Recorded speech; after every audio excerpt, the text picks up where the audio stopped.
Hello, hello, beautiful people of the internet. Hello, Corvus Korak, random dude lurking in chat, Xenothought 2, Cool Doge, Roxanne, it's me, Master Maticus, Xenothought 2, The Chaucer. All hail, Lord Davkul. Davkul awaits. Hello, Blue Borgian. Hello, hello. So, last stream was a bit spicy. I would say last stream was Thai spicy. It was da bomb spicy. It was serious business. However, we are in an okay state. May you have Xenothought 4. Sure. You certainly can.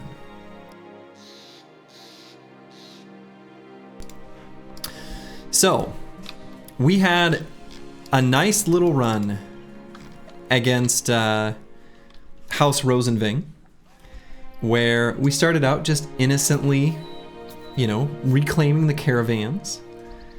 And then we were battling militia, just like gaining experience and gear, and things were going very well. We met a noble army that I had a bad feeling about just numbers-wise.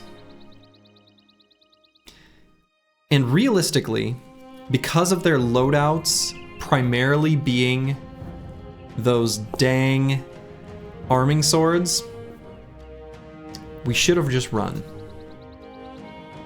I think upon seeing the sergeant and all of the footmen having that sort of set of armaments, and they had the really good helmets too, it wasn't worth the risk.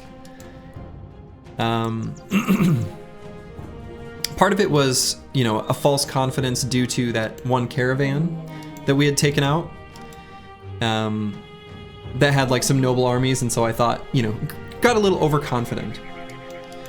So, and one moment, I've got a whining puppy I need to go take care of. I'll be back in just 1 second.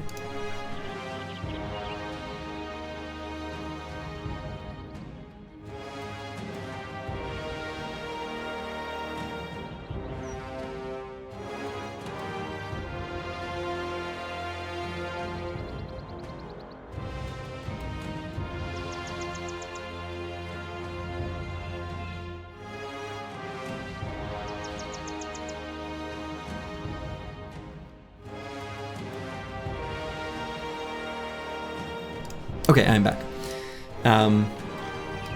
So yeah, and we narrowly escaped from that battle after realizing it was going poorly. And it was just 4 brothers who made it out. Gisselhair, Schrodinger, Ragged Edge 82, and King Tet. So we are gonna need to find some new followers of Davkul. As we regrow our ranks, we've got the luxury now of maybe seeking out more cultists specifically. Yeah, Roxanne, it's me, you did. You did in fact die. But you were a hero before you perished. And you did not die, you simply met Davkul. Corvus Korak asks if he's still on the list. You are not. I believe you already died. Yep. Cut down by a footman.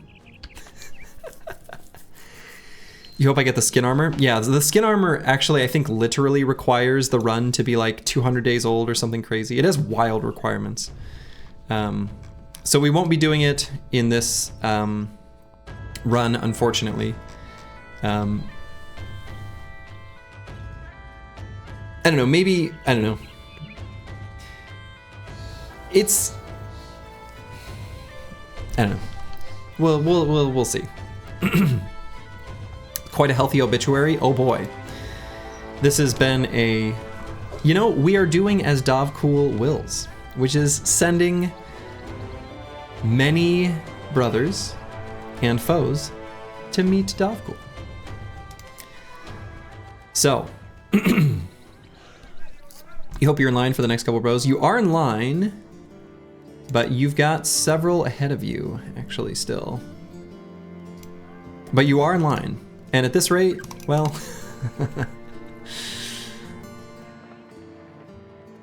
Okay, so last we left off, I sold a bunch of stuff, but I remember thinking I probably wanted to sell more, realistically, while we've got these ambush trade routes. We've got a contract, 1 skull contract, low payout. So this is actually, in a sense, kind of good for us. It should be a nice, easy one. We can consider adding recruits. Can we put a Corvus Corac 2.0 on the list? We certainly can. Consider it done.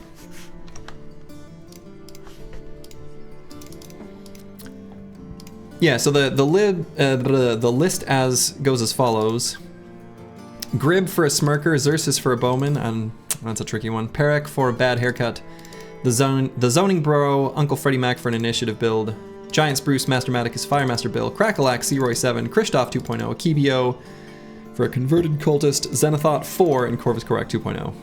That's the current list. Could you get a sacrifice on the list?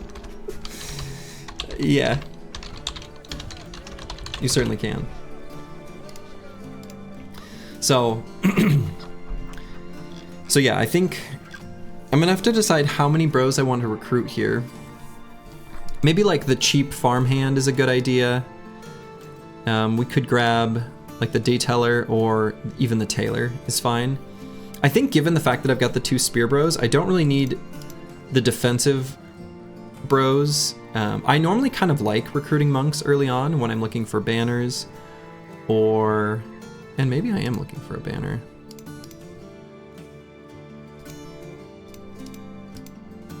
I suppose Deep Space Cowboy could. Oh.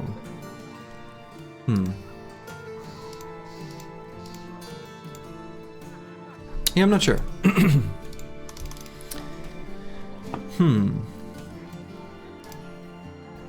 Yeah, I don't know. I think I'll probably not recruit the monks, but I think I'm gonna recruit. I'm gonna wait for weapons. The rebuild is real. The rebuild is real.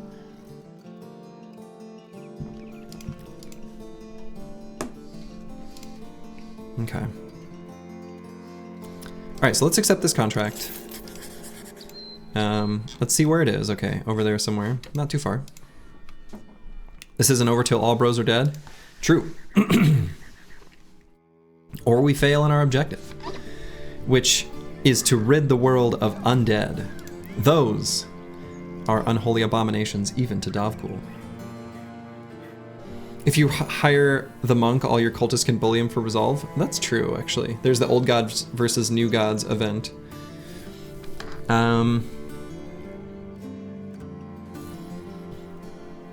The thing is what I'm thinking from a recruiting standpoint is we're going to be traveling a bit after this. We're either going to go north or, I guess potentially, I don't know, probably just north.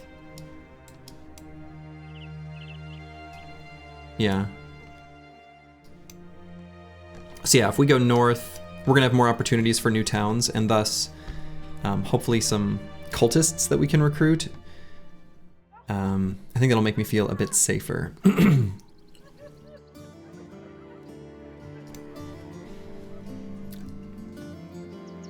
Yeah, I think I'm only gonna recruit bros that can be converted. I don't think it's worth the event to new gods versus old gods. I think I would limit it to the farm hands, the tailor, and the dayteller. Those can all be converted. So, did we have a sacrifice? Not yet, but we've got one kind of like probably primed and ready. It's got a really the event to sacrifice has a really high score, and so once day 21 hits, it could happen at any moment, which is why I'm kind of reluctant to hire too many. So I might only recruit like 2.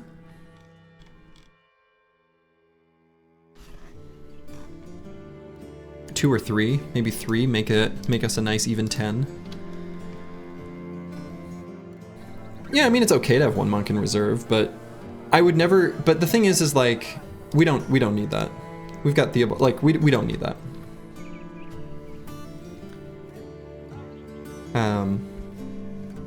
We'll have other bros that'll be doing it for now. So, so yeah, we've got the tailor, which is considered lowborn, dayteller, and farmhand. So let's hire those 3, and then I think we'll stop at 10. Actually, let me take a minute to look. So I've got 1, 2, 3, 4.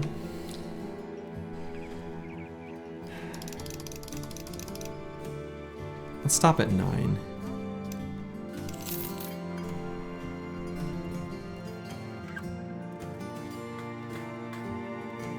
Stop at 10. All right, let's take a look. Take a look at these bros. Okay. Ike. Okay. Okay.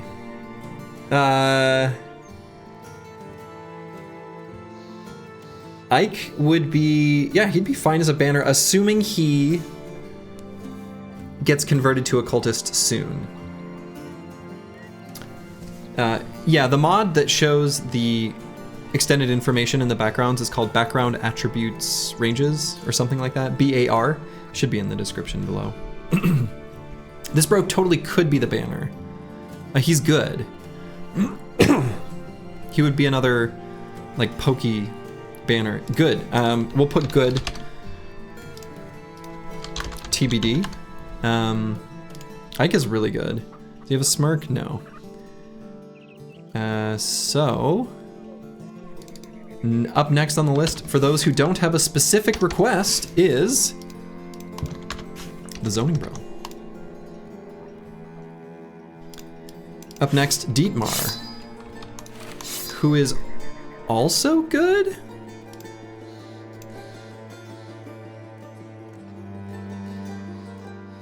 Oh my. Pretty low resolve, but he would be like a damage build of some kind anyway.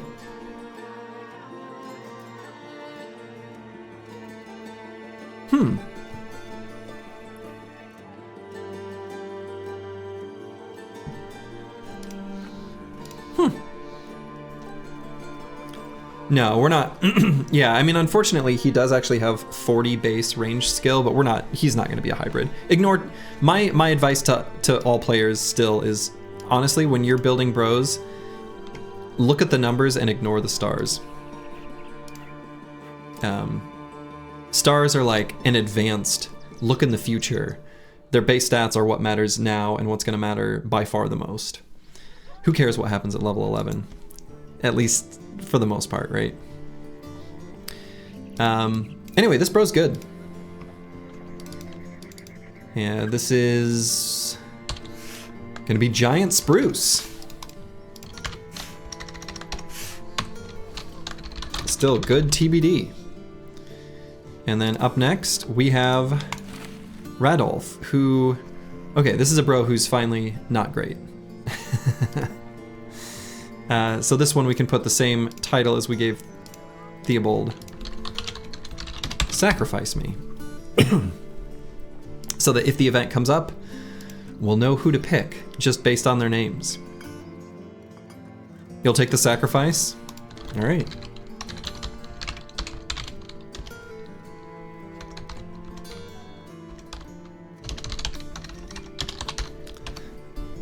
All right, as requested. Ah, I cannot kick this cough. Backstabber something for Dietmar. Who? Which one? Oh, yeah. Nah. Gonna be funny when he gets converted. Yeah, that's the downside too.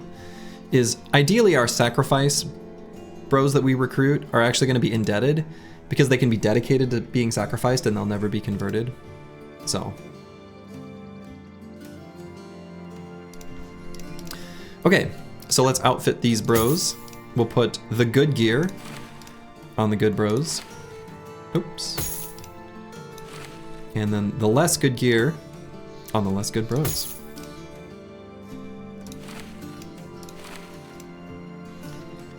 So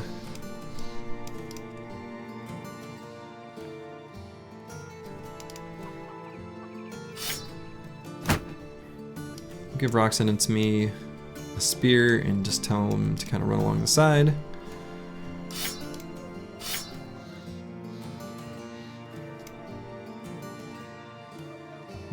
Yeah, we'll do it like this. Maybe could just give him pitchfork? Sure.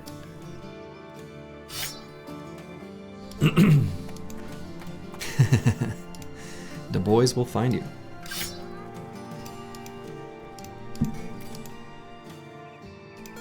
Okay. All right, kind of a ragtag looking group.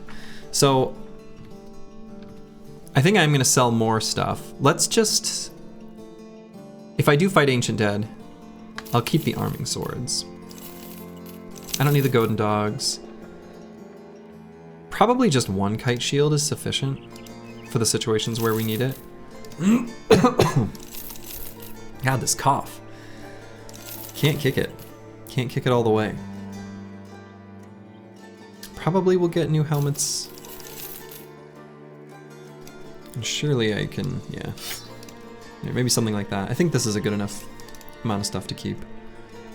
We got a good price, so I kind of want to sell as much as we can. All right.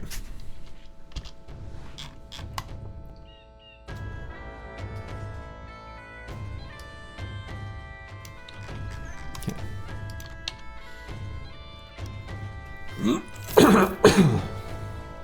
Do you get benefits for having more cultists in your squad? Yes. So the more cultists we have, the more cultists we can convert, and the more cultists we can convert, the more cultists there are to gain special stats and benefits when we sacrifice a bro once every 21-ish days. So yes, there are benefits and they are somewhat substantial. Okay.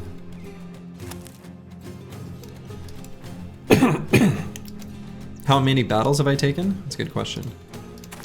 I don't know the answer off the top of my head.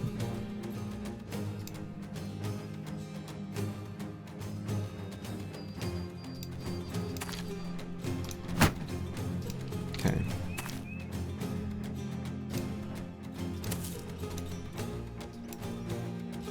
Converting to cultist resets the bros payment. Yeah, so if you convert like a hedge knight or something, for example, you know, some premium background that has a really high wage, you lower it, which is pretty nice. Do you have any other really nice bros? Yeah, we got a few. We've got a few that made it out. Our dedicated spear bros are both really good. So.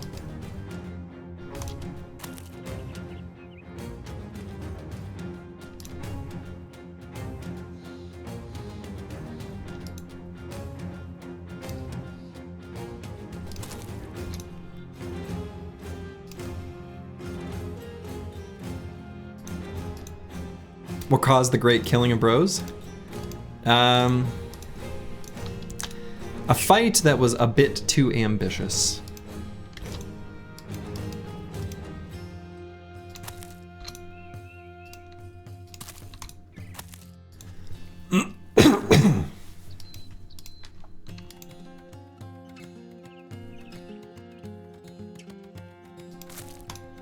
But you killed the sergeant? Sure did.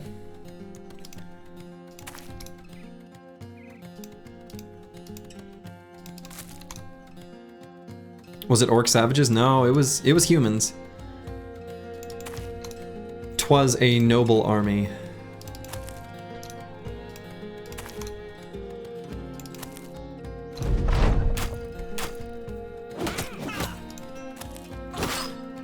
Yeah, Sludgy decided to gank a small noble squad. Is accurate. Boy, they really jumped on top of Gisselhair there. Shit. I really didn't think that they would suddenly go aggressive. He might die. Man, that happened really suddenly. They just really dogpiled him. Okay.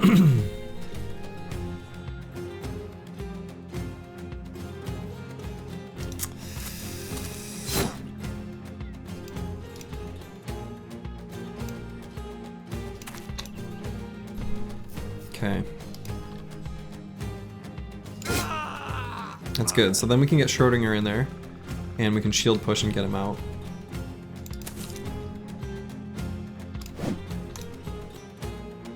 So we're gonna wait on Giselhair for now. Yeah, won't be able to shield push, I guess, because of the terrain, but at least not on that, bro.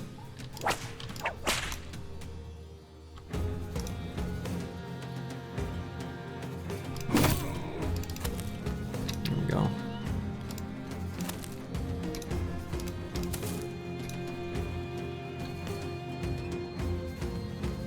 So 95% chance on the shield push. The other option, considering this guy's got a quick hands, swap to his weapon anyway. This guy's not gonna move. I could just go for the headshot. 2 headshots is a reasonable likelihood of just getting a kill. It's a T3 flail. Yeah. Slightly greedy play, but I don't know. Very likely success.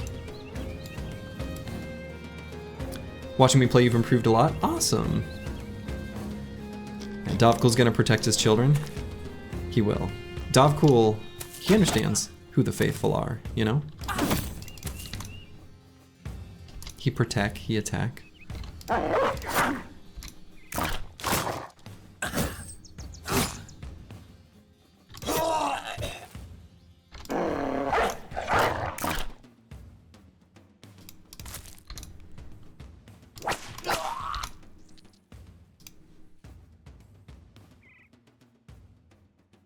Very tempting to even move Giselhair back in, considering they're wavering. Get another bro in melee.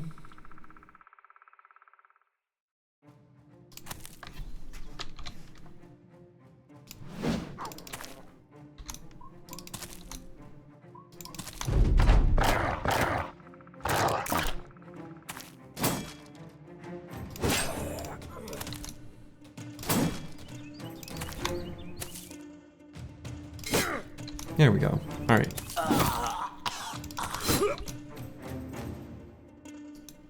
My YouTube is a gold mine. Nice. Yeah, I will be eventually. I'm gonna recruit some indebted whose sole purpose is to please Davkul.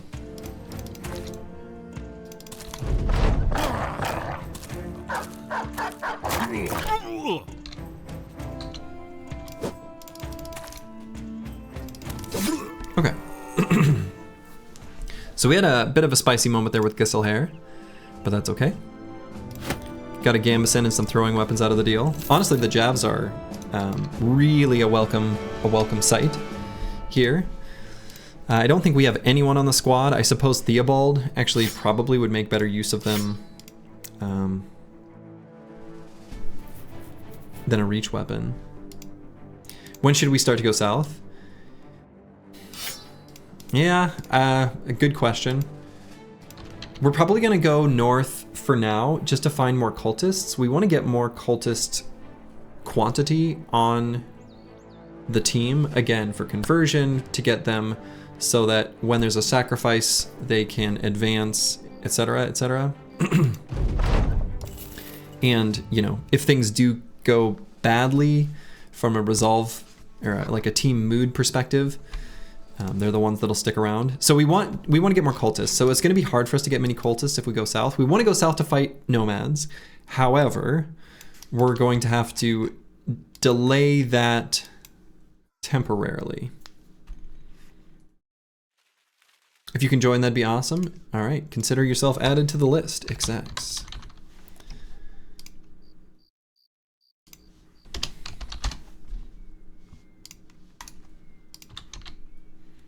Okay, so we're gonna head north for now, because we're looking for more loyal followers of Davkul. Hello, Black Fire. Excess Summer Blade. Can do. Alright, many thugs and a few poachers. Sure. We can fight that. Too early to hunt barbarians. I think if we see, so it would be really nice to get some heavy throwing weapons. I think if we see a really small group of Reavers, we'd be really happy to fight them. So, can I check the battle count? What, I suppose here. So I've done 31 battles.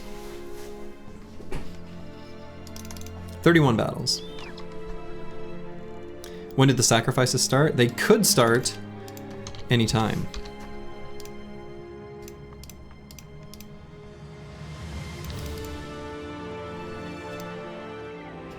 But, you know, it's just an event in the event pool.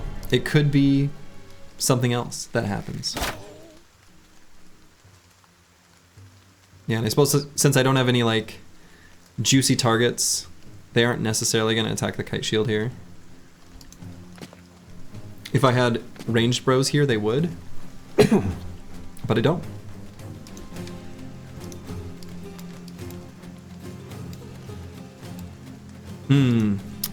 Yeah, sometimes getting jumped can happen.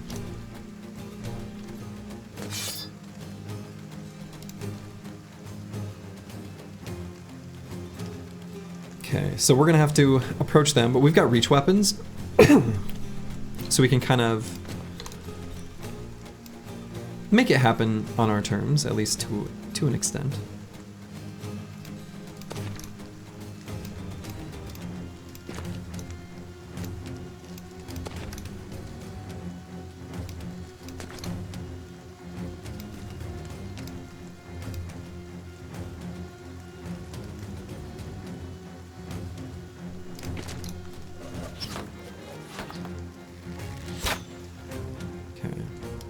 Do I like fighting nobles? Yeah. It's profitable. It's a good thing to do. They're fun fights. So, depending on which metric you're kind of asking about, the answer, kind of no matter what it is yes.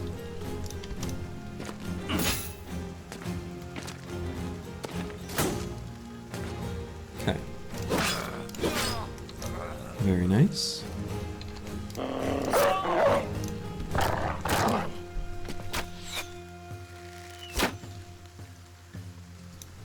You built an arrow magnet banner with lots of range defense and anticipation, but the Gabo don't target him. Do you need to make him stand alone on the front for them to target? Actually, the opposite.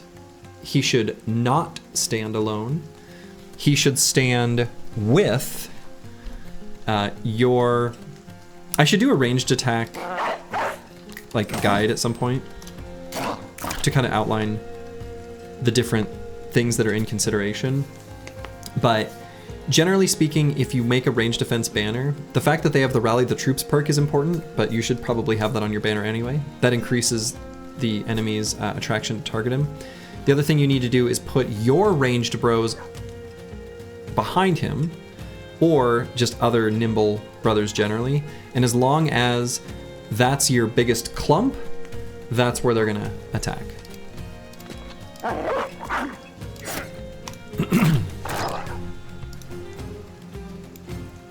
Who wins one-on-one between a Barb Chosen and an Orc Warrior? I think the Orc Warrior is going to win almost for sure.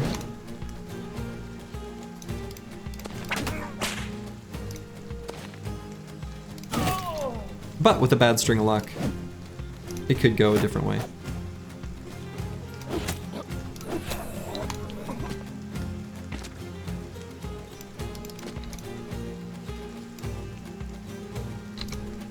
Actually, something I've thought about doing is there is a way to set up battles. There's like a mod to do it where you can set up sort of fake, like AI versus AI battles. And I've thought it would be kind of fun to set up a for funsies stream where It's like a, I don't know, Battle Brothers Battle Arena or something. And we just kind of like chill, watch the fights, and make predictions on who we think's gonna win. Seems like it could be fun.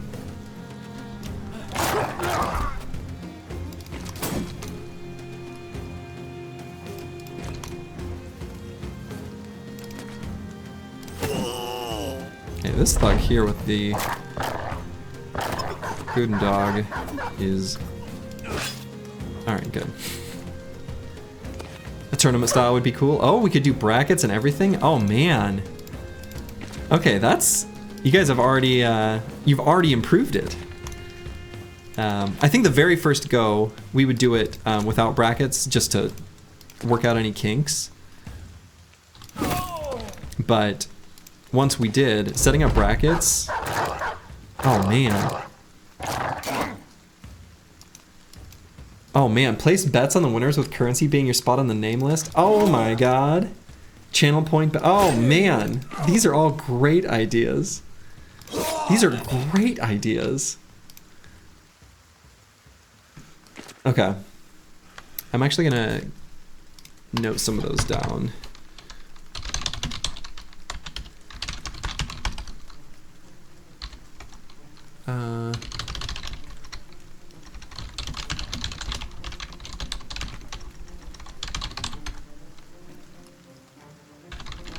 Okay. Anyway, I'd have to work out the kinks, but when you've got a link for doing, nice. Cool, we can create custom brackets with that, the Chaucer. Great.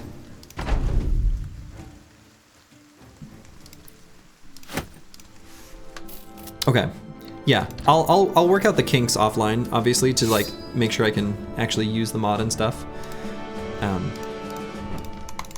So. Sad that most of the NA streamers start so late so you can't really watch end of work time. Yeah, I know. But unfortunately, I do have a day job myself. And so this is the earliest I can stream, at least on a weekday. Which I know is tough for those in Europe because it's already pretty late, depending on where you are. Kind of doesn't matter where you are, I guess. It's pretty late.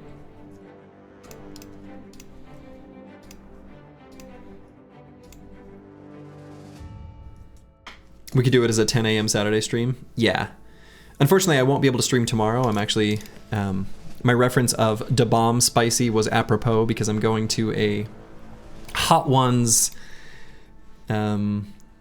like Hot Ones, the eat chicken wings and, you know, be interviewed talk show, like friend event, great Hot Ones gathering. Yeah, it's like just past midnight in the UK, right?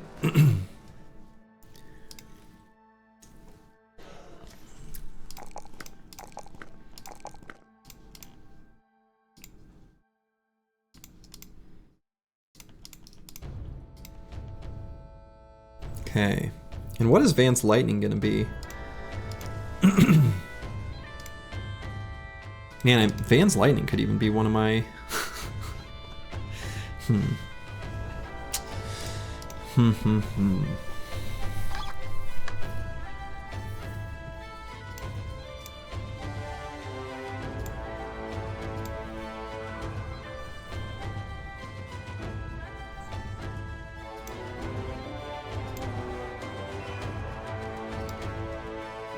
Yeah, Vance Lightning is really good.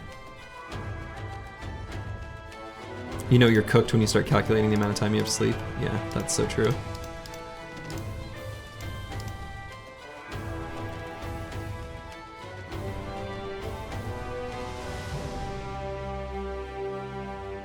Yeah, and the zoning bro, if he gets converted to a cultist, I'd be pretty happy to make him a banner. Could also do with Deep Space Cowboy. I feel like it's a bit of a waste with these stats. Yeah, kind of. Not. I guess he's tiny, right? So the damage, and it's a low roll in melee skill, low-ish.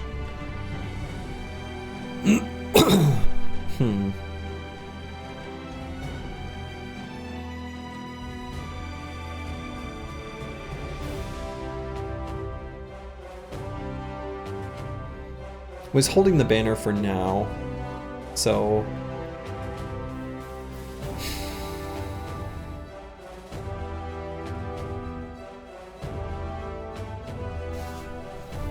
Yeah, I mean, he's holding the banner for now. And we're gonna keep it that way, at least for now. So we'll definitely do resolve there.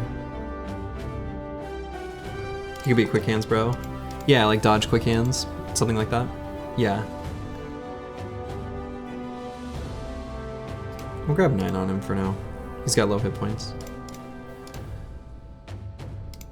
Yeah, Advanced Lightning we need to decide. I mean, he's going to be some sort of nimble something, either Spearbro or Damage Dealer. I think either one, we're happy to take this 4 in Fatigue when we see it. At least for now, on this low level. Give him a really big pool to work with. We'll have plenty of opportunities to take the +4s and hit points later. He's got a really high base value. Almost as high as a Brawler can even get.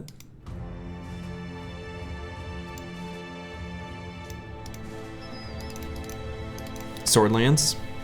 I mean, he could, right? He certainly could. He would have the fatigue for it. I don't know. We'll play with what we find, at least to a large extent.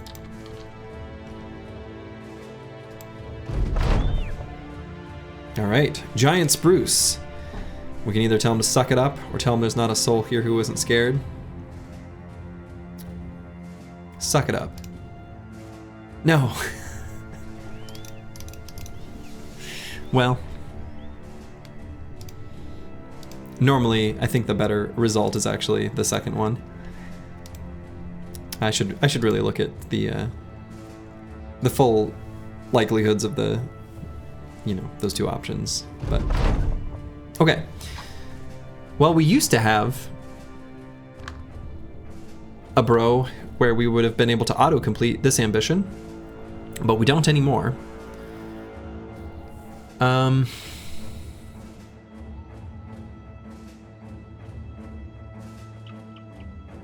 It might be a hot minute till we get there too. Yeah, none of these ambition choices are really great, actually. I mean, we could get either the Scout or Lookout kind of soon, because we're sitting at like 1,000-ish crowns. I mean, we'll get there in not too long, right? But we have other things we'd kind of rather spend the money on, at least to an extent. Destroying, you know, 5 groups of beasts is a bit of a crapshoot. Sometimes it can be too hard to find them. Raiding caravans is like also a maybe. We could head... I mean, we will be heading south shortly after, kind of recruiting more cultists. And maybe hanging around the north a little bit. So we're either going to decide between this one or this one. Which one do I think we'd do first?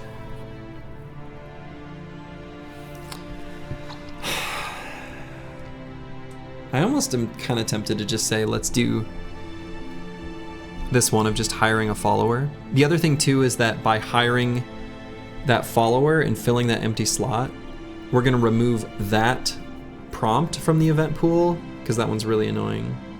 Hey, Kill for God. Welcome, welcome. So I think I might do this one. We can just get the... oops. What button is it? T. Nope, that's not it. Oh my god, P. Wow. My brain just couldn't get there. Oh, we do actually have the Scout available. I didn't know if we'd fought 5 beasts yet. I guess there were those fights against Nachos. Often, by the time I'm hiring the first follower, I don't have the Scout unlocked yet, and often just go with the Lookout. Those are the two kind of no-brainer, high-value followers that I'd recommend to everyone to just get. They're like not situational, they're just good. But we're not too far away from being able to afford it. Especially with another big city with plenty of contracts and ambush trade routes. Let's see who they got available for hire. Oh, there's 2 cultists. Hell yeah. That's what I'm hoping to see. Alright, we'll take a look at the contracts first. A 3 skull, drive off brigands. Interesting. What's your usual 5th follower? Oh boy, I don't know. The 5th is kind of a slight bit whatever.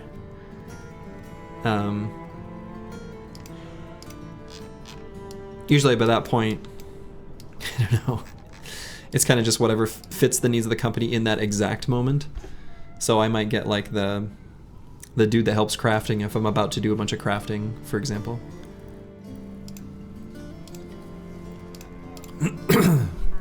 Okay, so we can do one of these, this contract here. Follow the tracks, return the rare coin collection. I think we're going to recruit both cultists. For sure. And maybe others? I don't know, we'll see.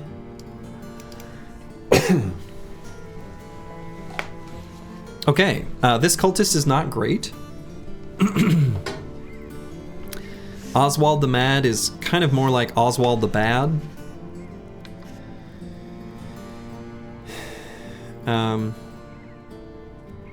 Oh, my top 5 followers? I see what you're asking. And then Bertram here is also not great. Yikes. Yeah, so top follower, I mean, usually from a follower perspective, Scout and Lookout are kind of the top 2. Recruiter is situationally useful. I think on background or on origins, like for example, Cultists, actually Recruiter can be handy. Scavenger is a good one. Drill Sergeant can be handy. The Surgeon I think is really nice later. Bounty Hunter is really great for more famed items. Those aren't really organized in top 5, but those are the ones that I usually hire that I find provide the most value. Some of the other ones are actually bugged. So for example, the Cook.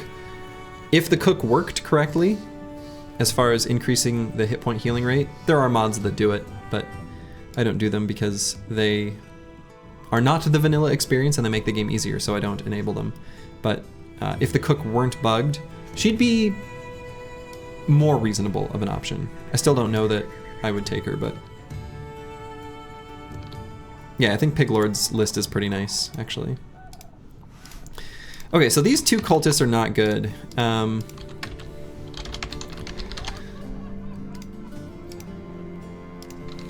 Did we manage to rebuild? I mean, we've got 12 bros. How was New Year's for me? Good. I didn't really do anything too exciting. It was a pretty chill New Year's.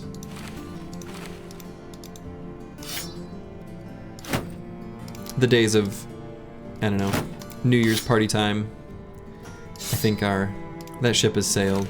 I'm done with that. I'm too old.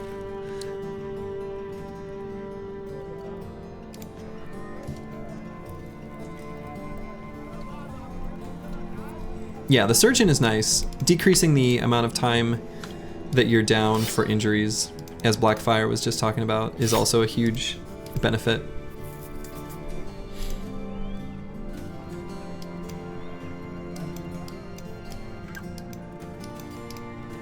Okay, we'll do something like this.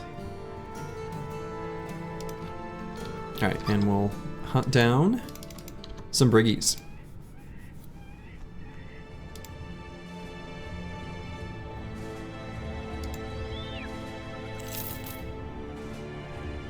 The guy that lowers wages is neat.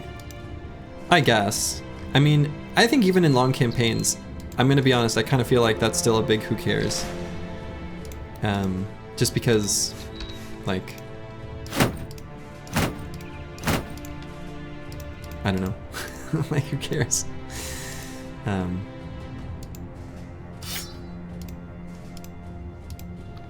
Wages aren't that big of a expense anyway. And in long campaigns, what need do you have for money?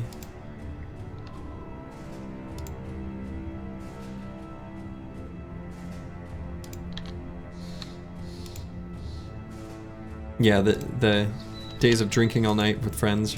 Yeah, like 10 years ago. Yeah. I mean, they were fun, but... Don't need the surgeon if you're never injured. True. If you can manage to never get injured, you'll never need the surgeon. So no drunk stream for us? I mean... Unlikely.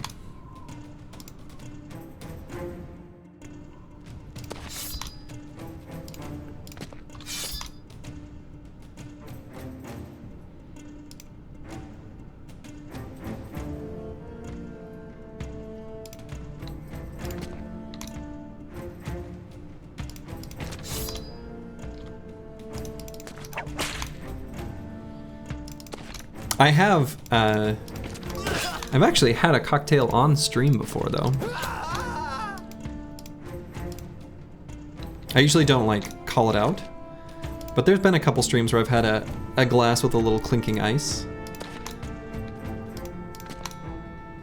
But it's not like, I don't know. I don't want that to be the content of the stream, so I just didn't, you know, highlight the fact.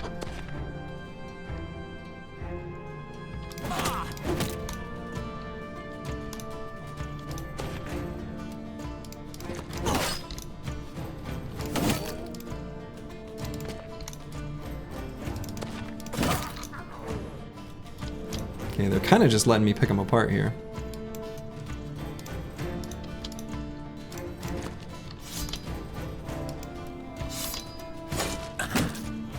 Oh wow, that guy made it through.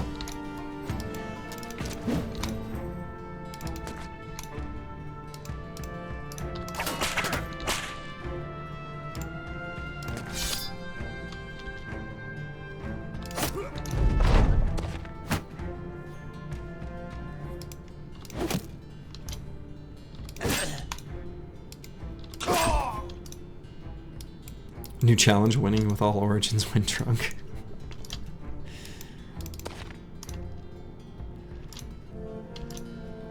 Some would be easier than others.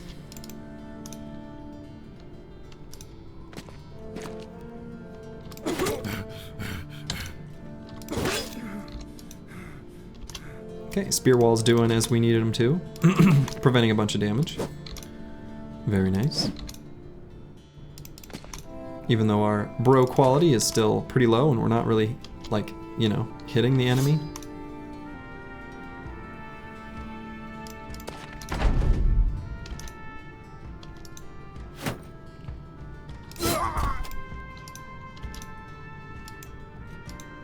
Wasted Slurgy streamer, go home. Is Monolith beatable with a band of beggars and cripples? Beatable, yes. Would it be difficult? Also, yes. It could be an interesting challenge to restrict myself in that way.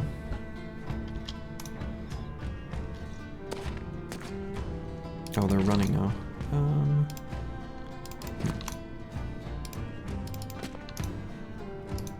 What if you bring some of the good gin? Oh, man. Oh, man. The good gin. I have it on good authority that Sky113 has the good gin.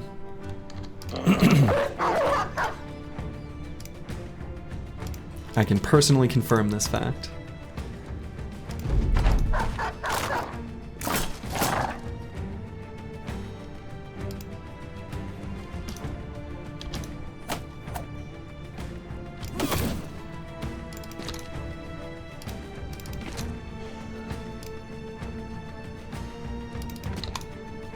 Okay, we're kind of using the dog hit point pool as kind of a resource here.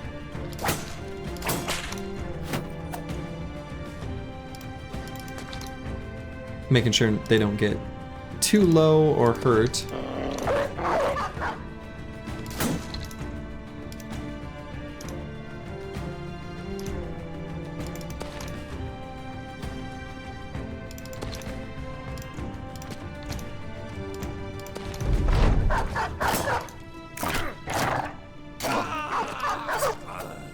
Oh man, you got me on a projector? Excellent.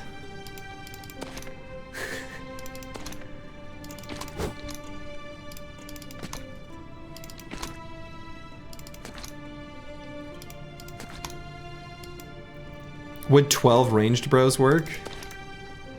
There's a video. I don't remember the details exactly, but somebody has cleared Monolith with only ranged bros. It has been done.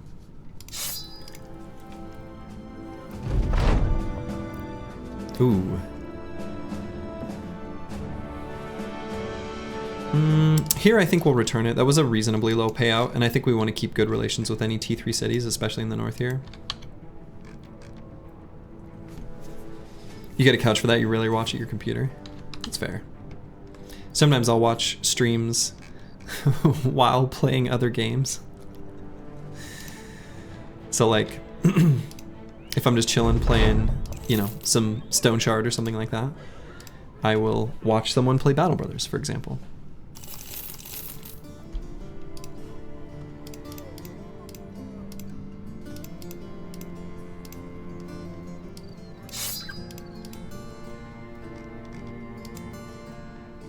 Get Slurgy on the Jumbotron.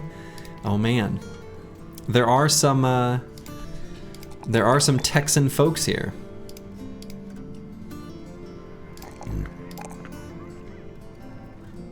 Oh man, this is a tough level up. Stone Shard is lit. You've been enjoying Rags to Riches? Yeah, it's good. I just got it, like just before I left for some of the holiday travels. I played it on the Steam Deck. Actually worked pretty well.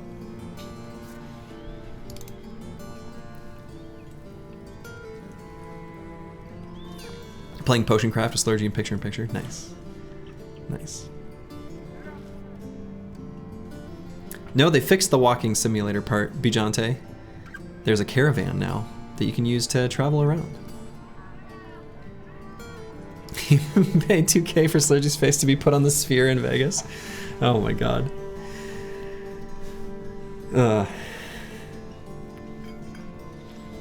Okay, so the zoning bro here. How do I want to level him up? I kind of need to make the... It would be... Look, it would be interesting and cool and good if he did convert to a cultist, and then we could make him a banner, because we don't have any great candidates. I suppose like Oswald could do it too.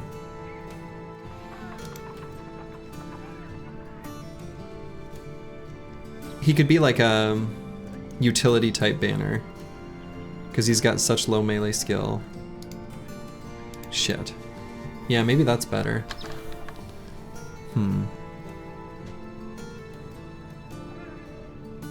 Oh yeah, Bijante, I don't blame you for not trusting early access games.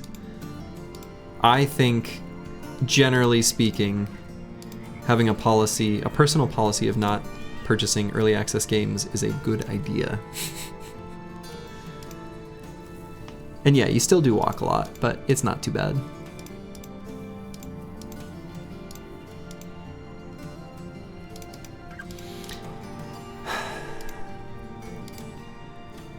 The thing is so the reason this level up is so difficult for me is he could be a good banner, and he'd be like a pokey banner, and he's a good bro.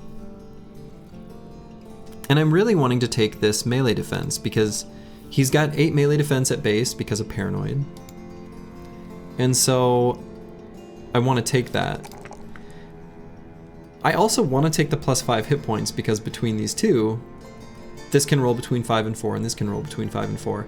And I want to push both of them up relatively equally if he's going to be sort of a damage bro. But if he's a banner, well, obviously I just want to prioritize this one.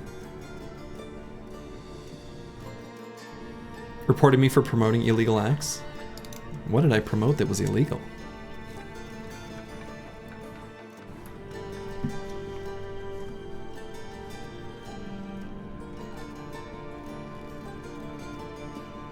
You don't do early access because if you love it, you don't want to play it out. That's also fair, right?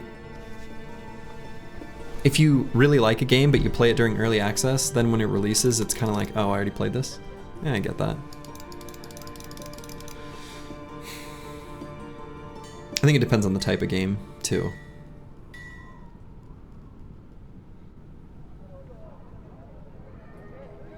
Yeah, I did the same. Baldur's Gate 3 early access I did not play. I only played it at release, and I'm glad I did. And it was a really great experience.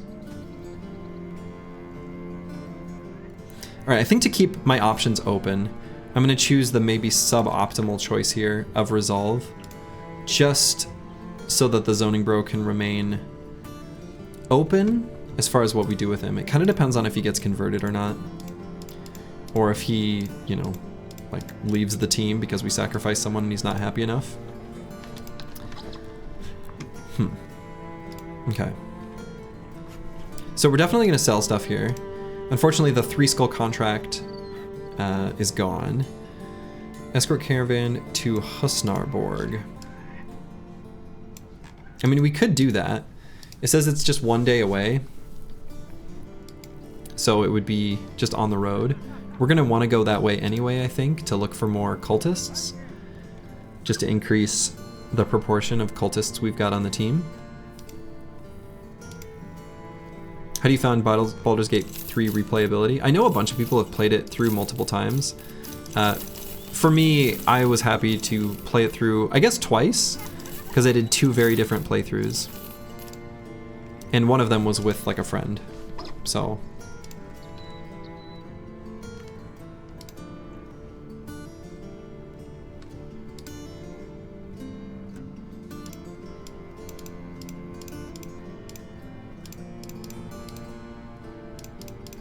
I did one playthrough in Baldur's Gate 3 that I made a character who, you know, I don't know, was the archetypical good guy.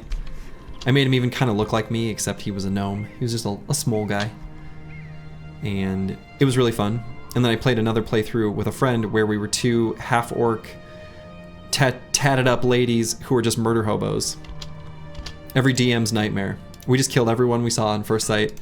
And it was really fascinating to see how the game adapted to that. Reported for disrespecting Short Kings? I wasn't disrespecting the Short Kings, I was embracing the Short Kings. I made my character a Short King. Man, it's tempting to sell stuff here. This price is really good.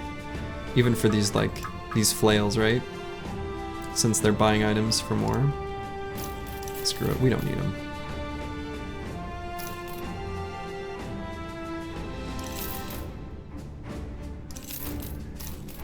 I'll hang on to 1 extra set of armor. And we'll probably have to get food when we arrive at our destination.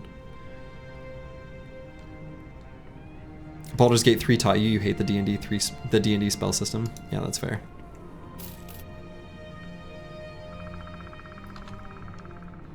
Oh, interesting. We were escorting a caravan to a military settlement. Unexpected. Of course they'd have, like, famed nimble gear for sale, just to make me sad.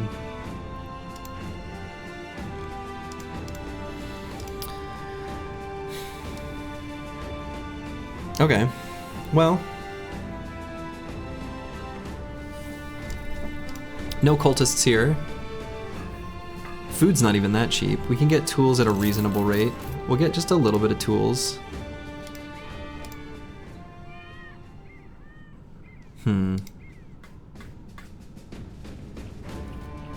You tend to play your games a lot. You don't own many games, but each of you put like 500 hours into. Yeah, I tend to be kind of similar.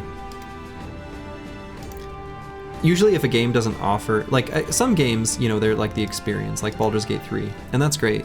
Other games like, you know, Slay the Spire, Stone Shard, Battle Brothers, I want them to reward me for continually playing, trying new things, gaining expertise. That sort of iterative learning, continual learning is fun for me in games. Like, I think that's why these games appeal to me. And so usually I play a game because I want to devote a ton of time to it.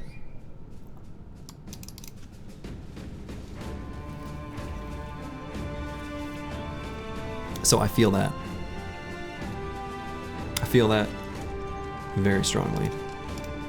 Okay, so what do I do now? Do I just keep walking north? I guess there's obviously a true road going off that way.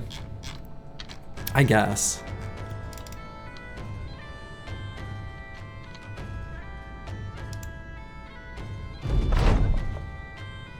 Ooh. If we do tell me my fortune, old woman, we have a 10% chance for a famed dagger. Didn't happen. Oh, let's see, where's this trading caravan from? From Hammerstead. Do we know where that? Oh, okay, yeah.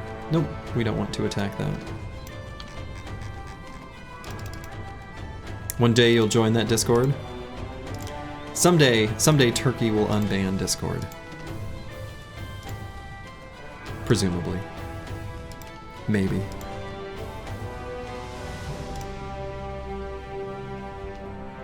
Okay. Hammerer Den.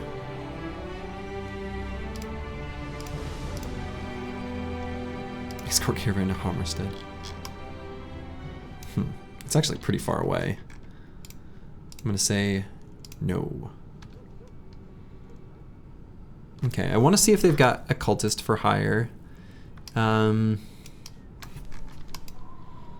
it's nighttime, obviously, so we can't see who's available. Let's at least walk down here. They've got surface iron vein, surface copper vein. Might be able to just buy trade goods too.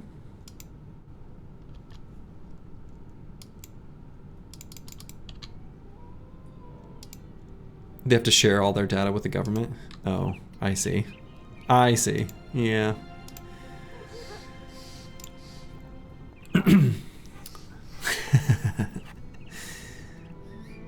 Oh my god, look at the damage ignores armor on this warbow. Lesai. Okay, so the copper ingots are pretty cheap, as are tools and ammo. No cultist. However, if they're still replenishing troops or whatever in Skandergaard, we can sell those copper ingots there. So maybe we could plot a course either south through here or north around through here and make our way back here just to sell those trade goods, kind of making up our own almost contract-like loop.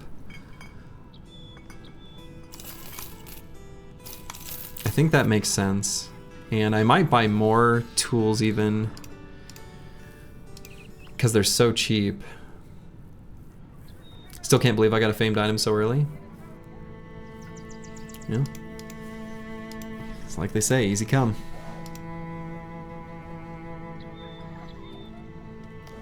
Did they say easy go? I'm not sure. We lost the warbow. Okay.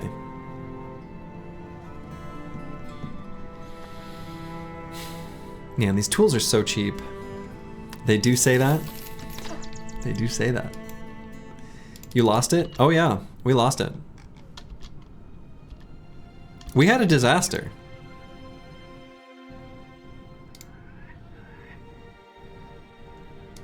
That's just the way it is.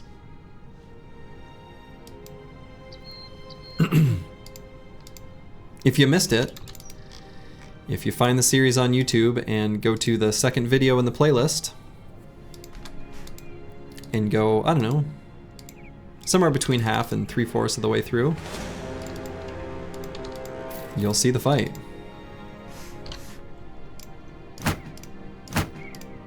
Things will never be the same. Alright, we got some thralls we can fight. They've got throwing weapons that, you know, can sometimes cause some damage, but we got plenty of tools for that, and we got shields. So we'll see who pulls out the throwing weapons and who doesn't. On the bottom we can just sort of stand on some high ground, so that's nice.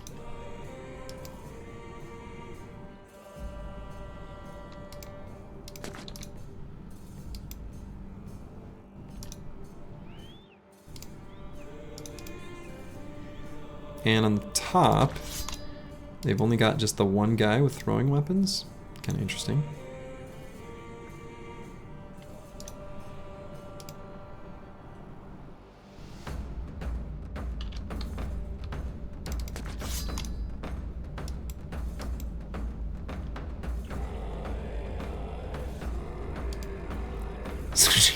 Oh my god. Yep. That's exactly a live feed, I think.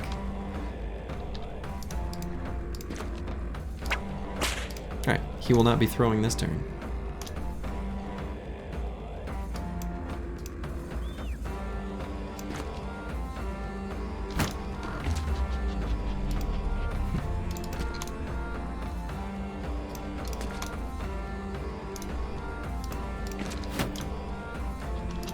Alright. Everyone's braced for impact.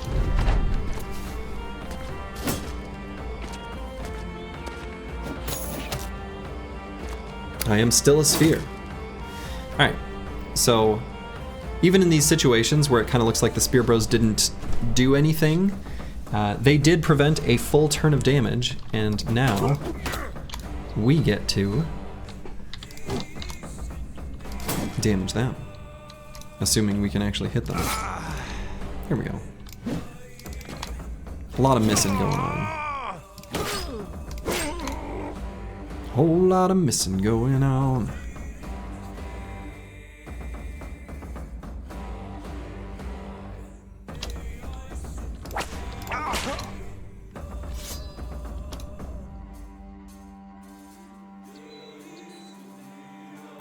Hello, Grib. Davkul awaits us all. Indeed. Davkul's warm embrace.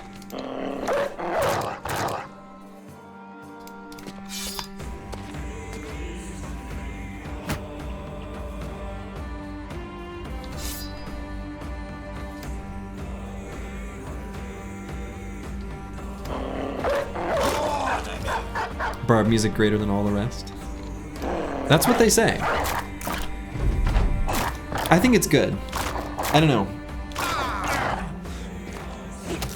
I like all the music.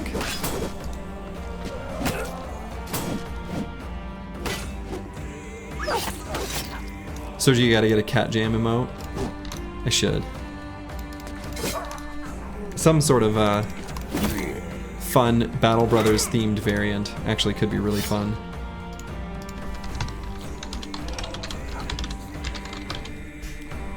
Alright, I added a note.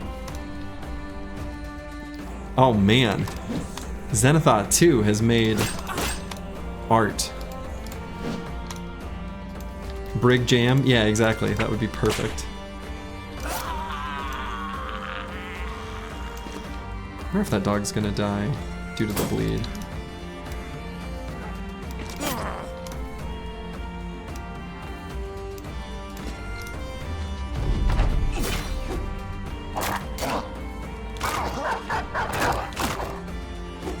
Not quite as long as I can end combat this round. So let's try to do that. Keep the doggy alive.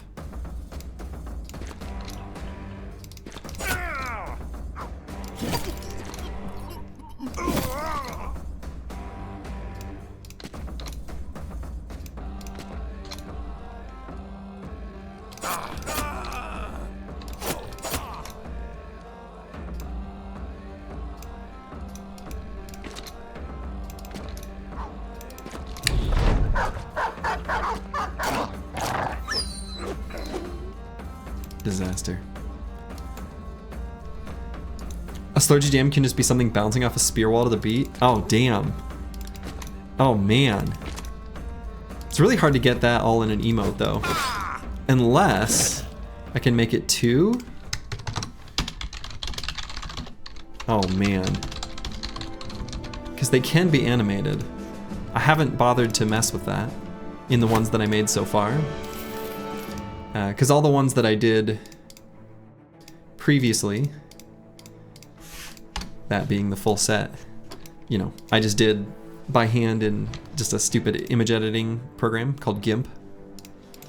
It's a Linux image editor, but I'm using the Windows version. Anyway, it doesn't matter. But I don't think it does GIFs or animated things too well. But maybe I can find another tool that can. I don't know. I might. We'll see. Okay, Schrodinger. I think we'll skip the 2 in hit points, and I think we'll skip the 3 in fatigue. I don't think he'll need too much more. So we can grab melee defense. You take gifted just to hear that thing you hear when you level up things. I know that little like almost dice roll sound, it's really good. So on this level, I mean, I could grab Pathfinder. I don't think that's a terrible choice. There's a lot of times where I want to be able to put the spear bro, kind of pushing them in enemies' faces, up hills, or, you know, occupying a hex that might require more AP based on some up-down movements of elevation. So are you sure? See, those are really good. Yeah, that's what I'm saying. I wanna make some fun emotes like that. I'll see. I'm sure I can figure out how to do it.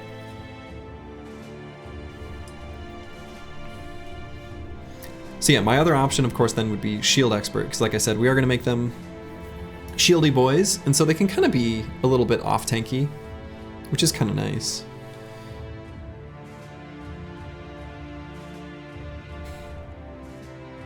Yeah, I think Xenothought too, that flanking of different, I don't know, hands and wings. I think it's fun too, you can kind of mix them up. That's obviously like 3 different creators. That's kind of cool. Emote art. It's like a new, I don't know, a whole new art form. So yeah, I think this level up, it's between Shield Expert and Pathfinder. Honorable mention, I guess, kind of for like Fort Mind a little bit too. But let's do Shield Expert, I think. So it'll give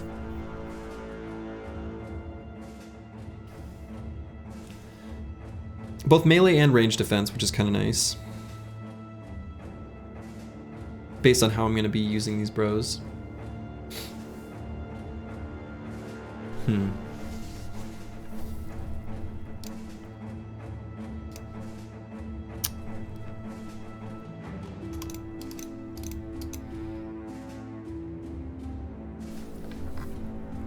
The next few levels, though, I need to think of what's going to be good long-term, though, because the next 2 levels after this one are going to be pretty cut and dry. It's going to be nimble, 100% for sure. And then the next one, probably I'll still just make fearsome. Fearsome is still valuable on spear bros for unarmored or low armored enemies that bounce off them. So getting those fearsome procs on the spear wall hits is still really high value. So,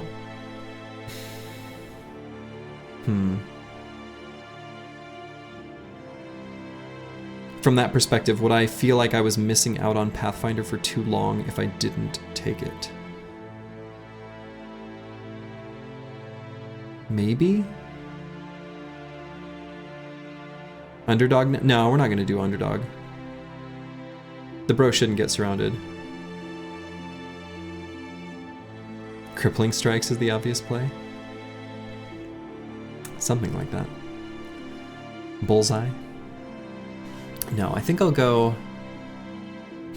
Man, this is tough. It's also really nice. Shield Expert is super nice to give the knockback skill, plus 15% chance to hit. On these spear bros that have a ton of fatigue, being able to push enemies off of you and then just keep spear walling is like really pretty nice. Shield Expert is better now compared to when. It hasn't changed since I played the game. Oh, like better now, like in this current stage of the game. Yeah, I feel like Pathfinder is maybe slightly higher value overall. Shield Expert may be better in this short term.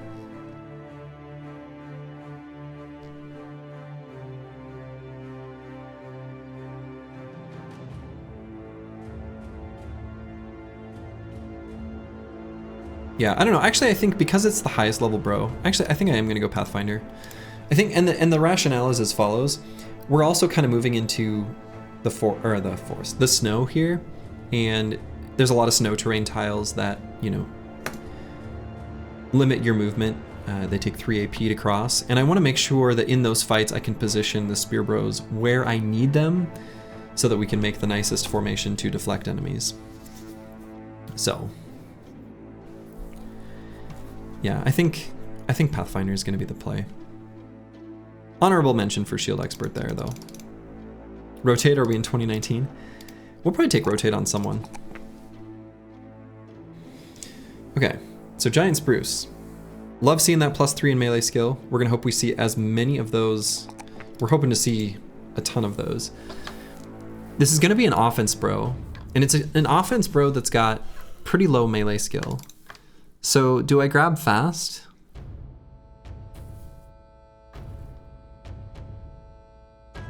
Or do I just like say, I want this to be a late game bro, and I need an offensive perk, so can I wait till level 4?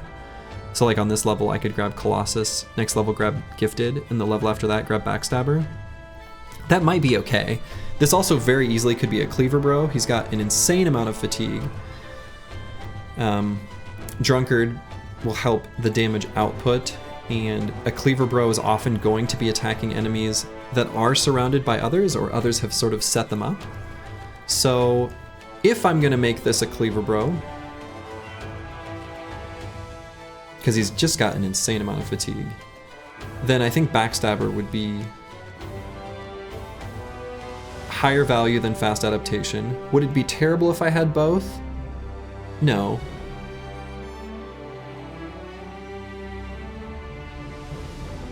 But Fast would fall off later, especially if I did grab Backstabber. You build these bros as three-headed flail duelists. Fast Adaptation plus Fearsome is insane. Kind of interesting. Yeah, I mean, he could also be a flail duelist or something. I mean, he's just got gobs of fatigue. Just an insane amount of fatigue. So doesn't it choose the 2 lowest level bros for the sacrifice? Yeah, from the lowest 3 it picks 2, and then from those 2 you pick 1. Pretty sure anyway. Yeah, let's grab Colossus on this level. I think I'm gonna do Colossus, Gifted, Backstabber. Still could even come back for Fast Adaptation after those 2. But he's got such insane other stats. Kind of keen to keep him on. Looks like the rebuild is going alright. It's going okay. So far, so good. Okay. Deep Space Cowboy, Small King. For now, he's holding the banner.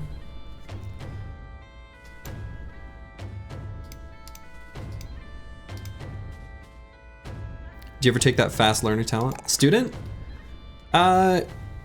Yeah, Student you can grab on like late game bros to catch up with the rest of your squad. Can be good for that purpose. I definitely do take it.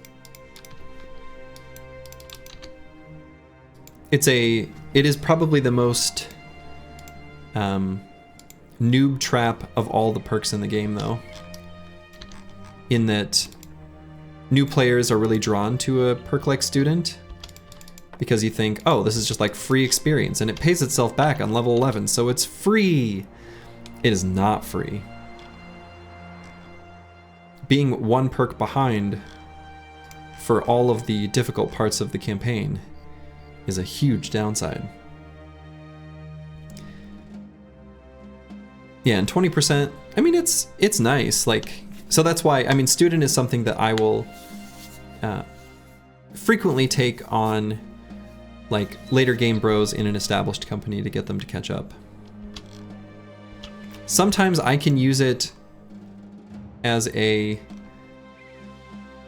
I don't know, how do I put it? Decision paralysis, where I don't know exactly what I want a bro to be. I'm kind of waiting on more information. I might take Student because I'm trying to decide between 2 different paths for the bro, and I'm not ready to commit to one or the other, and I might be at like kind of a breaking point. And for me, then I'll pick Student at that point too. But that's not a practice that I would recommend to others. All right, so they're no longer gathering, what's the word? Rallying troops or whatever. So we're going to sell stuff in either Hammerstead or Grunhain.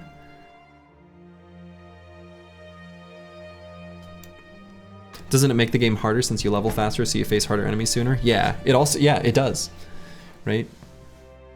Yeah. So I think student is something that new players should definitely avoid. Tips/tricks for power leveling Battleforged tanks in the late game. You can do it like Slurgy does. Just don't.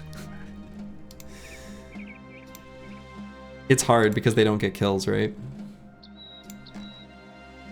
And they're like, the thing about Forged tanks too is that they're not as useful until they're like fully kitted out.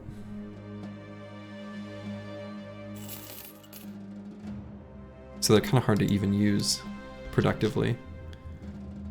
No camps, no nothing here.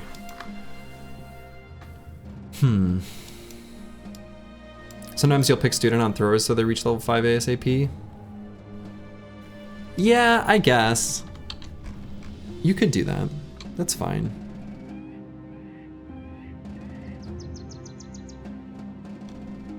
Best is when you recruit a hedge knight to do it, yeah. That way they can play a kind of backline offensive role until they kind of transition into their true role as tank.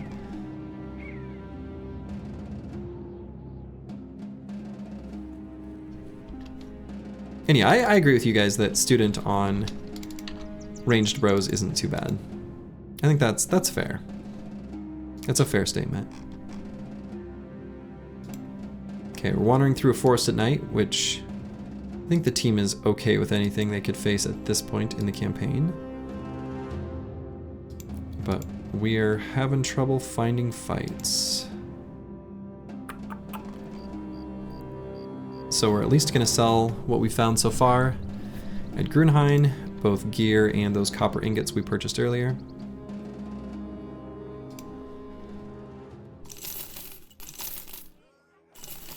We'll probably hang on to the jabs. We might have a use for those. There's a caca here for sale. Ooh, they got another cultist. They want us to deliver cargo to Otterdorf. They don't hate us in Otterndorf. Not yet, anyways. Do we have enough cultists where I feel like we can go south and beat on some nomads? Are we even really that strong for nomads? Not really, but may as well take the opportunity to go down there now and get the things that nomads have to offer us before day 40. Buy the caca. Wish we could justify it, but I simply cannot. Okay, so we'll actually take this contract. We're gonna go deep into enemy territory. We're gonna buy Gerhard here, who is not great. He's fine.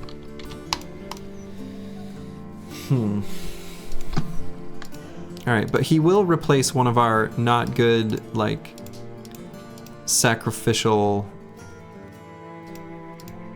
Let's see, who is the other one? Yeah.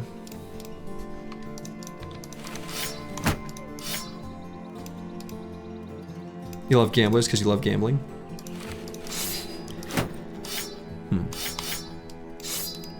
Gamblers are good.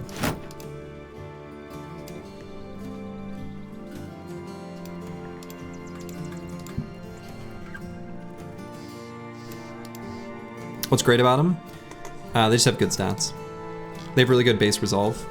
So they get higher than normal melee defense and range defense.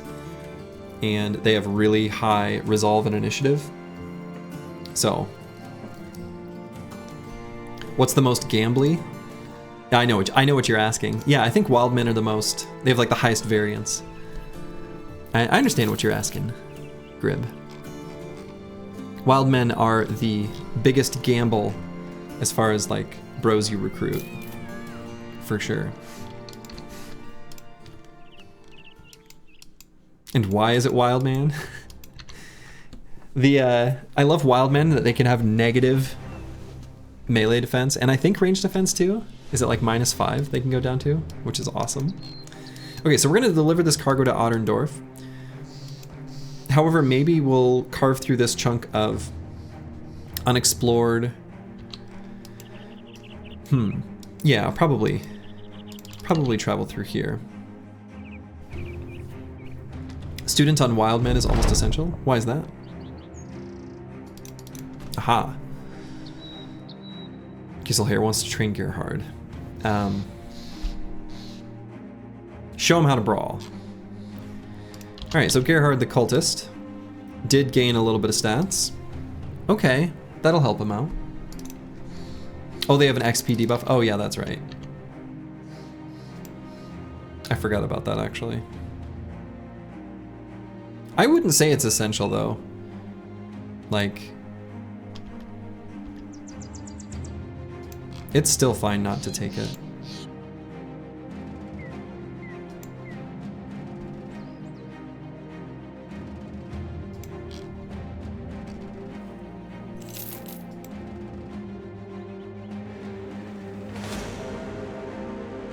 Okay. This will be a terribly obnoxious fight in the swamp. But some raiders and a few poachers. Still a decent fight for us. I mean, I guess I could stop chasing them and go after their camp they spawned from. Could also wait till they walk onto the grass. Might be worth doing that just for the tool savings. Okay. And then we'll walk over and fight the camp that they spawned from. We'll at least take a peek. The poachers are just with their slings, so less scary than the short bows. This guy's got a pretty scary throwing weapon. It's gonna stick into one of our shields and bust it up. Is what it is. So maybe I'll move forward and then just shield wall in the center, spear wall on the sides. Funnel them into the center. Seems good to me.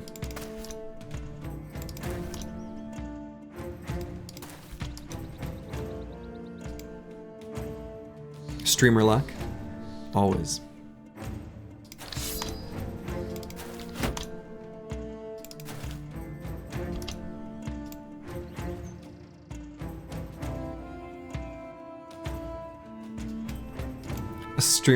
Slinger killed one of my bros yesterday on the first day of the campaign. Yeah.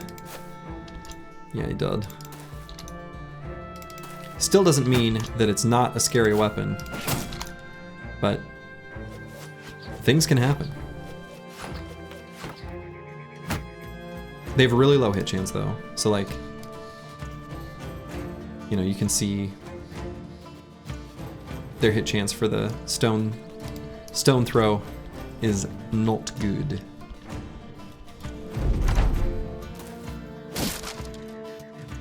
There goes the shield destruction as previously advertised.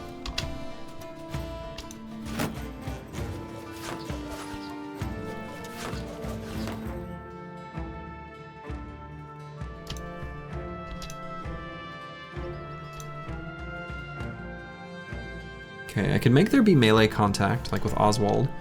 Walk up and then shield wall. He's a cultist, so we care about his life a little bit, but he's not great, so I don't care about his life that much. Nomad Sling kind of scary early. A little bit. A little bit. Scarier. Alright, let's do that.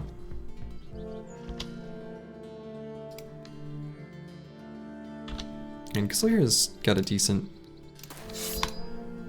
bit of melee skill.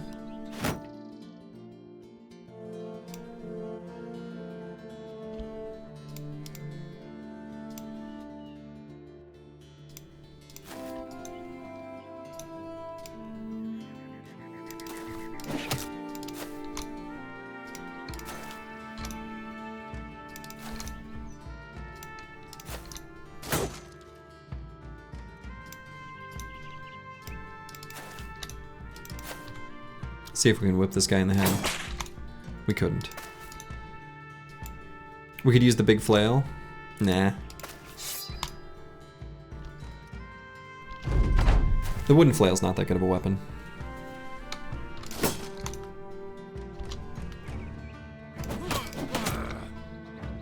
We'd make use of this mallet here, though. Cultists start with it? Yeah, we lost it. Flails don't look like spears, so no. Exactly.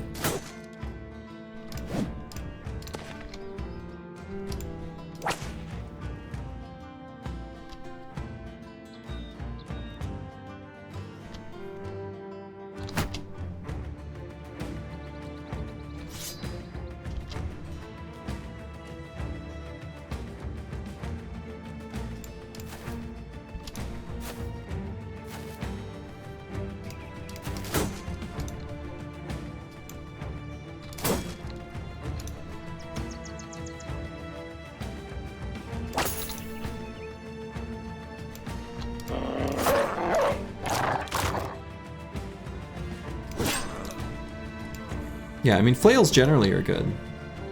But the... Good, I wanted to push him back in the turn order, so that's why I did the repel there.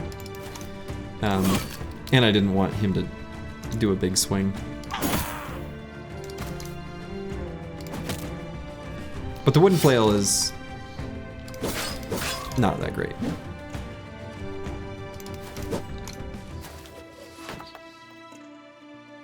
What if you've had a spear attached to it for an extremely long 2-tile spear wall?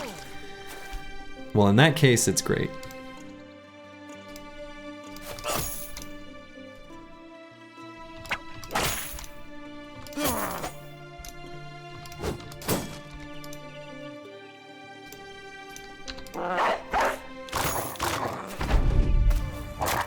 Get him, Dogie. Good boys.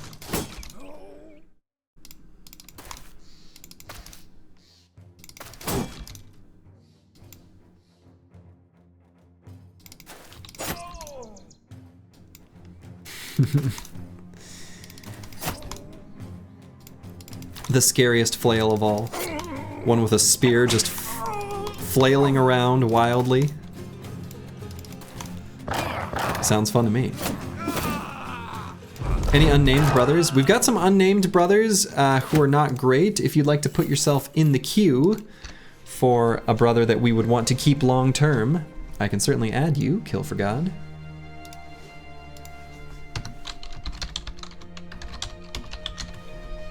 Consider it done.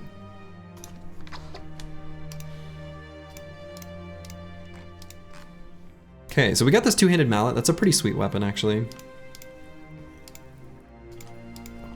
Requires like a little bit more melee skill to like use well, but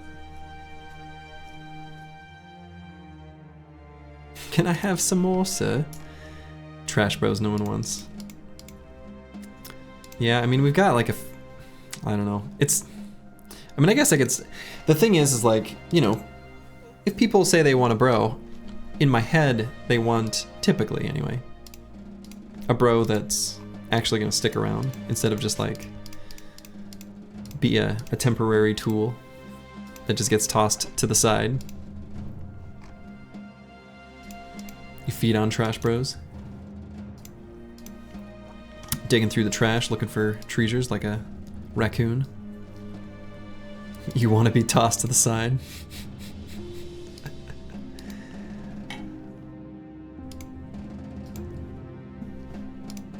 Yeah, because we do have, I mean, we have a few. Oswald here, that's your kink. Okay. Actually, hold on, Gisselhair is good. Why have I not named, okay, this one doesn't even make sense. I should choose the next on the list for this. That's just a misplay. This will be Master Maticus from henceforth. That's like a actually good bro. Gerhard, he's trash.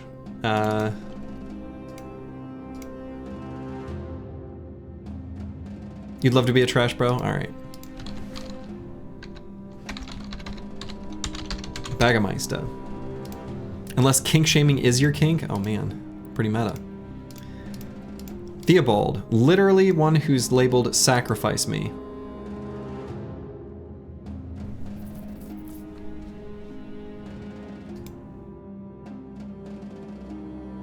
Anyone want someone literally named sacrifice me?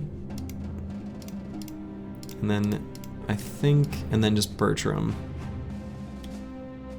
You already have one. Right? Yeah, you already have one. You can't have more than one at once. That's cheating. That's against the rules.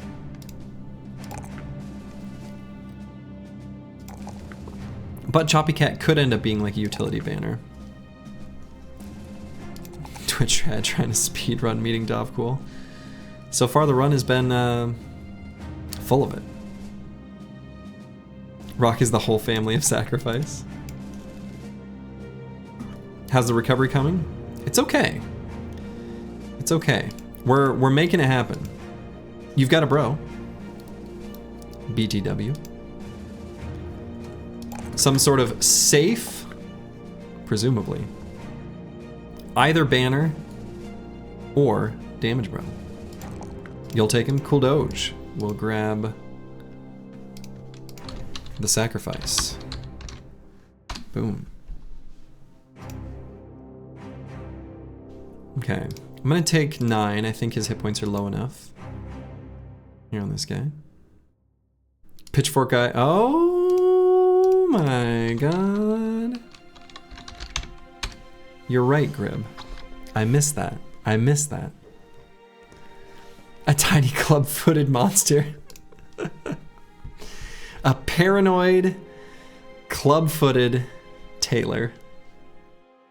You love to see it.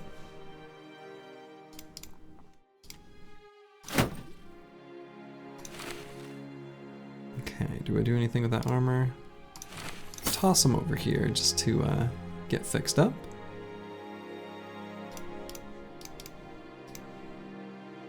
Okay, we're gonna keep this guy throwing, I guess. And so, the only stat we really care about is range skill on this bro. Is Grib taking a bro with a nice grin a trend now? I think it's been a trend for a very long time. Yeah. And Advanced Lightning could be given the great honor of becoming a spear bro. And if so, I would maybe be tempted to grab Fatigue here. I think he'd be good for it. Need to decide whether Master Maticus or Advanced Lightning. Okay. I mean, I guess the thing is, since I'm going to do Hammer and Shield as the secondary, it does make it so that I could do more than usual. 4 might still be too many. I don't know. Kind of inclined to do it with Advanced Lightning though.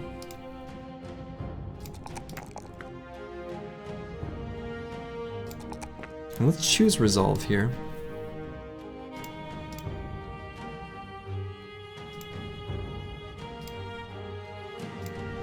And in fact, it might even make more sense to have him with this loadout with the Kite Shield and the bit better armor. Put Master Maticus back here. Probably make him some sort of dodge quick hands kind of thing. There was a one Smirker bro who stayed alive on the end of the bench. That's right, that's right. Cash, yeah, just collecting paychecks. Quiet quitting. As you do. Okay, we're gonna keep hedging our bets that the zoning bro could actually... Oh no, never mind. I was gonna say he has high initiative, we could grab dodge, but he's paranoid. Man.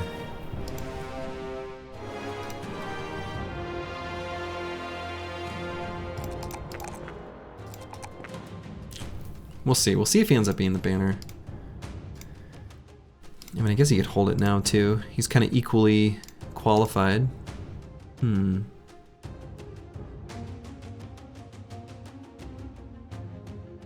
Painter Nerd, you're gonna go to the arena again? Anything could happen.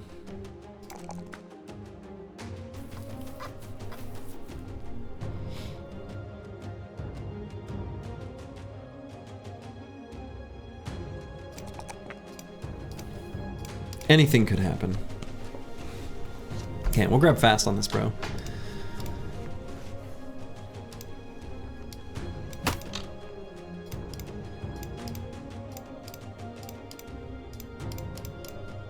Okay.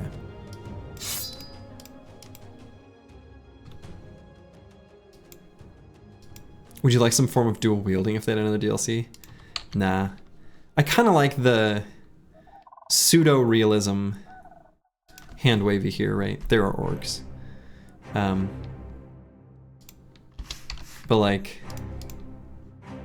I'm happy that dual wielding isn't in this game actually. Ugh. Only 8 enemies.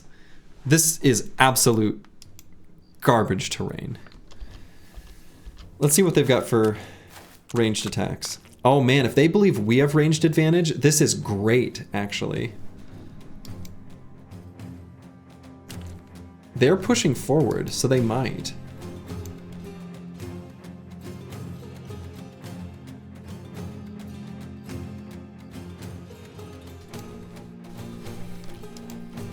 When will they add the Japanese faction? All right, let's see if they are going to run through the mucky muck.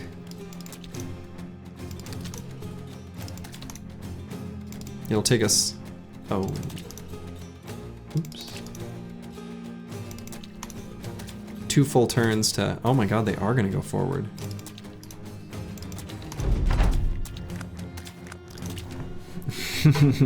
Good, you got the Tenacious D reference. Wonderful. High above the mucky muck, castle made of clouds. So good.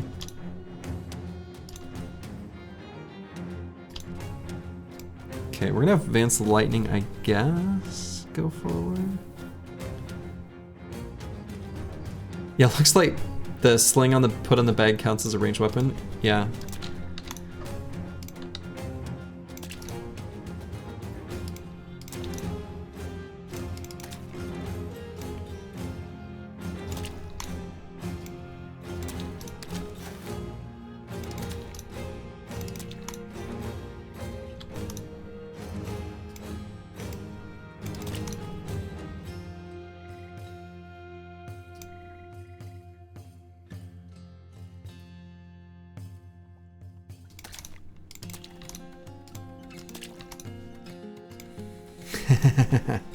You saw the D in their entourage at LAX one time? Nice. Like LAX airport?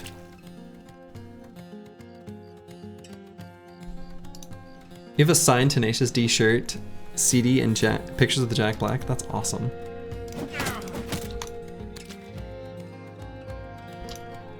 That's awesome.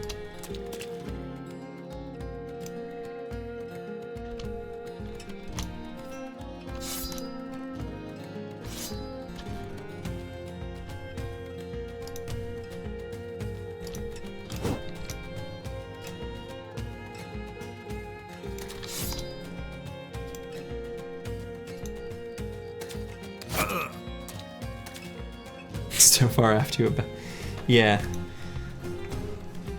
Better, closer, warmer. Yeah. Inward singing, right? Isn't that where better, closer, warmer is?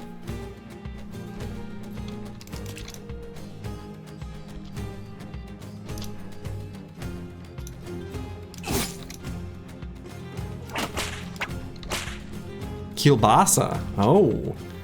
My butt cheeks is warm.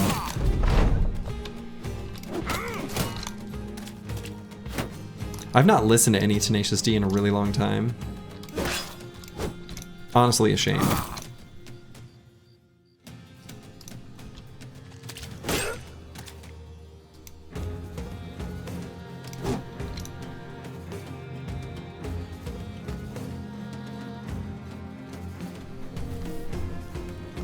wonder if I move forward and just give this guy a little love tap.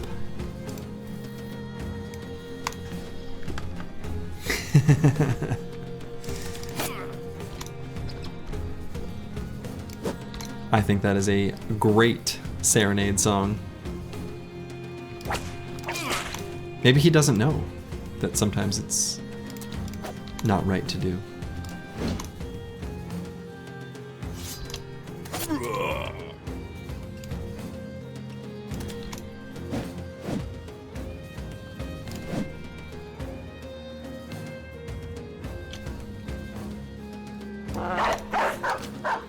Oh, I was hoping the dog wouldn't go there. Dog, no. Dog, that's a very dangerous place to go.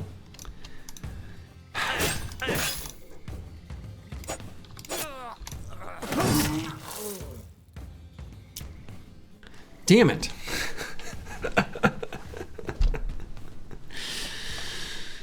Well, Bagameister is no more.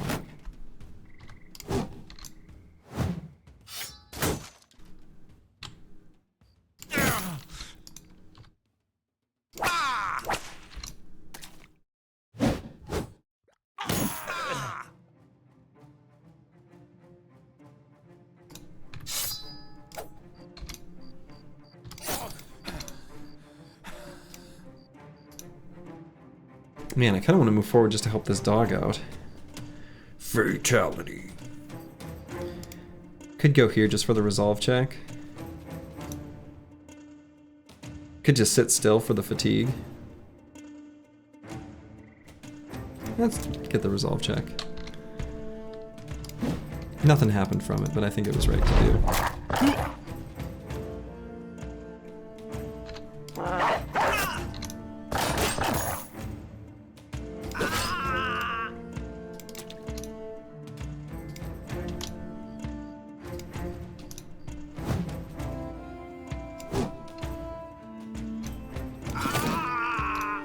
Good.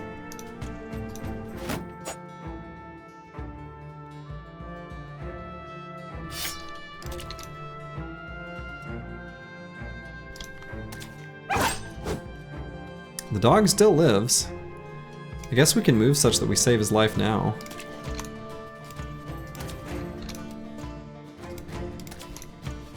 They're like all nearly breaking.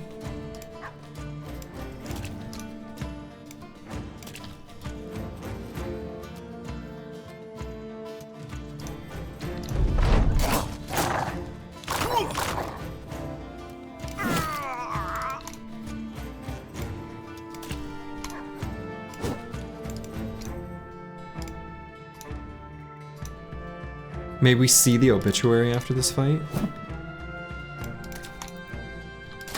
Sure, it's long.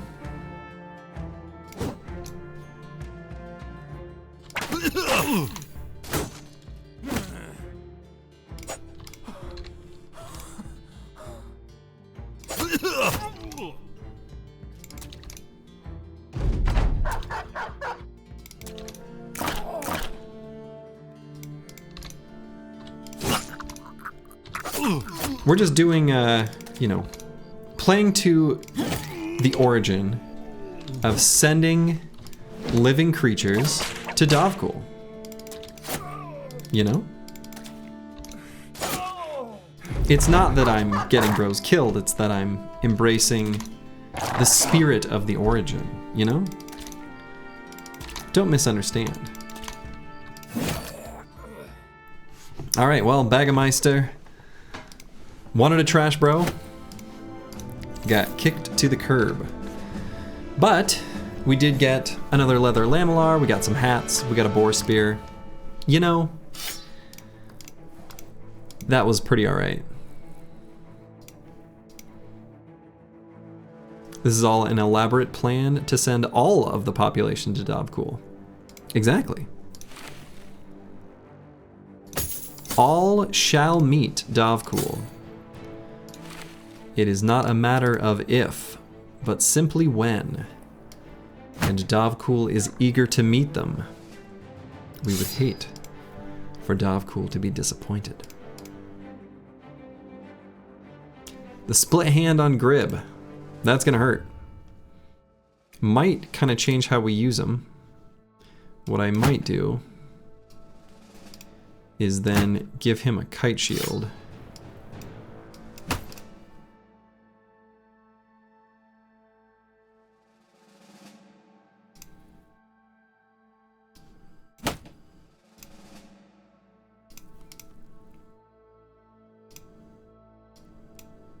put him in the center.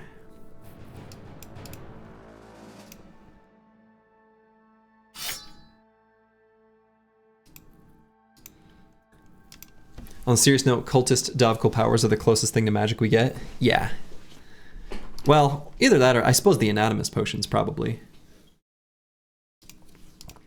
Even though I suppose they are very much not magic, but like, you know, they're the most unnatural. Anatomist is the most unnatural. Cultists are the most magical, maybe. Is it ever explained in the lore how does Davkul give power to his followers? In the sacrifice event, it kind of describes what is taking place. Well, this is an unfortunate level up. Kind of low rolled everything. Yeah, literally low rolled everything except for initiative, which it's not going to be an initiative, bro. I mean, I guess I'll take melee skill. He is going to be an offensive brother. So that's the most important stat for him. And we'll prop up his resolve a bit. We do have this long sword. Could maybe give that to someone.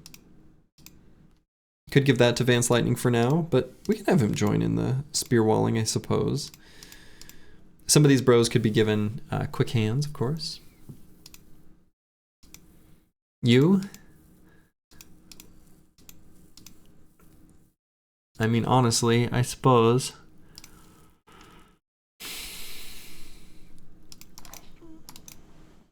What if Davkul is a woman and the mother of all? Davkul is a endless, genderless, timeless, completely ethereal, but most certainly real entity. So really, no pronoun works. We should simply refer to Davkul as Davkul. Neither mother nor father, but simply the all-knowing and all-being. You know? Something like that.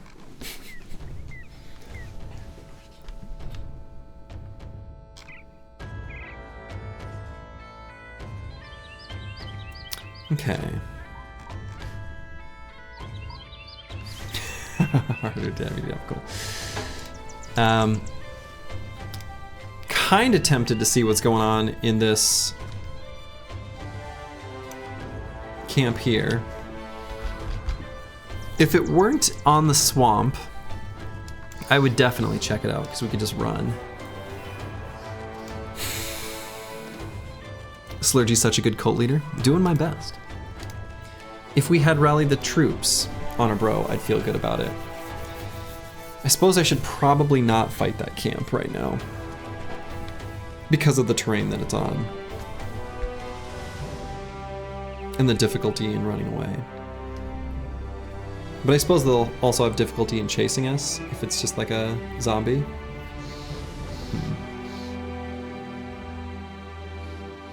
Kind of gross fighting zombies in the swamp though.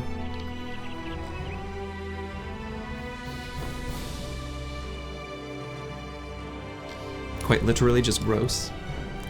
You know, decaying bodies and it's gotta stink, you know? You can just find an island. Yeah. Let it be known throughout the land that Davkul have come to save us from eternal damnation. Cast aside your mortal flesh and join us. All hail Davkul. Yeah, they'll shamble on top to die. It'll be tedious but safe. I mean, I guess that to an extent that's true, unless there's like a fallen hero that's getting pumped up by a necro. Oh no, a copy pasta. Unexpected.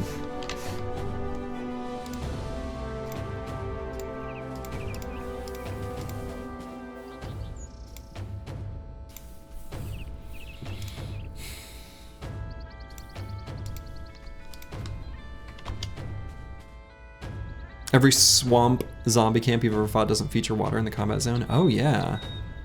Just muck and plushy grass. I think that's true actually, right? Well, let's see what happens. We're just gonna be open to running. Yeah, you're right. Just plushy grass and muddy earth. All right, so there's 3 opponents here in the turn order, just below 102. But before 85. We don't know if it's 3 ghosts. We don't know if it's 2 ghosts and a necro. We obviously had problems with Geists before. And Geists are way more than 100? No?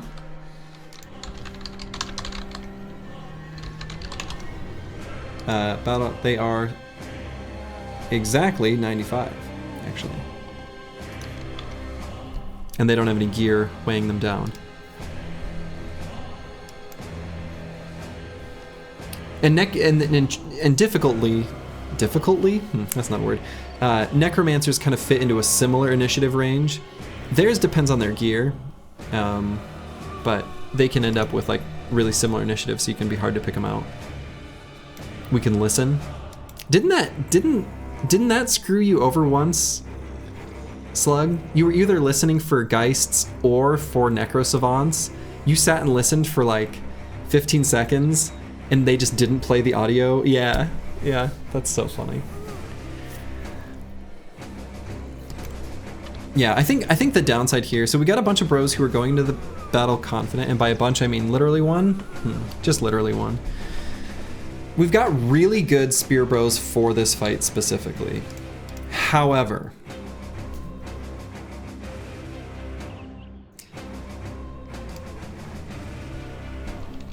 we don't have good tools to deal with the Geists. And we know there's at least 2. And we don't have any rally. Because our previous bro who did have rally, well, he died. So I actually think this is nice and winnable, but I am actually still gonna run away like a coward. I feel like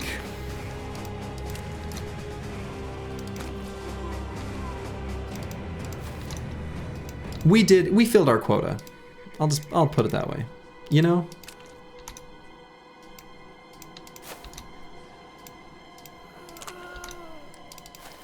We already had our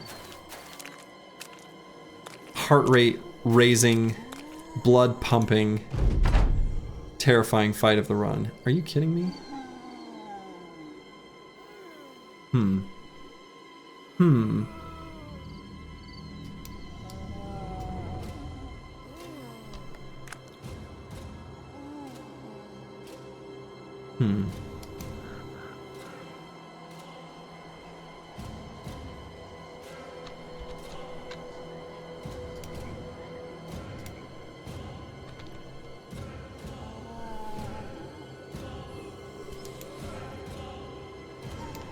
We've had 2 already.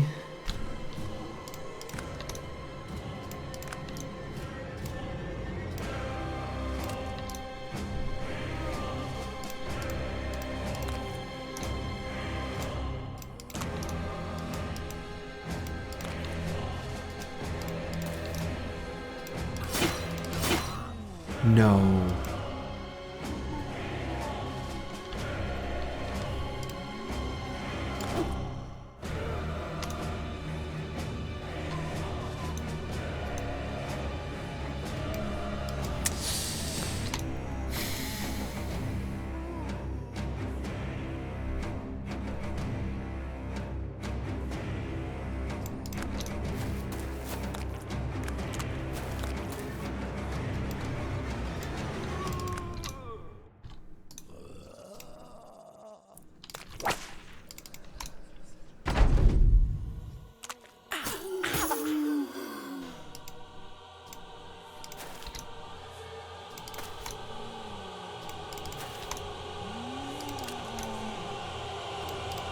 We're still gonna run. And we're just gonna hope.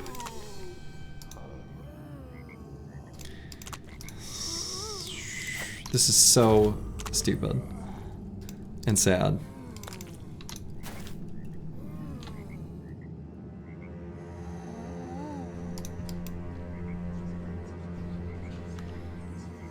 So when we tried to run through earlier, those are 28% hit chances? Are you kidding me? That string of hits on him? Those 3 hits? Those are 28%? Oh my god. So we have the option to do the knockback and then run. And then I could run King Tet up to save Vance Lightning.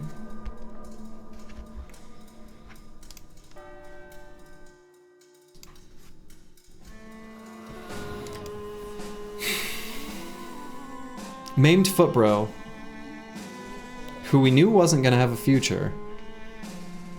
Well, Davkul may have a purpose for him yet. Actually, does he even... You have a net? No, okay.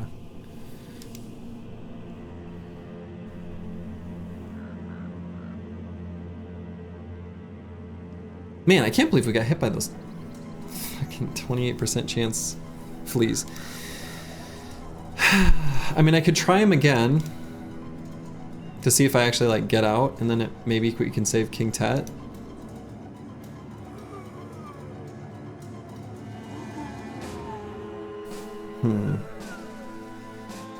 It'll be higher than 28%, because he's gonna gain a little bit of skill from the possess. So, you know, Vance Lightning is he's got really good melee skill. So we have a 95% chance to hit a knockback. And in so doing, we can move back just 1 hex is all we'll have fatigue for. But then King Tet can come up and yeah, he'll be able to occupy that hex. And then just hold him in melee so that we can actually run.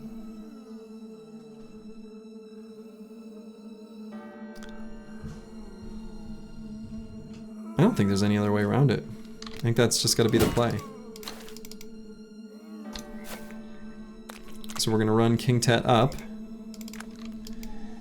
And do I sound the horn now? Will Vance Lightning figure it out? Will he run the correct direction? Can I trust the AI from this point? I think so.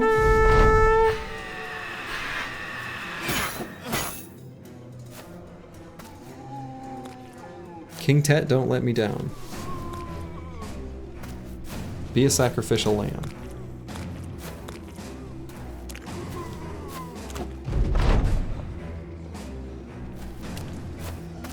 Advance Lightning, don't let me down either. Just keep running, and run the correct direction. Okay, that works. Well...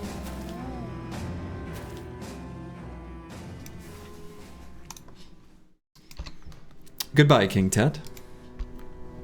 It was good knowing you. Merely going to meet Davkul. They sent out a patrol. Nope. Looks like they're already getting... Oh! No, come back here. Come back. Come back. Come back. Come back. Fight me, you cowards. This we can fight. Happily, in fact.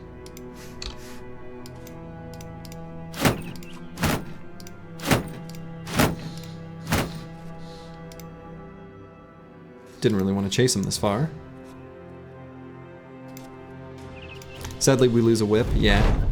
Yeah, we lost a whip. Oh man, look at this terrain. Let's go claim this and then end turn so that we can go before them next turn. How's about?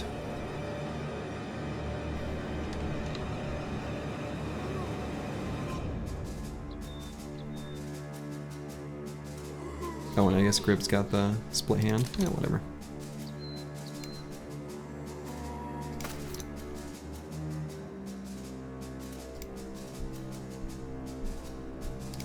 Could even move Cool Doge over to like Snipe the necro. Like not a meme. Thrower sniper. Seems good.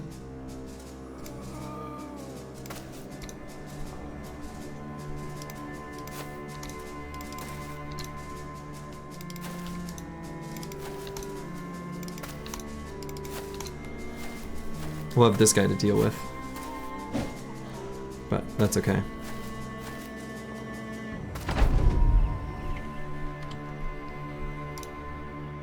He's got the one bodyguard.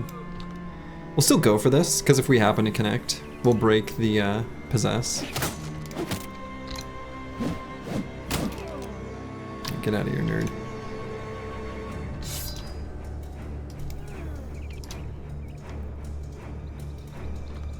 Could pull this guy in, actually. Let's do it. Oh, that's right. Advanced Lightning doesn't have Spear Mastery. Should not have pulled him in. You know. Let's see. Where's the Necro in the turn order? Yeah, let's do 2 attacks.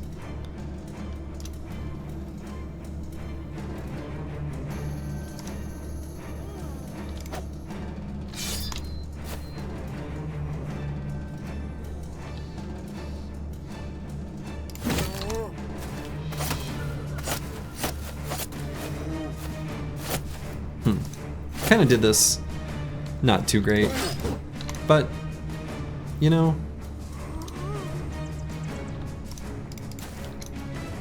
it'll be fine.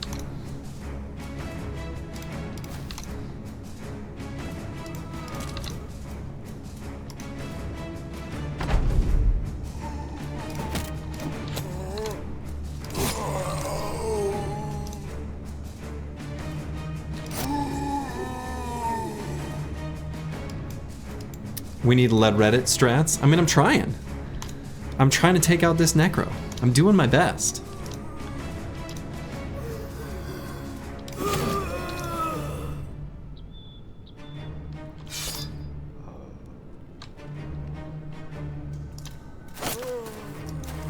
In Legends, Necromancers have Nimble? Oh man. That's actually... that's actually really funny.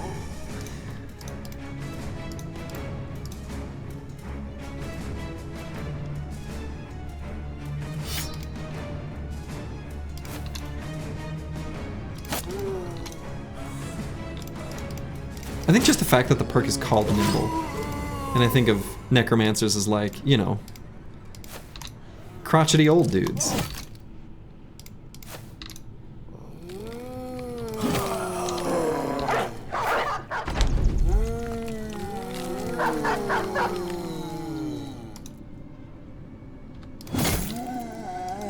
Oh my.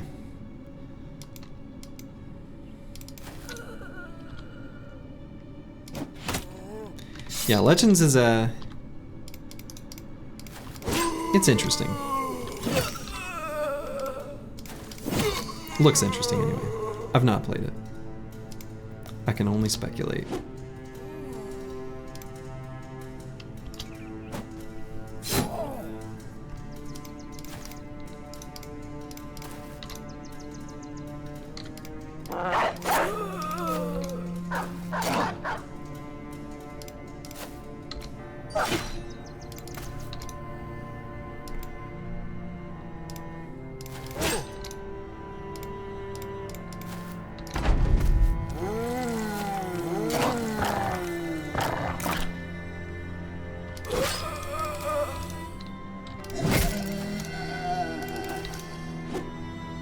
Kill my dog.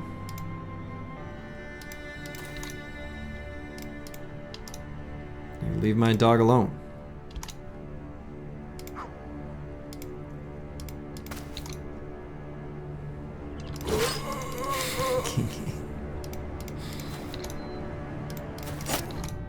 Okay, we gave them human targets, so they will no longer attack the dogs. The dogs are safe.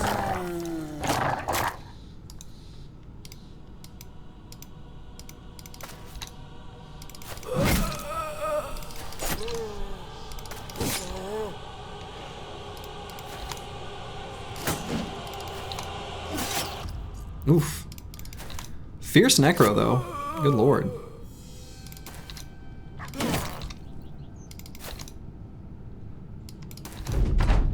Get him, doggies.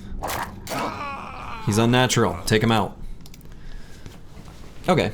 I mean, you know, for a fight we chased after, we didn't really get much for rewards.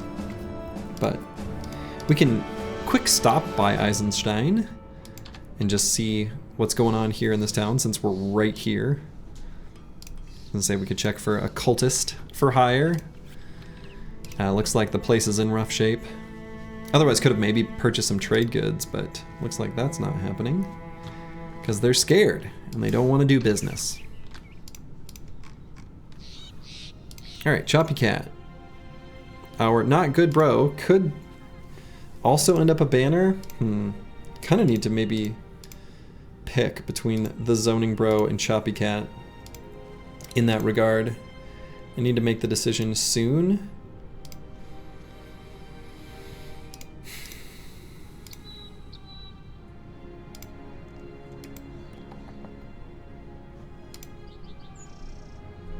I think I can do more with the zoning bro than a banner. I think I'll make Choppy Cat the banner. I thought he was going to be just a trash bro, but I think I can make him just like a utility banner. Give him bags, give him quick hands. Just have him do stuff. He's got good range defense, so he actually, I wasn't going to make like an arrow screening banner this run, and I wasn't with my initial incarnation. However, he certainly could be.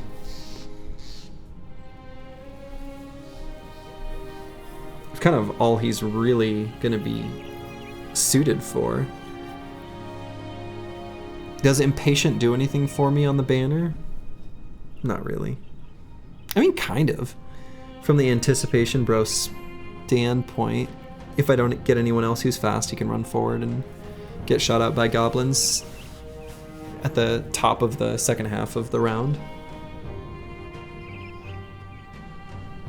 Yeah, he could dart out and suck up arrows. I mean, I guess. Huh. So I suppose if that's what I'm going to have him be. Imagine some goofy cultist bro. Matrix dodging arrows to the encouragement of all. I do kind of love that. What are you saying? I can dodge bullets? No. You won't have to, or something like that.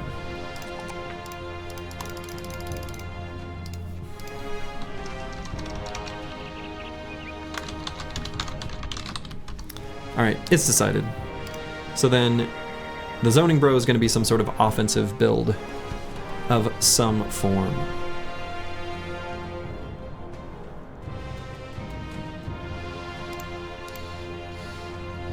Cultists don't need the banner as often. True.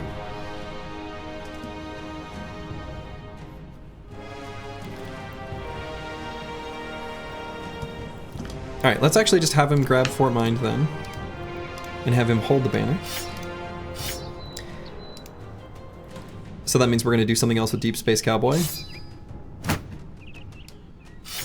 about we outfit him just like that?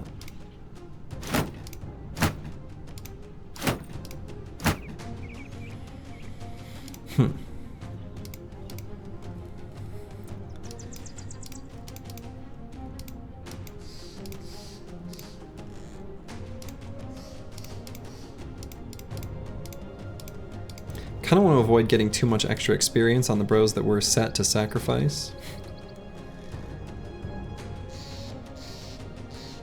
You want me to ask me to keep track of how many joins and how many sacrifices I'll have at the end of the run if it doesn't burn in me.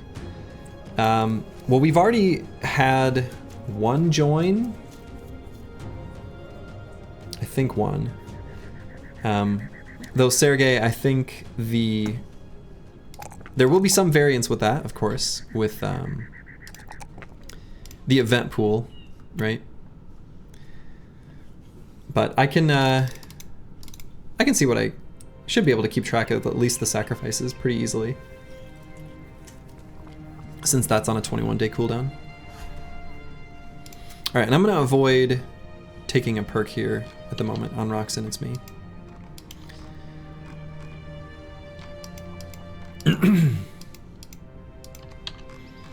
Not only could we make a, well, if only it could be dynamically updated. I was thinking, you know how there are, outside of industrial areas, sometimes they'll say it's been X number of days since the last incident. We could have something like that. It's been X number of days since the last sacrifices, but obviously I'm not going to keep track of that. Like, it would have to be programmatic. Do sacrifices show up in the death log? They do. They do, actually. Okay, I got disappearing villages here in Son of Elves. Any tips to keep your non-cultist bros happy in this background? Same as any other background. Fight density, don't get injuries, don't have bros die. Hey, look at that. A cultist. Heinrich. Heinrich is not bad. Heinrich will work.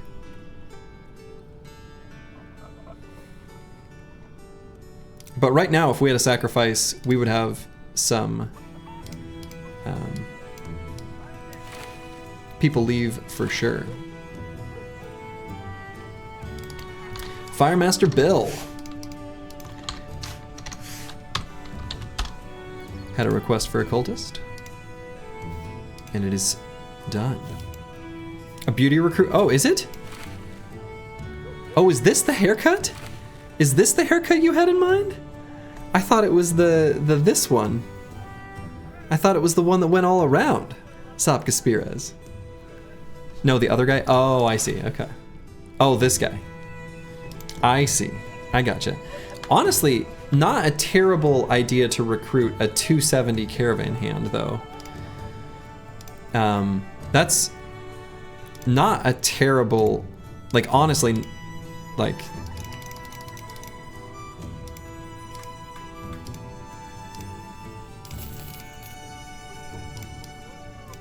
and he's pretty good.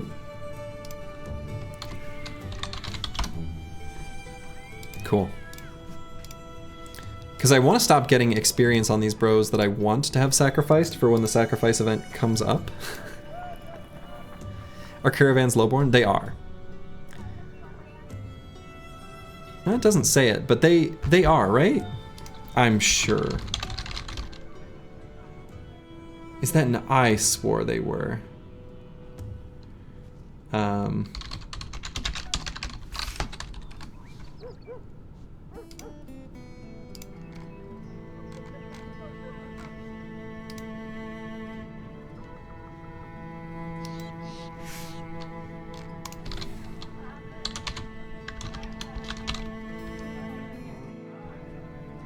Oh wow, no they're not.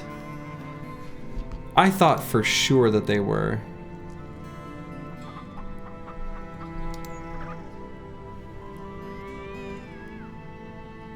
No, you're right.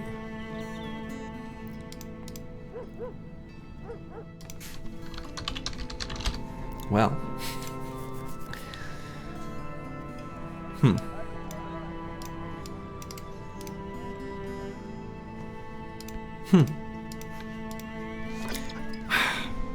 Okay. Huh.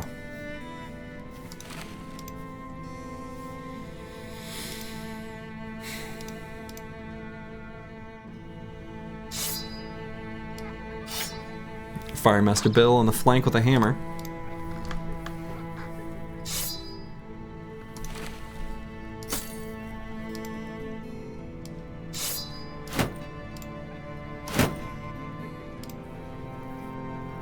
That hairstyle will please Davkul, for sure. You'll take a rock 2.0? You already have one. You already have one.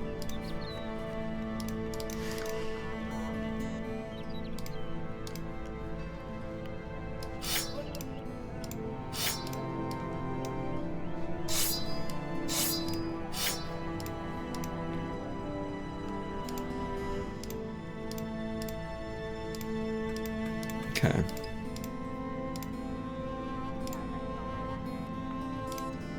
I guess I can get rid of this question mark. Okay. Well, continue down to Otterndorf. Hey, Firemaster Bill. Yeah, for now. For now. Company of the River House. It's a cool merc company name. All right, and we should try to be a bit more frugal coming up, specifically so that we can try to get our retinue of non-combat followers. I really thought that a caravan hand was among the lowborn. Caravan hand and gambler I think of in that way, but they're not, and well, whoops.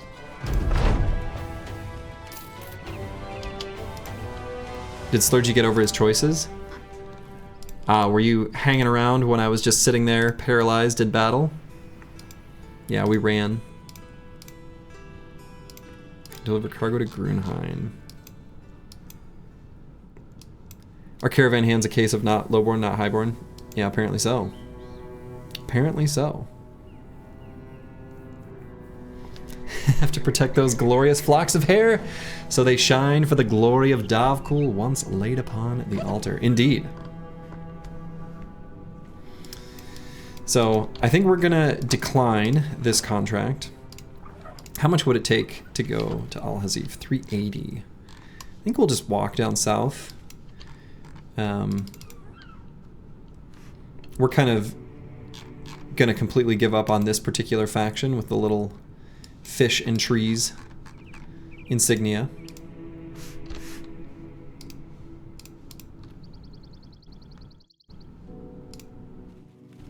Hey! Catch you later, Grib.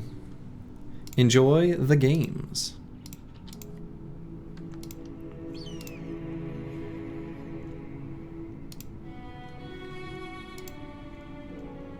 The real problems, so the squad's got we have a lot of improvements to make. One of the big ones is we really don't have any good throwers at all. And that's definitely a problem on the squad.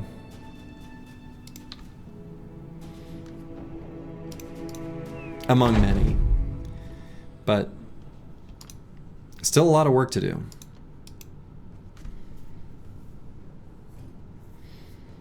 Sludgy says the list for candidates bros on the list is really long.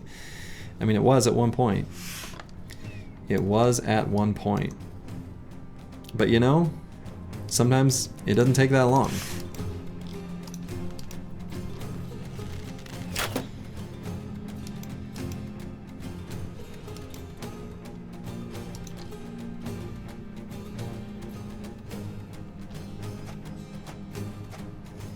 All right, so we got a pike here. We definitely want the pike. The pike will be a huge, huge benefit for the team. Yeah, we can look for poachers. Poachers are going to be our most solid convertible background. If we happen to find any dumb hunters, that works too.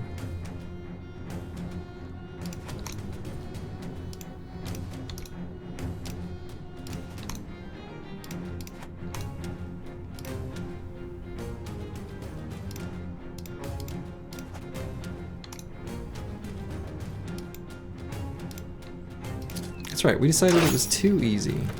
That's right.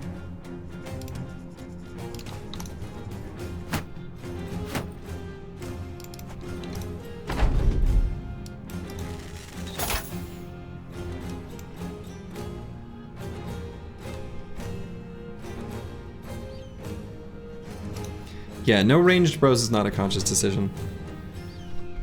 This is circumstantial.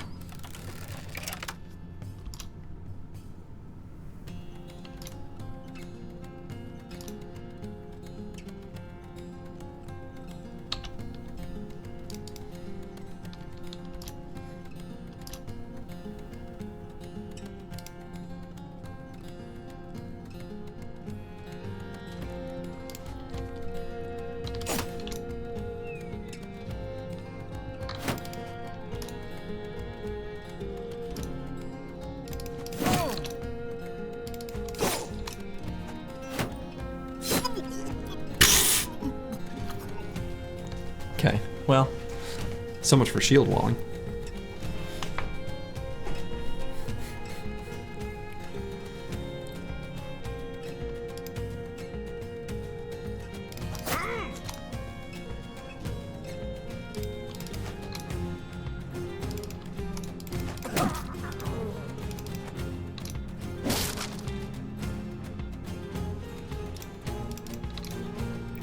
You destroy that shield. Good for you, buddy.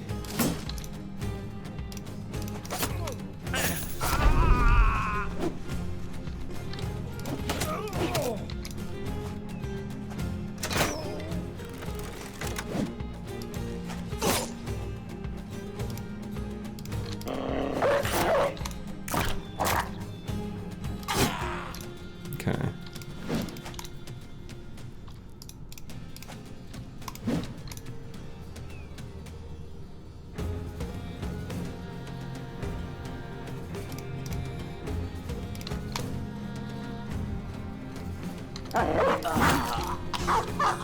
Good. One of the dogs jump on that guy. And he did.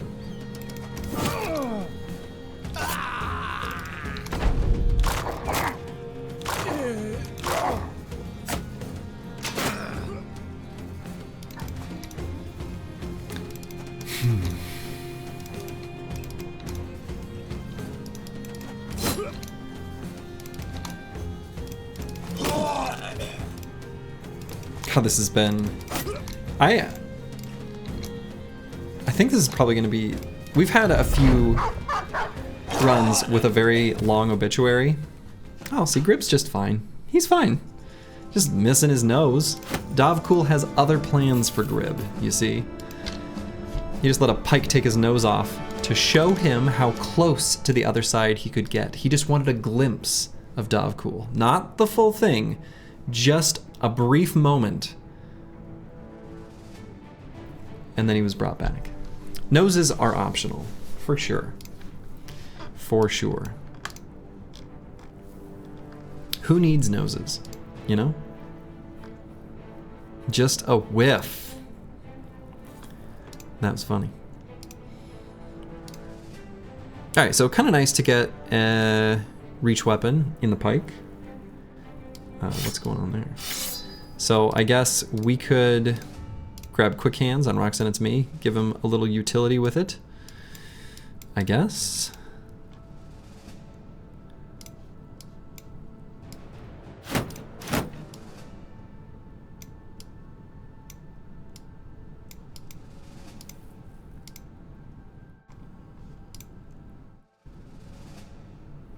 We'll give Firemaster Bill a new hat. Put the old one. Actually, honestly, are these worth fixing up?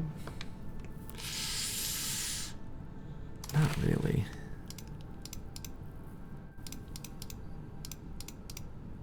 Okay, everyone's got a knife, so we can get a knife improvement. Okay, all the spear bows have them. We do have this light crossbow. I probably won't use it though. I don't really have anyone to do it.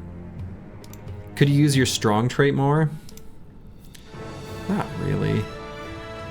Not in any meaningful capacity.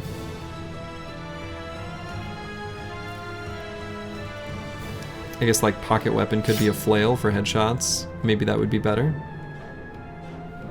Yeah, maybe that's true.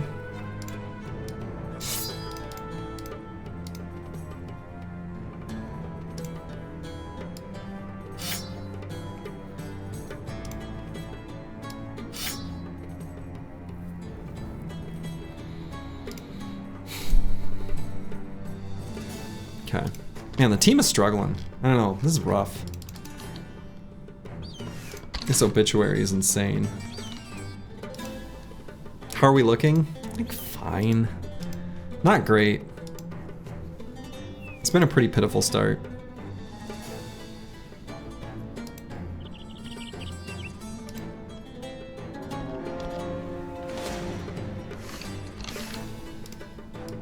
All right.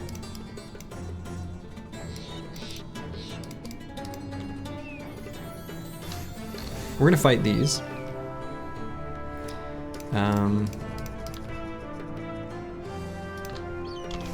It's actually like a army that could do a little damage to us.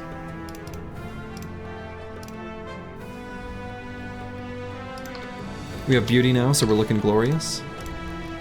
Something like that.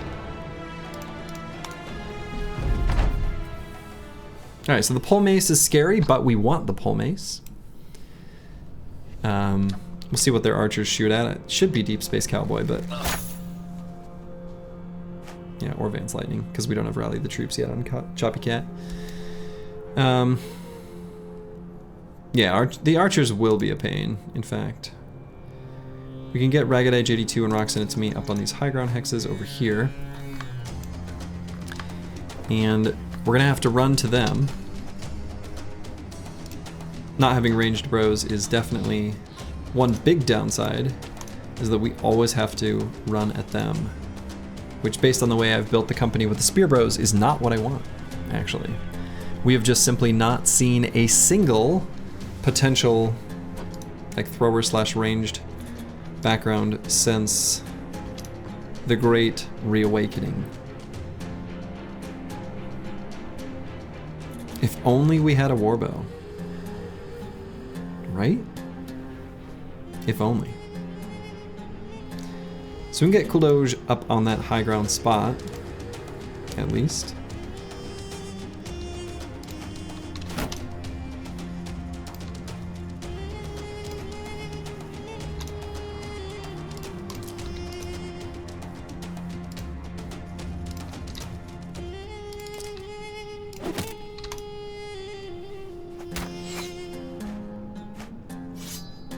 Since you're going to be a sacrifice, you can run at whoever and Davkul will protect you?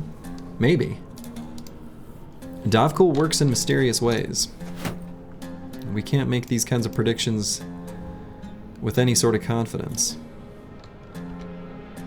So Firemaster Bill I want to be a little careful with.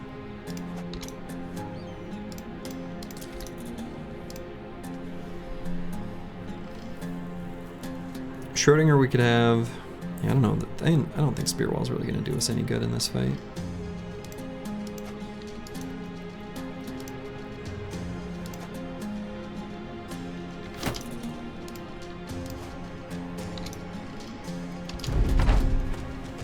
You swear the Nomad Archers have aimbot in your games? That's how RNG is sometimes. Alright, they're making a... they made a cute, fun shape, like a little arrowhead. Don't want to move forward right now. Not with that Nomad Outlaw and his big spooky stick. I was hoping to make melee contact somewhere down here. How sketchy is that? Only mildly. But maybe too much?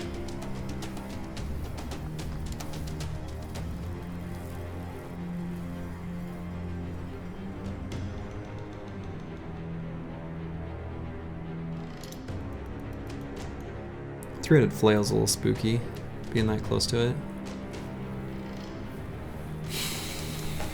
No.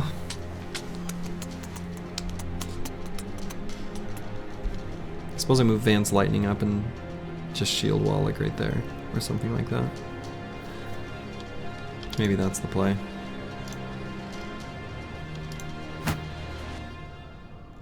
Oh, or here. That's even better. Forces the Outlaw to move forward. Let's do that.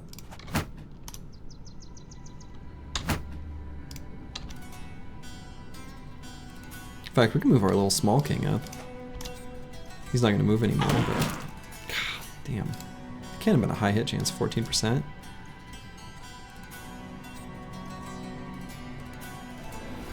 No, that sucks. That's what I was trying to avoid. Pole Mace feels like a knight in a chess game here. Yeah, kinda.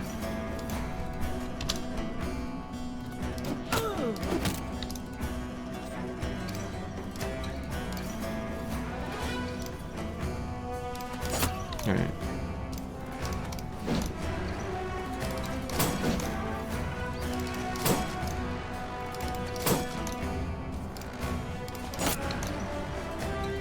Well, they had no trouble hitting me when I was shield walling. Why can't I hit them? Doesn't seem fair.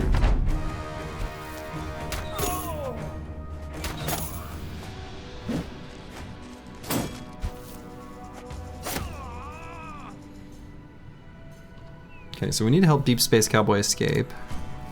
Need to try to not let Firemaster Bill die.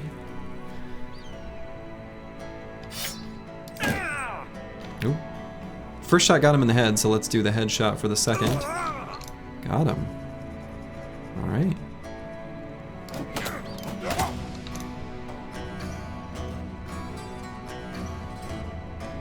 Okay, let's get the dog down. Hoping that would, hoping the 95% chance attack would hit. It did not.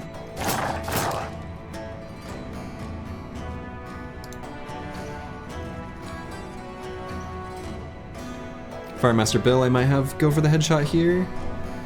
He's got lighter armor in the head than the body, and we've got the fatigue, and we kind of need to hit or potentially die.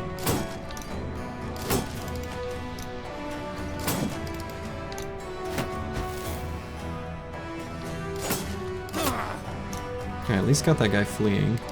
Deep Space Cowboy's got a GTFO.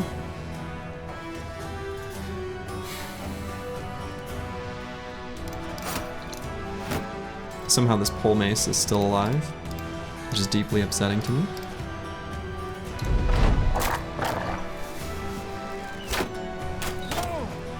Nine Lives proc on the banner, bam. There goes Firemaster Bill.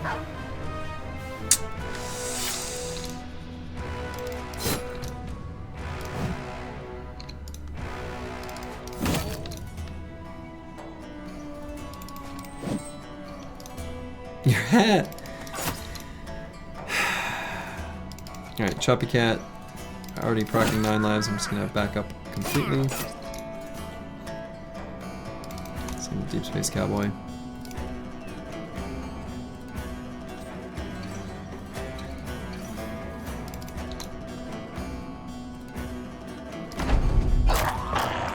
Team looking rough. Maybe a dumb brute can save the day. Maybe.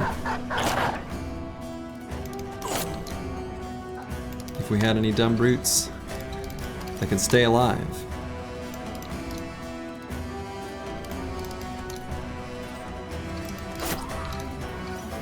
Team's looking very rough.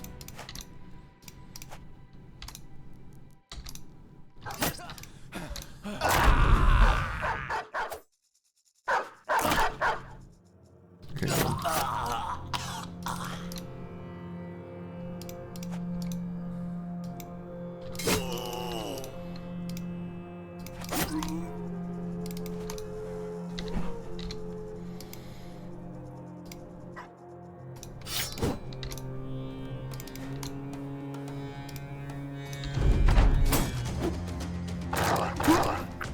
Oof. Firemaster Bill had just joined the company. Took part in one battle. Sometimes one's all you get.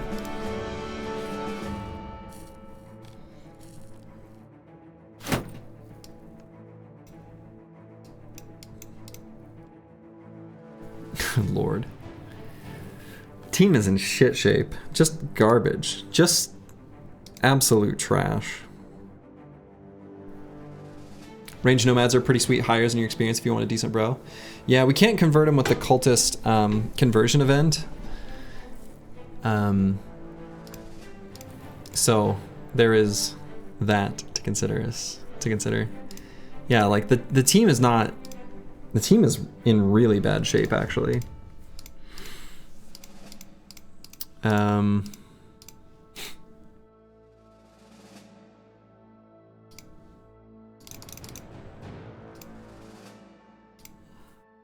Okay, so Master Maticus, what I might do with him, a build that's going to be really good right now is going to be Polearm Mastery. And using this pike. So just doing the 200 IQ move of mass rolling for brain damage for conversions. That is the true 8D chess play that I've got up my sleeve. Maybe. You don't think nomads can be dumb? Oh, I'm pretty sure nomads can be dumb.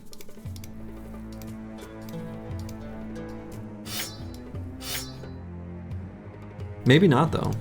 I thought they could.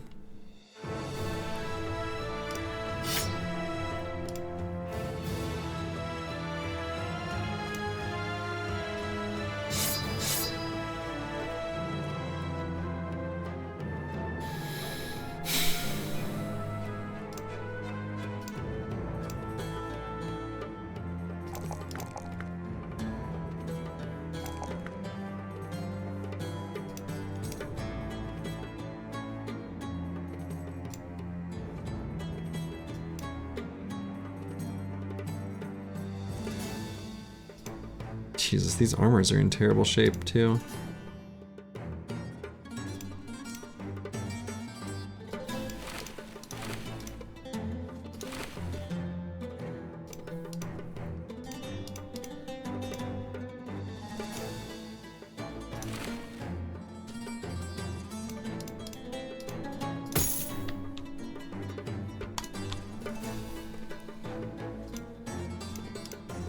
Yikes. Pierced arm, pierced hand, pierced side. Our banner is Swiss cheese. That's true. He does have a lot of holes in him. Wiki says they can. Okay, I thought so. I'm fairly confident that I've had dumb nomads before.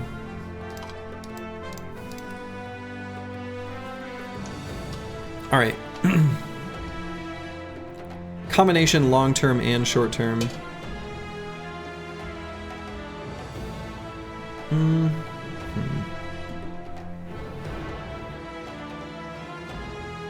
Let's just get shield expert on this bro. I should put his cultists too.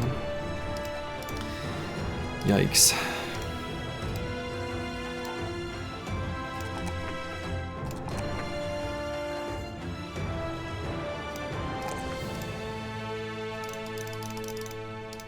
Let's go fast on this bro.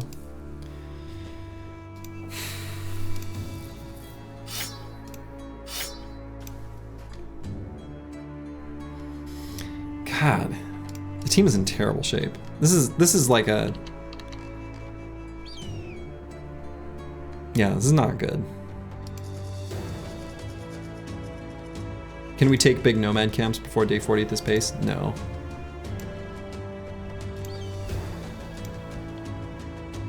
Only the little guys. Let's see, left or right? Guess I'll go left.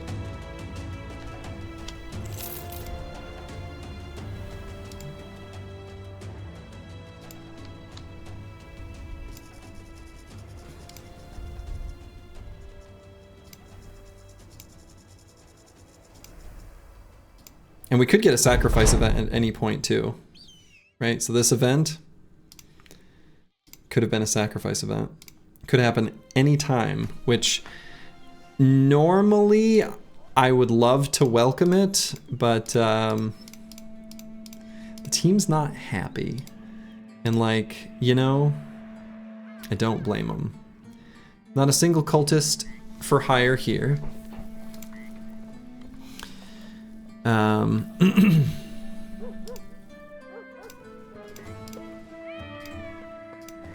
We at least will be able to get a decent amount of money from selling stuff here, so that's good. Yeah, 1k3 nomad for hire. We're probably not gonna do it though. I want to get that ambition completed. So the next big purchase is gonna be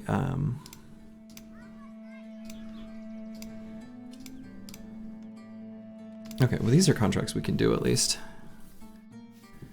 Let's see what's in the arena. Nachos. No. We don't fight nachos in the arena. All right.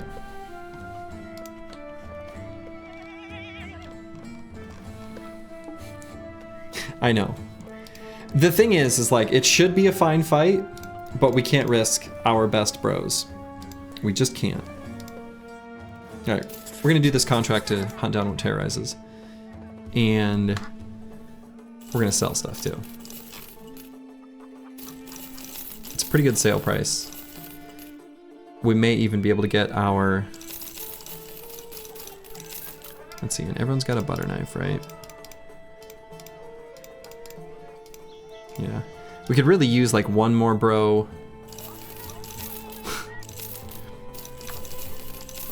We could use one more bro. Let's see, I'm selling enough stuff I could get to where we can just hire. Oh, hey, why am I not using that? What the hell?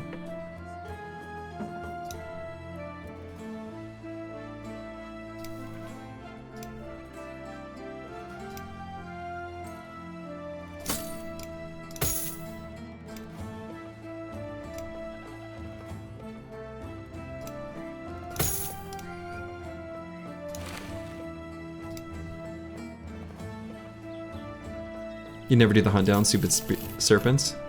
We can always just cancel the contract if it's serpents. That is an option. We're not forced to do it. So we can, let's get our retinue. And let's make it the scout. We'll travel faster. We can get this ambition completed. We could have actually gotten the tracker just to know immediately what these tracks were. To know what we'll be fighting. If it's serpents, honestly, we might cancel it. If it's hyenas, we're very happy. If it's nachos, that's fine. All right, I'm gonna use the restroom real quick and then we'll go fight those beasts. Be back in just a moment.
All right, I'm back. Yeah, no nacho. Canceling's like minus 100 renown. Something. I don't even know. Don't know, don't care. Renown is not something that like I ever really worry about because you inevitably get a ton of renown just by playing the game. Nachos. Okay. Nachos is fine.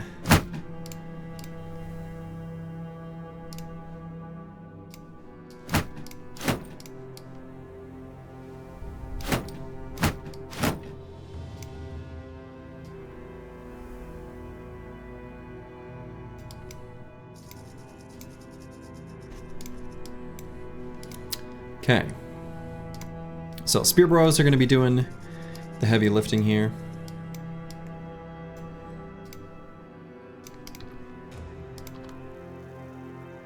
How many we got? Lots. Okay, but the biggest is a T2. 4 HP, it's a bait, bro. Yeah, I mean, we're just gonna have him hang back. He'll be there to surround a fleeing Nacho or make contact in a position where he'll never get attacked. They'll try to run around. No, they won't.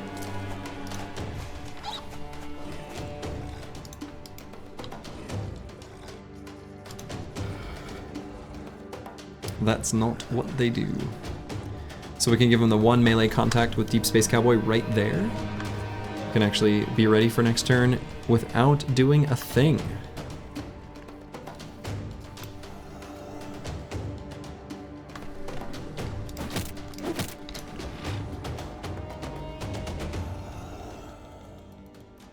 Might back up Grib to that high ground hex in case they do get through and get to him. We don't want that.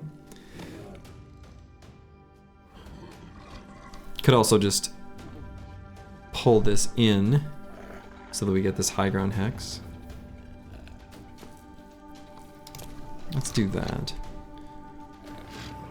So we'll still seed that 1 hex right there by Deep Space Cowboy,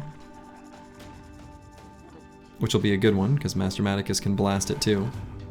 In fact, we could move someone else to that hex, which could still be Master Maticus.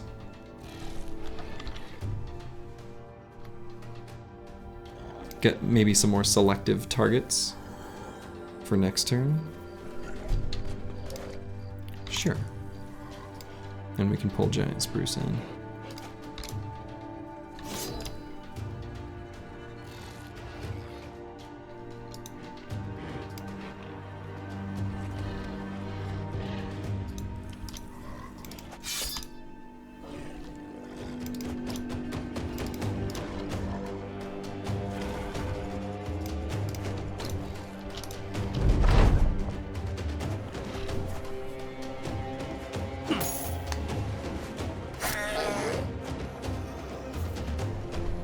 Okay.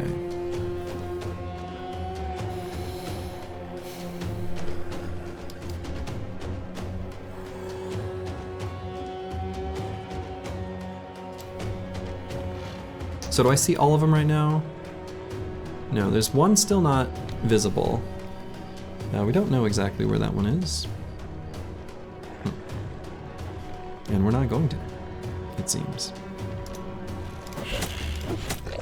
So we'll get some damage on the big Nachos. Now the risk to attacking with Master Maticus is he could one-shot a Nacho if he hits him in the head. Okay, but he didn't hit him in the head, which is good. In this case, anyway. We're gonna wait on Deep Space Cowboy. We're gonna see if they kill this Nacho, and if so, we'll have him move forward and shield wall on that dangerous hex.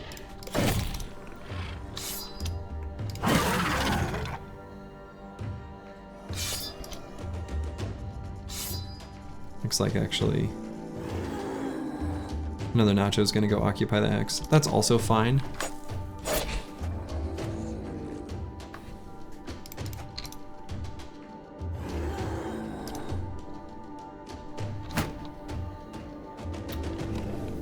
Boy, do I move forward? I mean, I guess look, he's got 70 melee defense. No underdog, right? So they're going to get some surround bonus.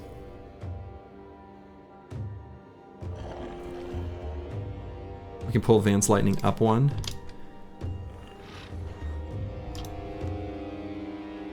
Probably not Choppy Cat though. Could kill this one. Makes there less of a surround. Yeah, Backstabber, yeah. Do they? Not just a Backstabber?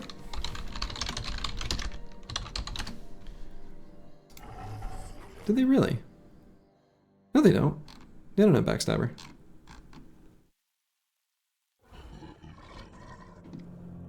Unless they get it when they size up.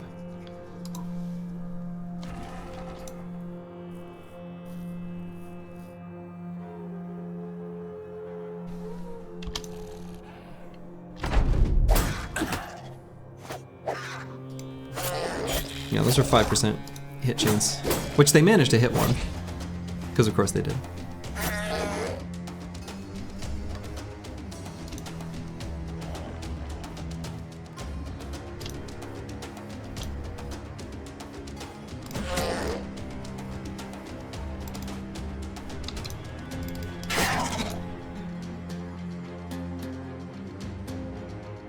Alright, so we can have Schrodinger move forward if we can take out that Nacho.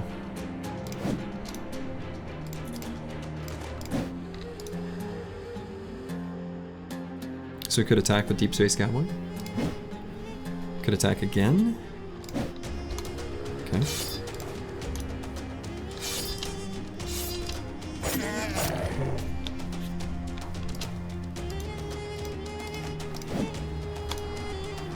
Only Snack and Hyena. As far as beasts are concerned. Sounds right. Yeah, so we didn't take out that Nacho, which is kind of annoying.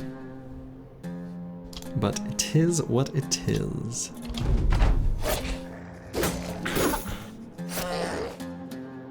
Good. That was a good morale break.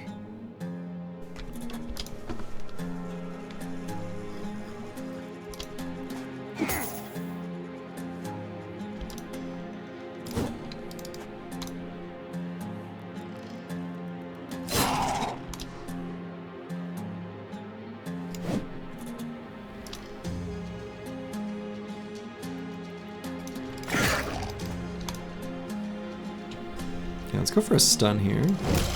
Got it. Good.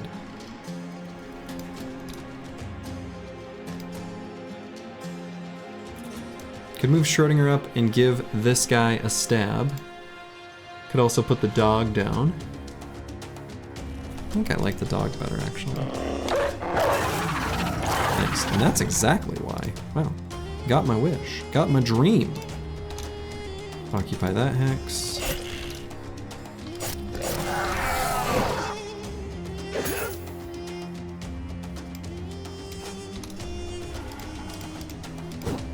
Oh, shouldn't have put Grib there. Maybe won't matter. Hopefully won't matter. Oh my god, it could matter. Oh my goodness.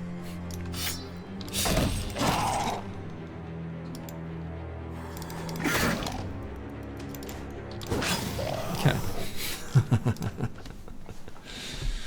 Whoops. Had a one careless, very careless maneuver there after the end of like at the end of a very carefully fought battle to just like do something really careless. Whoops.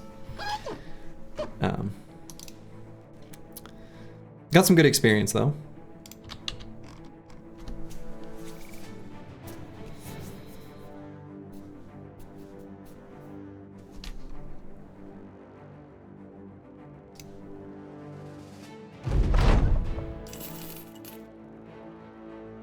Misinformation 101, please look up sources before spreading false stuff. Good advice. Okay, so we got this escort caravan to Hikmah, a day to the east. So when we had our fork in the road, obviously it was Hikmah that's over there. I'm kind of okay escorting a caravan, actually. The team needs a bit of time to recoup and recover, so traveling there is what we were going to do anyway. The team's in rough shape. So, let's go. I don't know if you can still sacrifice while in the trading caravan. Normally around this time, in a normal campaign, we would be doing well enough that we wouldn't have problems with mood, where the team would be happy, we'd be taking fights, but, ooh. Okay, so we've decided we do know who our banner is gonna be, and did they level up? No, but they're close. So we'll be able to complete this next ambition pretty quickly. The ambitions are gonna be very important for us to remain you know, in good spirits and such, so that when the sacrifice event happens, it's less of a tragedy.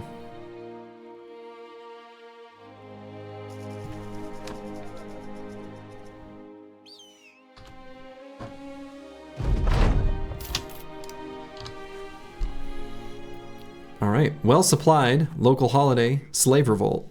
Lots going on here. Hikmah, an exciting place.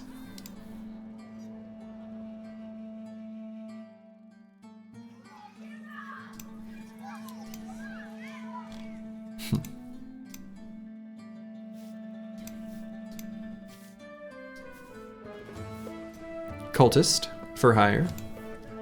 We will probably hire them because, you know, we're cultists.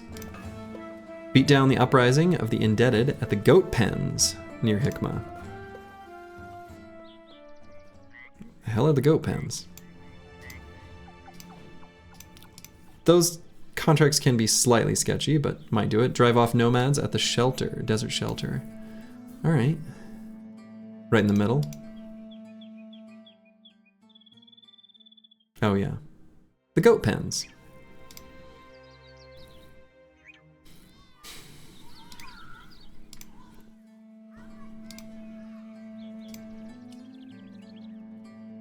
All right, we'll beat down the uprising.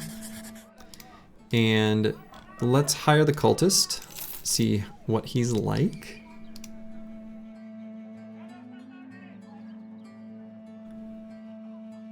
Huh. You know what's funny is he would have 54 melee skill. Or no. No, huge is minus melee defense. Never mind. I was saying something dumb. He has 49 melee skill. This guy is trash.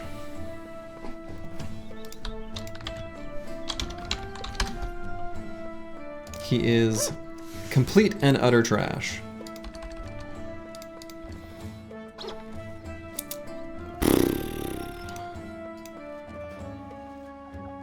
He bops when he connects. Oh yeah. I mean, if he hits a boy in the head. If he hits a boy in the head, it does a big hurt. It does a big hurt. We can give him one of these.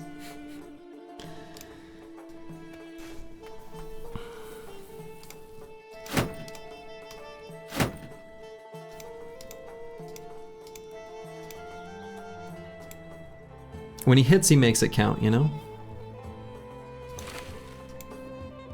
Maybe we use him with flail. I mean, for now. Yeah. For now we do.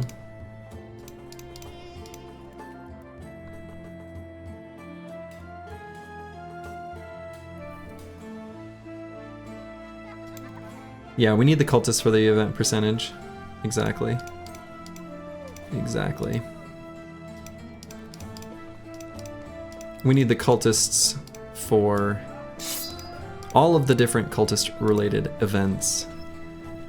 So we want to get as many as we can. Even the trash ones.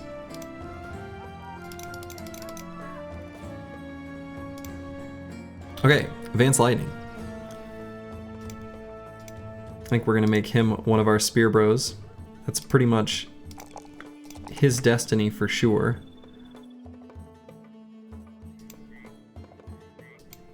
No, he's only got -5 attack from Brute. Huge gives minus melee defense. Huge is great, but Brute is bad. Huge can be great. Huge is sometimes good, sometimes bad. It depends on what you would otherwise want to use the bro for.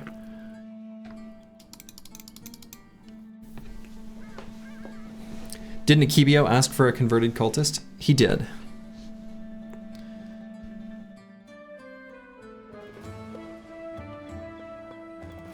Akibio is on the list. Misinformation is rampant today. Yeah, seems so. Yeah, I think we can. We don't need the fatigue here yet. We can do resolve. Feel pretty good about that. And I think we'll just grab 9. Keep him nice and safe.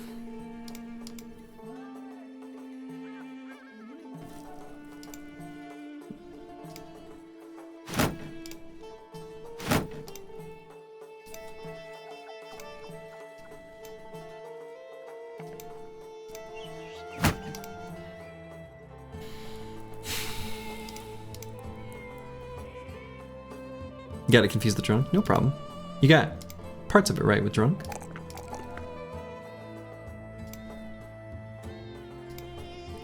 Let's get this bro quick hands so that we can use this two-handed mallet when the situation calls for it.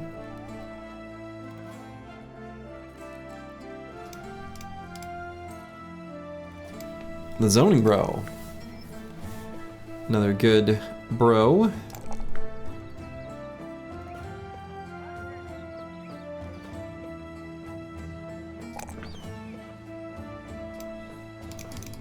Let's give him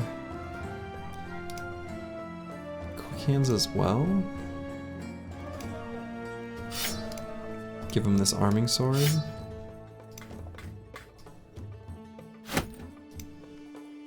Sure. Almost a 9-star bro. True. True. Cool Doge. One of our sacrificial lambs. Hanging on. I guess we'll give him some more fatigue. And quick hands? Not sure what else we'd really even pick here. This could maybe be a genuine opportunity because I'm not really caring as much about swapping his weapon or what's going to happen with him long term. And he's like a tempo thrower specifically for human enemies. Crippling strikes? Or executioner, just damage. Crippling strikes. Next turn we'll grab throwing mastery, if he's alive.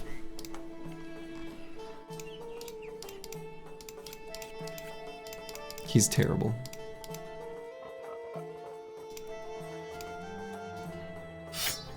Is that a first? I think it's the first time I've even picked it, yes. I think that's true. Alright, before we go beat down that uprising, we'll get some rice, just in case this sends us on a wild goose chase. This is just business. Your rebellion is about to be crushed. Lots of indebted and some cutthroats, great. You love to see it.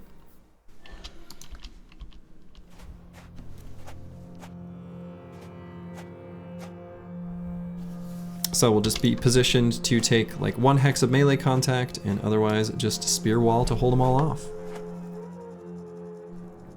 So we got only the 1 reach weapon to worry about as well. So we'll let him have this 1 hex and the rest of them are all gonna just bounce off of us.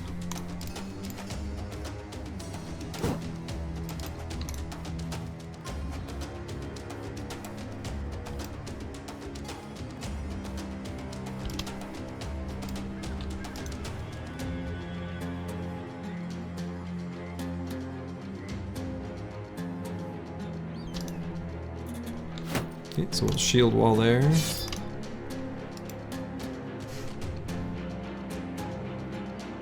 was thinking about whether to take off the shield here on Advanced Lightning. I don't think I will. Ka-chonk.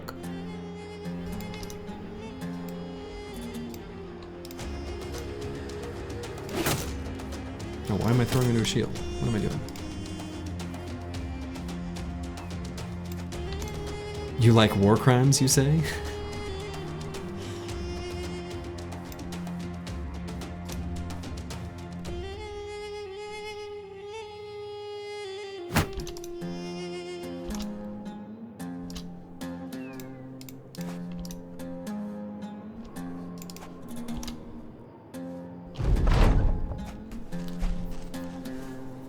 Get him indebted.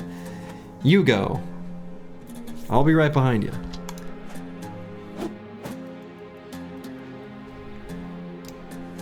Nah, you're doing great.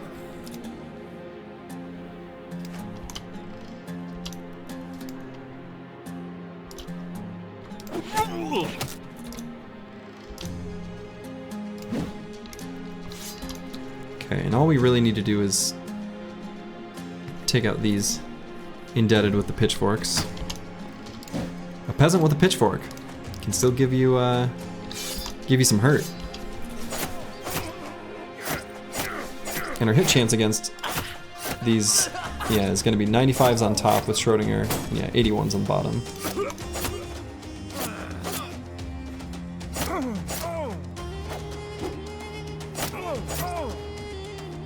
Okay.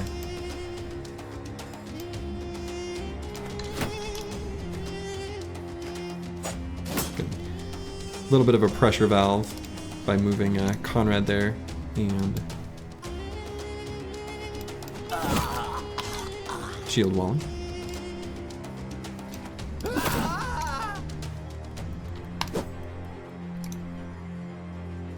You use spears so well.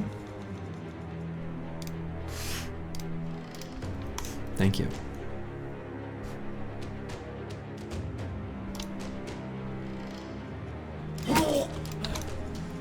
Using spears well is a matter of understanding how the AI makes their decisions. So regardless of what Reddit might tell you, that there's some sort of like bad weapon used by newer players, tell them they're wrong. Spread the good word.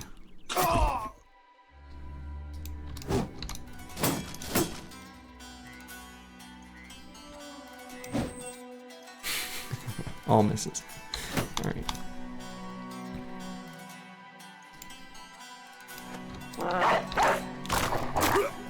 Wooden flail is not a bad weapon. The... what?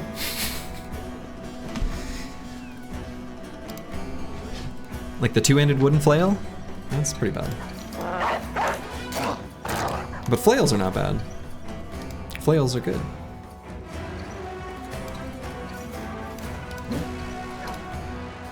So you're trying to coerce us into a spear cult? Exactly.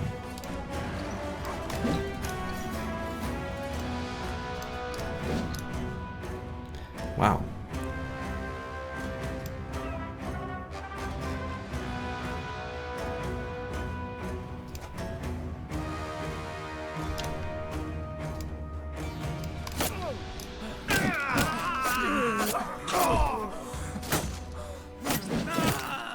Okay. Try to get as many surrounds as we could for when they were fleeing.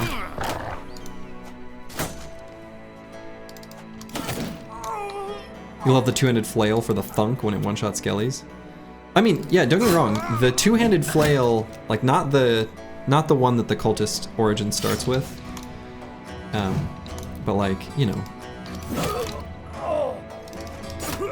the top tier two-handed flail or the berserk chain. Those are great weapons, like really good weapons. I have used them to great effect in many of the campaigns in this Winstreak series. Would you build a spear bro in a lone wolf run? Well, you'll just have to wait and see. Our work is done.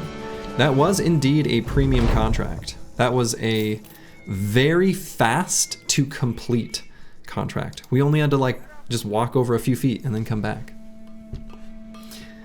I think the answer might not surprise you. I'm sure the answer will not surprise you. All right, they do have a net for sale, so we'll make sure to pick up that. We're gonna do this other contract. I think it was to destroy a nomad camp.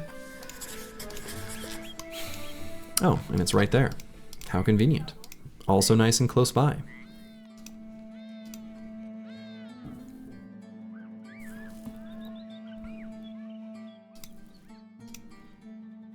Very close to getting our next level on Choppy Cat, where we can get Rally the Troops, and then complete the next ambition, which should give us a bit of safety for the sacrifice event if it comes. Now, as far as like weapons and things to sell, I think we'll just sell most of what we've got in the inventory.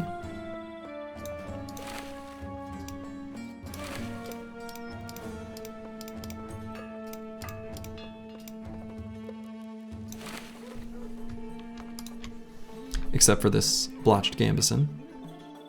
We're gonna sell basically everything else.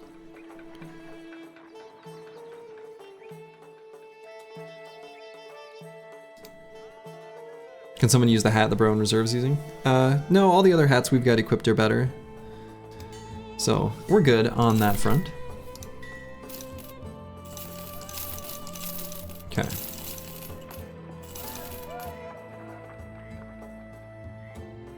I don't think there's any reason to keep the composite bow. I don't think there's any reason to keep these nacho components either. Might buy a little bit of tools, a little bit of food.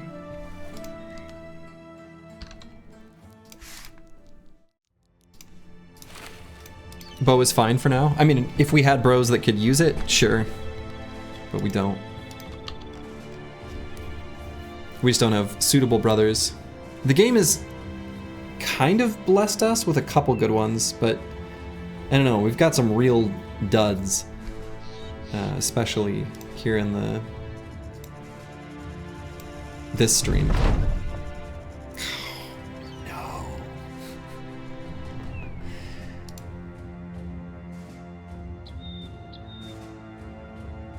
These nomads are gonna get wrecked.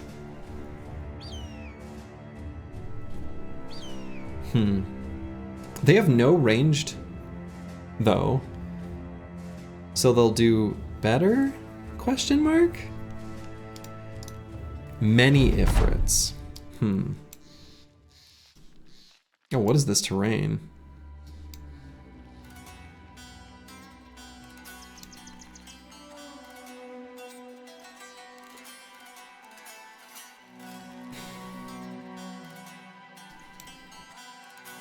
I could put it in the backpack of in raider fights so you get range advantage. I mean, in certain situations, yeah. I don't know. Oh yeah, we're gonna let them sort it out. That's usually what I do, although this is gonna be weird. The thing I don't like about it is I don't want to retreat. We're like on a plateau. Is there any way to keep that? I don't know, probably not.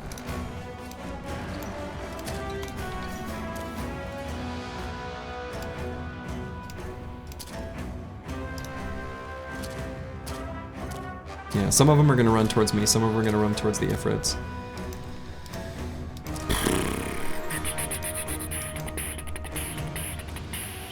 We got the one kite shield.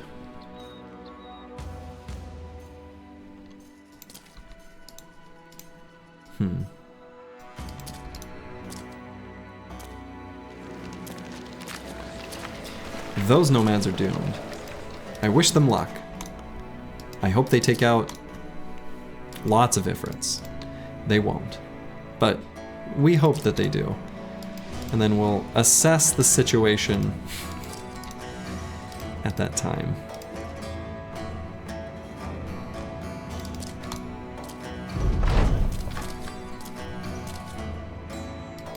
So we got these idiots who don't know who the real threat on the battlefield is.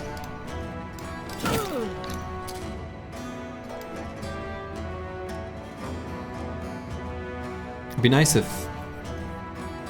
You know, I suppose realistically, thinking about this a bit more, knowing that this was a possible contract twist, and knowing that the enemy team could have split in the way that they did, I should have put my stronger of the two spear bros, which is Schrodinger, on the bottom side of my formation. That would have been much better. Did you get into a third-party fight? No, it's the contract twist. If all the human die in the camp and you retreat, it's done? I actually don't know. I've always fought them. I've always fought the Ifrits. Our spear bros are going to have to opportunistically pick up these bludgeons from the battlefield so that we can fight the Ifrits a bit more efficiently. So...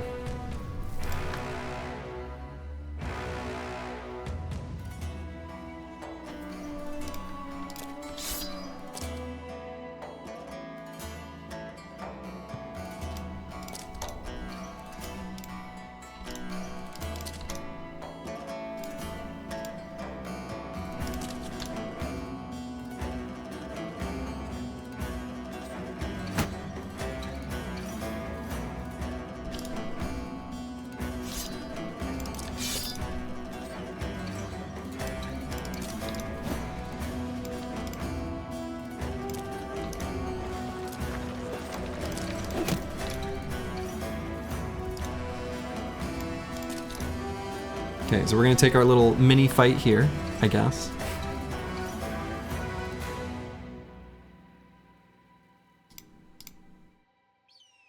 So we're giving them one hex that they can take.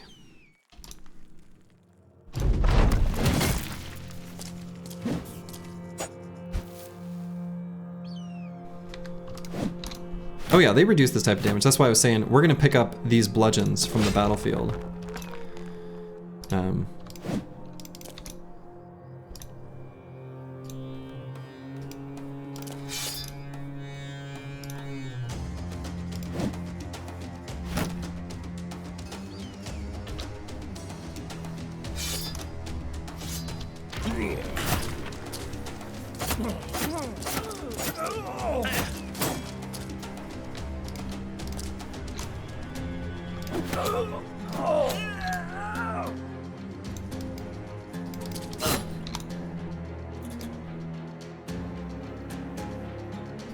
Okay.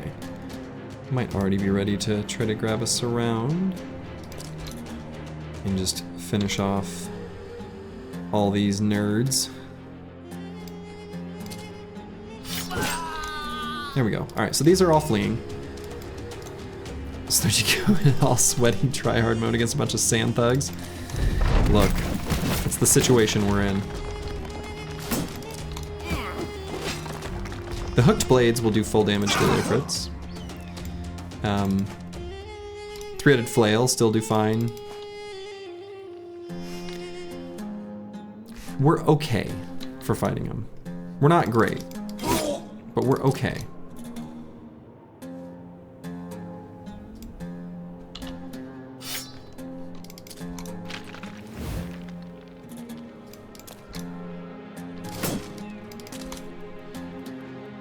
Okay, so Schrodinger is gonna pick up one of these bludgeons. Pretty hurt, like the bludgeon is hurt. But it'll be better than the spear for damaging the Ifrits. So we're gonna grab it.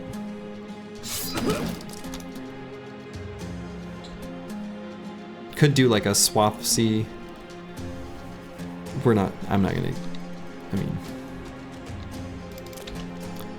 this is fun. So we'll be able to pick up those spears at the end of the fight. They're not gonna go anywhere.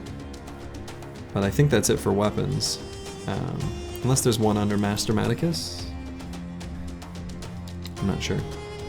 And we'll, I guess, run up to see if we can, or maybe we just save fatigue. Probably just regenerate our fatigue. I was gonna say we could run up, depending on how long we thought the fight would go. We could try to get like some high ground hexes. That's sort of a pipe dream. We'll just sort of reform up. Sort of make like a little formation down here where we're gonna get ready to meet him between these two. This fireplace and marquee.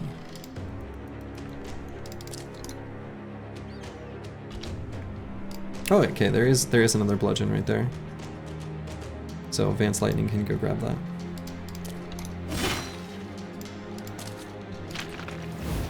Can we name the Ifrits Brickies?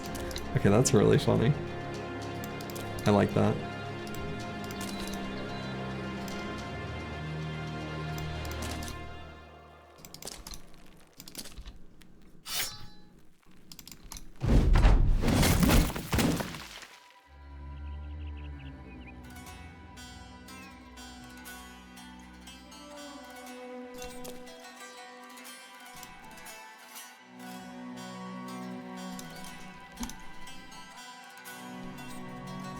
So,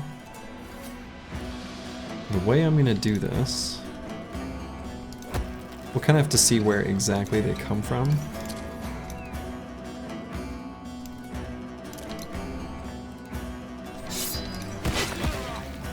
But we're gonna get Deep Space Cowboy up to like here.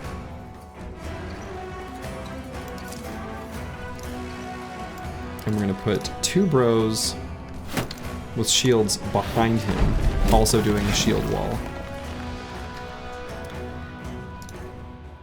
At least two. Could do more. Is this the same run that you narrowly saved yesterday? Sure is. Otherwise, you'd see an updated stream title, my friend.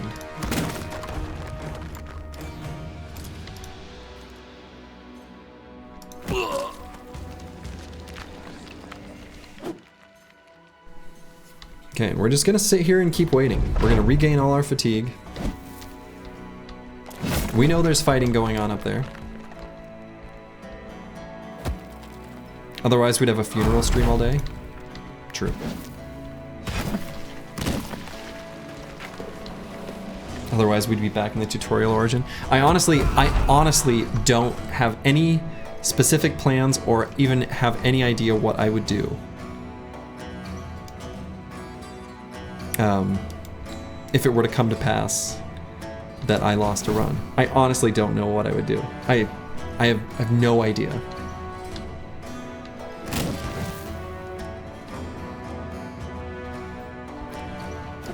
We'd start over from the beginning.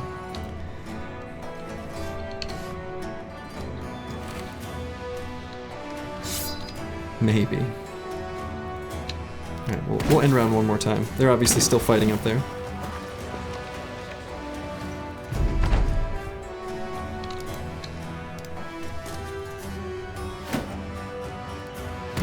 You think the Nomads win this? Nah, the Nomads... We saw the Nomads win one time and it was incredible. I don't know, maybe they are winning this. Maybe they are winning this.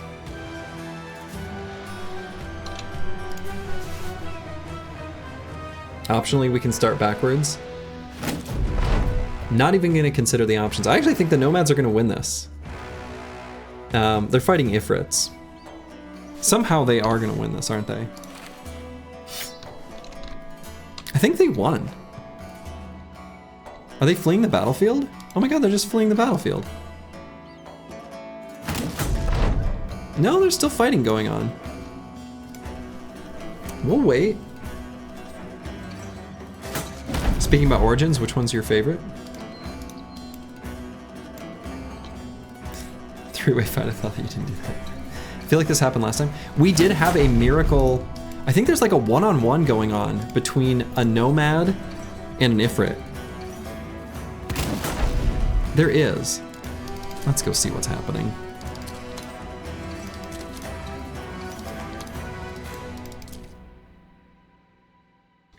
Oh, the Outlaw's about to lose.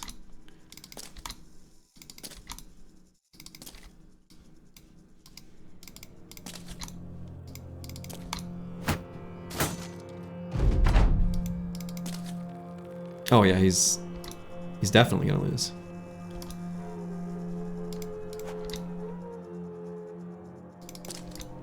If only we had a Kaka. True.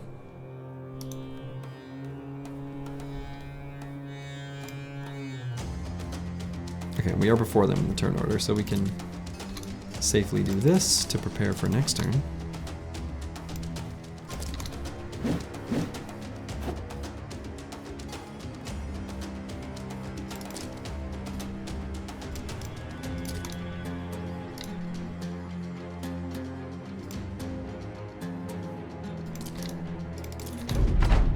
Davkul witness.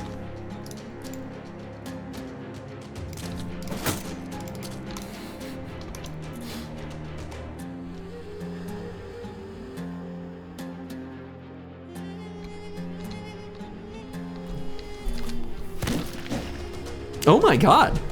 Is he gonna do it? This Outlaw, he's nearly got this Ifrit down. Okay. Alright, I won't interfere. I won't interfere. Let's see what happens.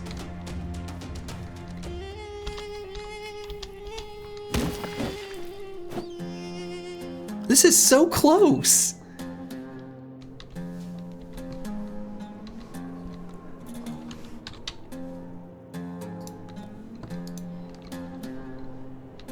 Yeah, you'd have to beat the smaller pieces. There's no winning this fight for him. No matter whether he wins or loses, he loses. Oh my god.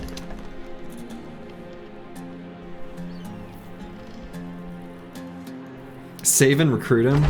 I wish you could. He couldn't do it. There was no way to save him.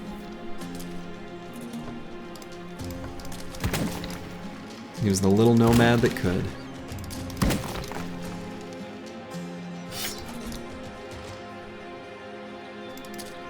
Womp womp indeed.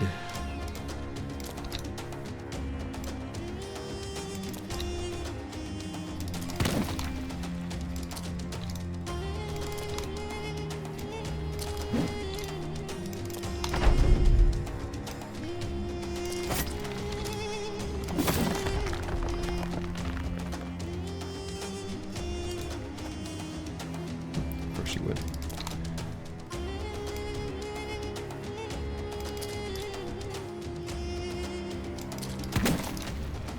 Oh yeah, he definitely did all the hard work for us. No doubt. Absolutely.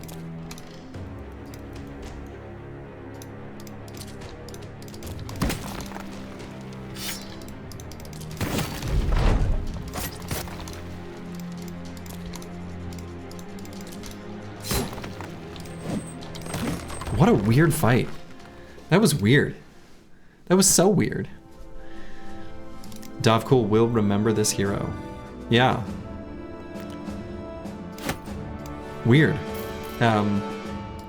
What an utterly bizarre fight. Well, we'll re-equip our spears.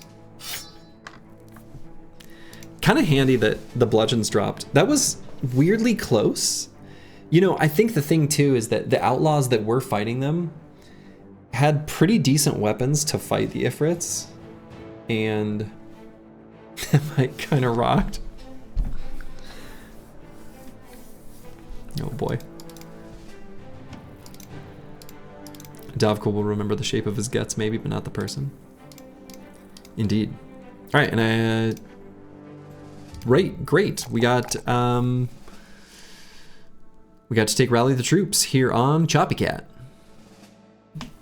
And so if we're gonna grab Dodge, which we certainly will, might grab this initiative. Make it so we can go early in the turn order, which is also handy for rallying purposes.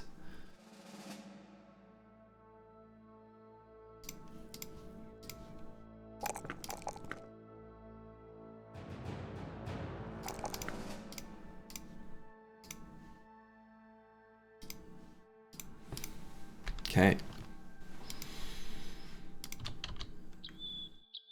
So we're gonna get, boom.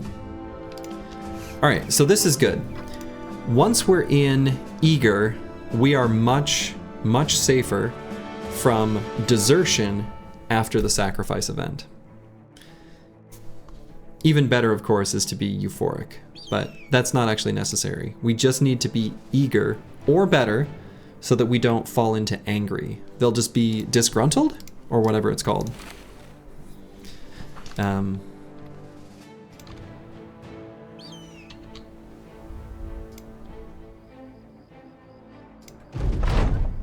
Okay.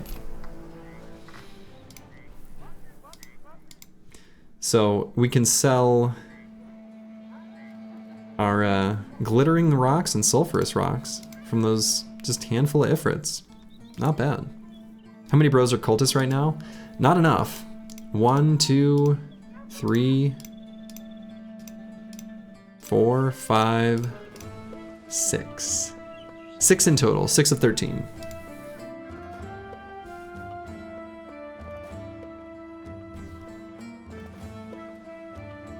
What day last sack is? I don't understand the question. Sacrifice happens every 21 days. We have not seen one yet. Conrad is really the bro all these horrible Redditors always talk about. Well, he'd be better with Big and Brute and Drunkard. No, Redditors play with tryout mod, and so they're gonna be looking at bros with stats that are completely wildly unrealistic, usually. For like unmodded playthroughs, anyway. It's just a whole different game if you're playing in that way.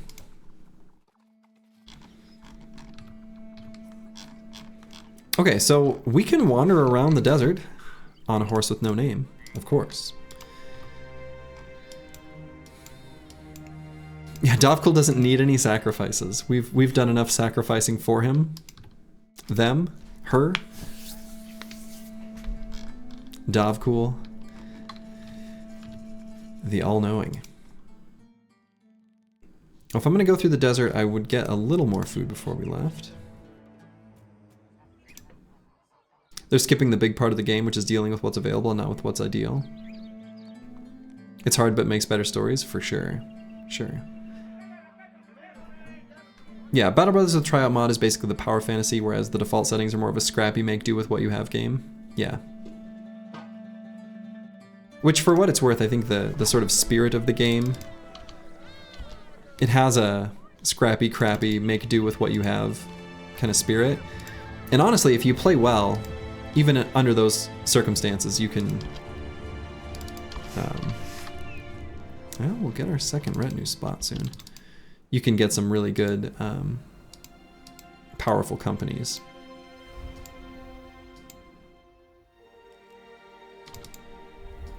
Yeah, the 4 starting bros start with 1 candle. Yep.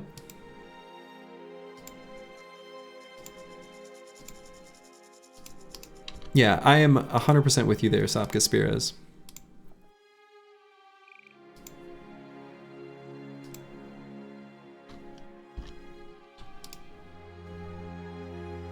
For the most part, most game designers know what they're doing.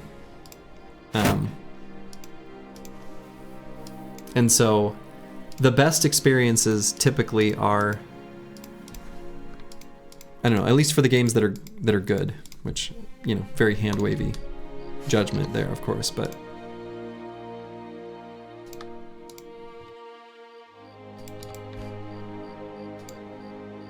yeah, some of the keybinds for quick hands I've also gotten really used to. Alright, 6 hyenas, this is a good fight for us.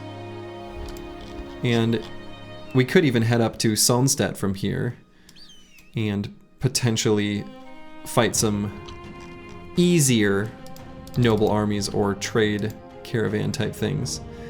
But we can venture around the desert a little more first, of course. So we gotta get this hyena off of Ragged Edge 82, ideally.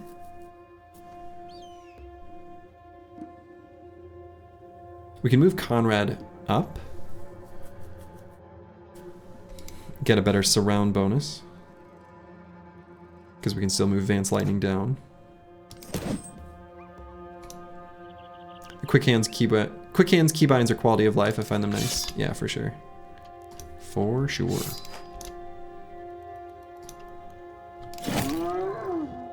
Okay, and I wonder if I should tuck in Roxanne, It's Me, and Perk here. I think I might.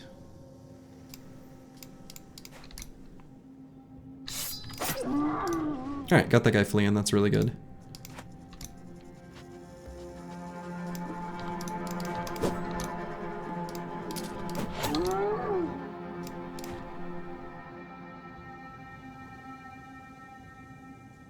Do I leave him fleeing? No, I'll take him out. We'll let hyenas try to go to that hex, that's fine.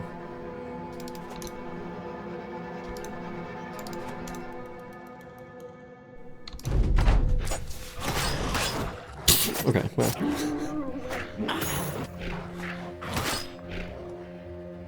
Visible stats.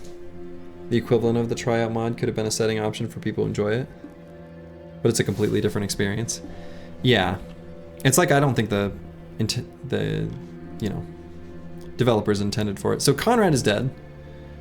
He got hit exactly for enough. So he's going to die unless we can somehow end this combat within 2 turns.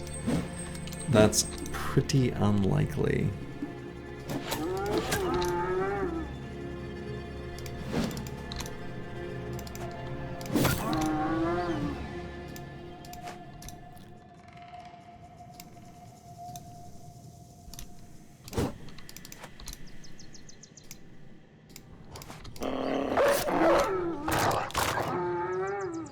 Skipped bandage day.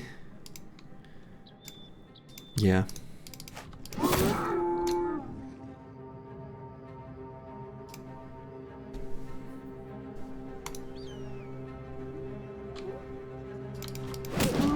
Is visible stats, is that where when you click the tryout button, you can see like what the stats of the bro are? Is that what that is?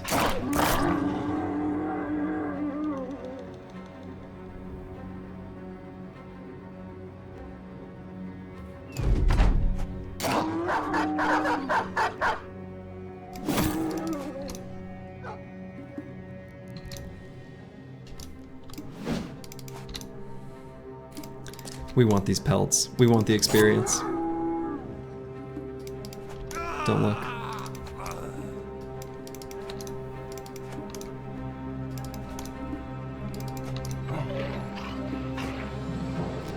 Davkul had other plans. Davkul gifted us these pelts, and it would be inappropriate for us not to take advantage.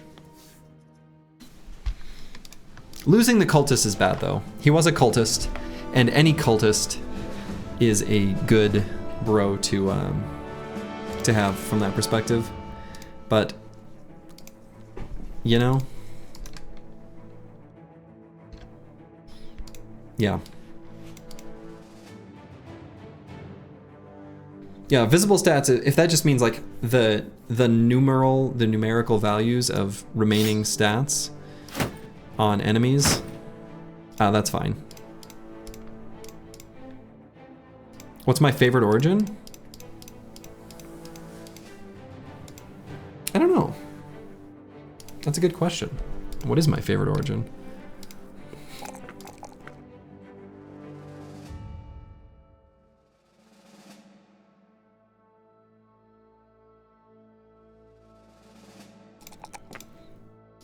Oh, it's just something in vanilla? Okay. Okay, so Ragged Edge 82, we're faced with the same decision that we had with Schrodinger. And I think I'm gonna do the same thing. Peasant Militia, I don't know. Peasant Militia, it's fun, but I don't know. Peasant Militia is pretty fun. Manhunters? Nah, I think Manhunters is pretty fun. The theming is kind of gross, but the play is actually pretty fun. I actually, honestly, one of the origins that I feel like I haven't focused on too much in the past, but I really enjoyed, was Anatomists. I really enjoyed my Anatomist playthrough. I thought it was really fun.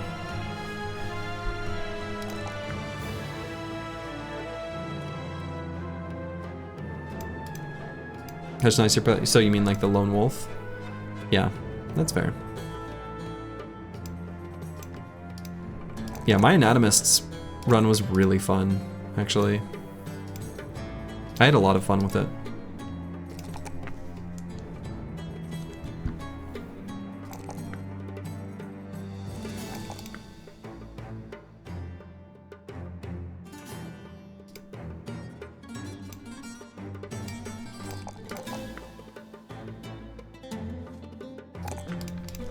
Okay.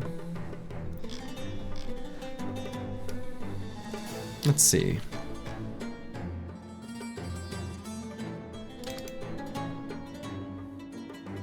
You've got less than 25 hours in the game. Oh, okay. Yeah. You're still wet behind the ears. Come back in another 1,000 or 2,000 hours. You tried managers for the first time today, not sure you'll do it again? Why is that?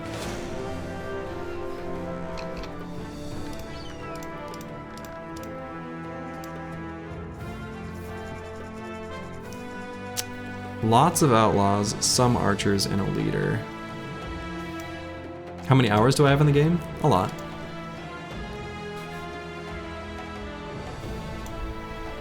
Roxanne, it's me, says he thinks we can take this.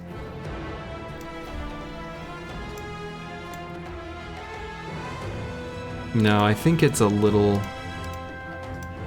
We're too much of a ragtag group of trash. I think these big camps with some or more archers, I don't think we're in a good position to take them.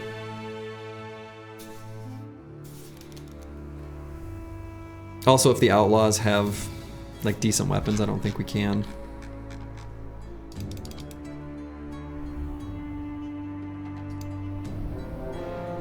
Oh, no, it will re-roll.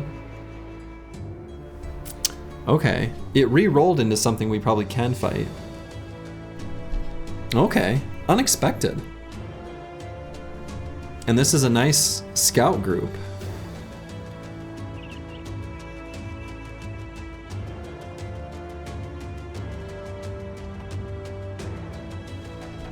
Is Slurgy's a lot, like 500 or 1,000 or 2,000?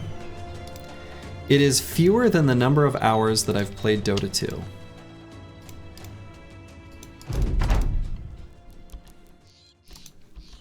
And probably, ooh, actually I don't know. Is it fewer hours than I've played StarCraft, like Brood War? I'm not sure. And how many hours have you played Dota 2?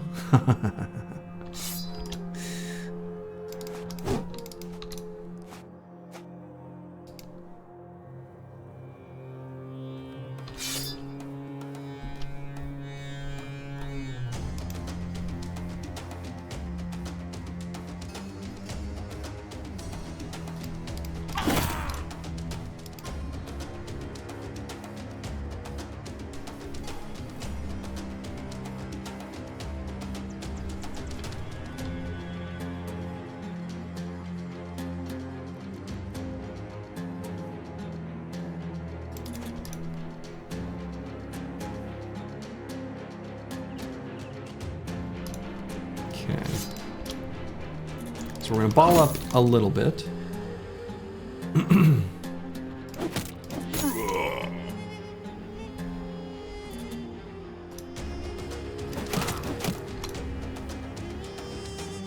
Oh, we need to get a melee weapon on Roxanne, it's me. It's a bit of an oops.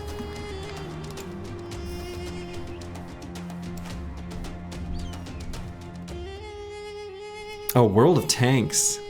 Nice. I've heard good things. People who play it, they really play it.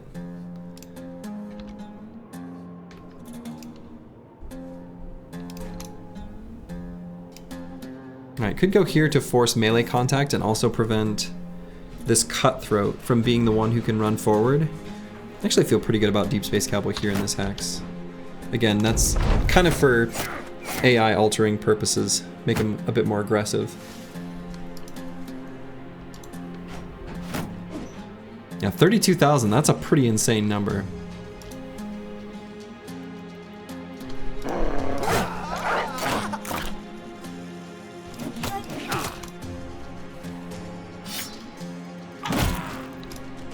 Nice.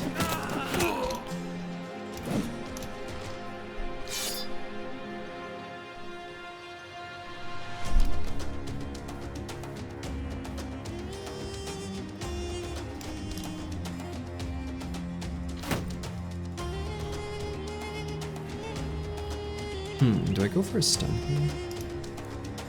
Nah, probably not.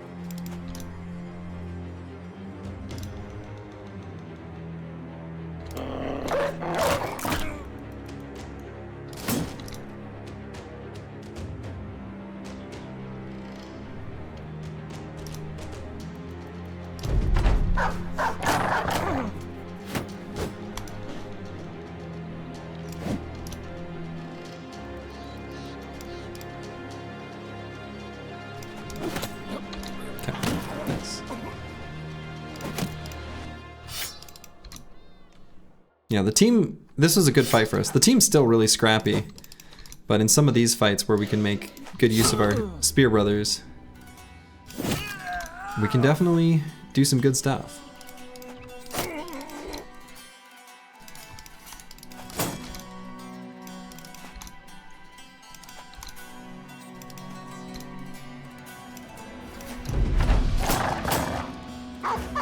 This cutthroat down here is probably getting away. I don't think we have anyone who's going to be able to stop him.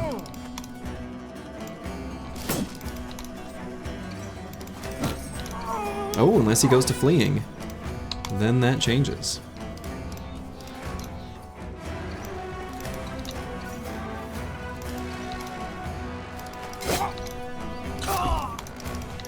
Excellent.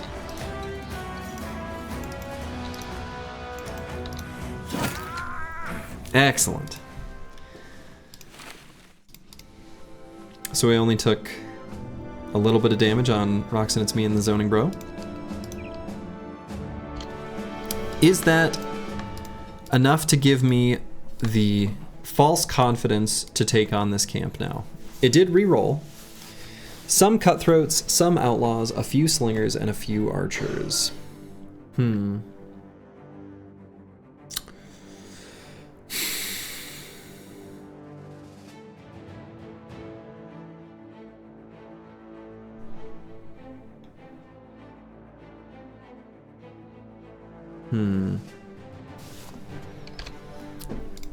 It's like on the edge of being a good fight. It's right on the edge.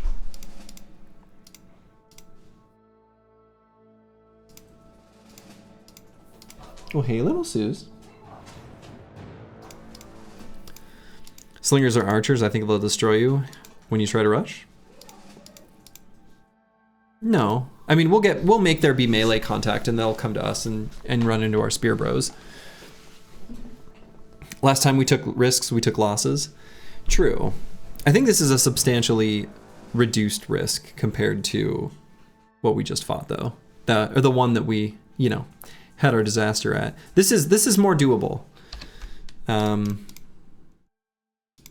This isn't that unreasonable, actually.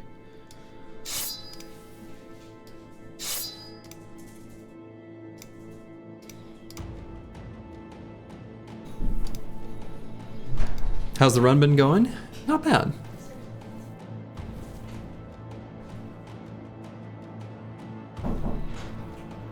Not bad.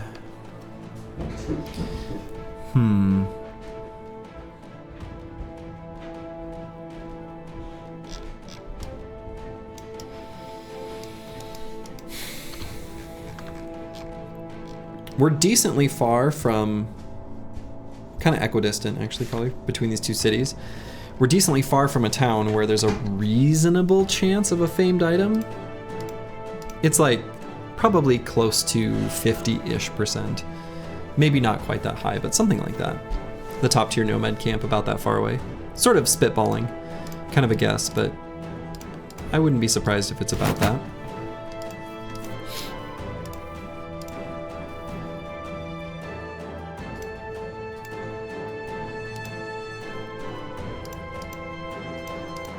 We could maybe play it such that if we're gonna have a bro die, we can make it who we want to have die.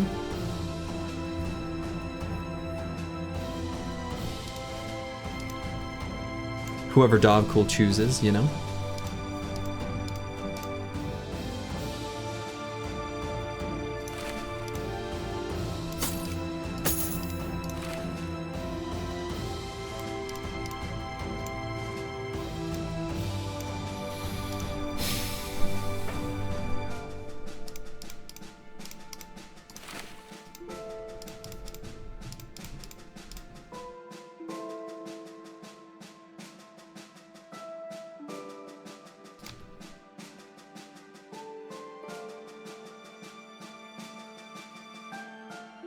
Take a peek.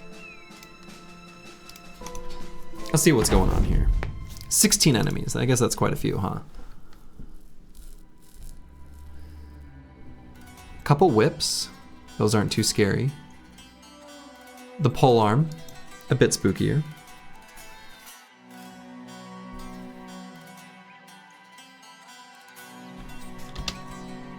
Yeah, we're not really too concerned about the archers. Not meaningfully. Well.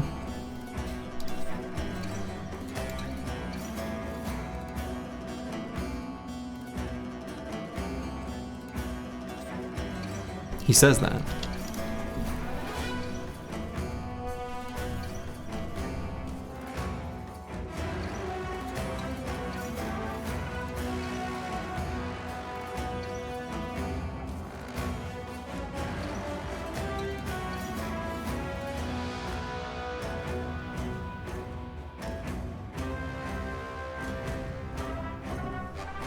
So of the 16, how many can we see right now? 3, 4, 5, 6, 7, 8, 9, 10, 11, 12. So there's 4 still not visible. So there were some cutthroats, some outlaws, some slingers and some archers, or a few slingers and a few archers. So the ones that are missing are the slingers. That's not too scary.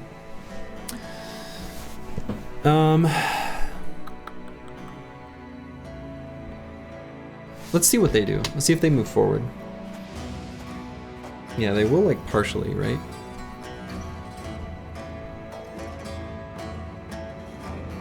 And it looks like they only have the 2 archers.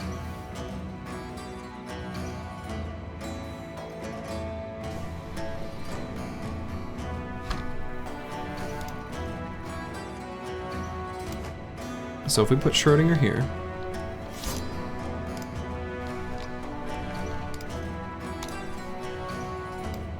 and then we'll do a similar thing on the bottom.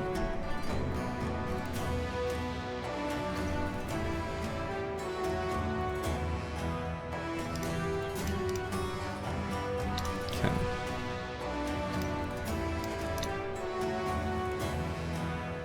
So Deep Space Cowboy, we want to make sure is in the spot where the archers are most likely to try to attack. So putting him like here would be excellent. Shield wall, of course. So we're not going to put anyone else in melee range with Ragged Edge 82. But we will bring Advanced Lightning down nearby. I think is how we'll do it. We'll just be a little more cautious there on the bottom. Advanced Lightning took those two unlucky arrow strikes earlier. So him we might just put here and spear wall. So we're gonna let one enemy come into melee contact there, and then we'll block the rest of them off.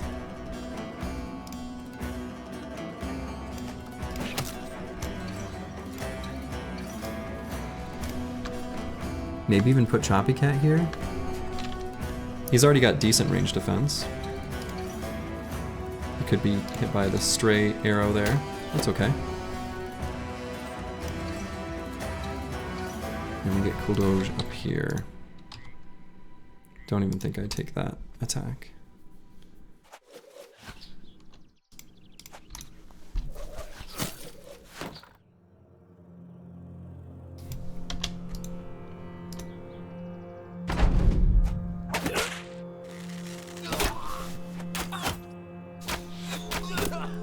Oof.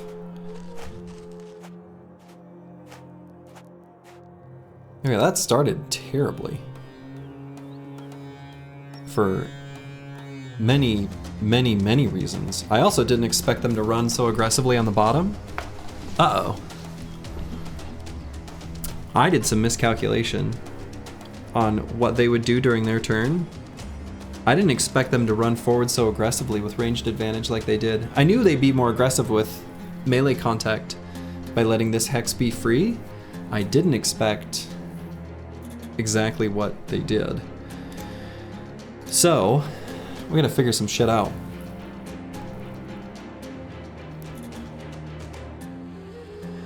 The bottom's a problem. Maybe not huge, but it's certainly a problem.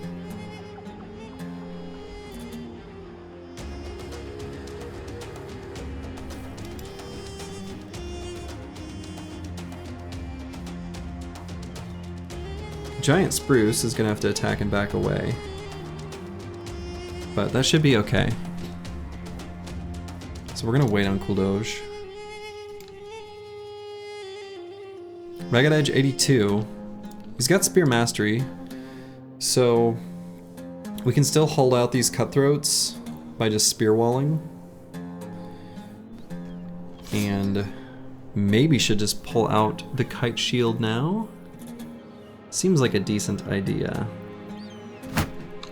Let's do that. We want the bottom to just slow down, basically.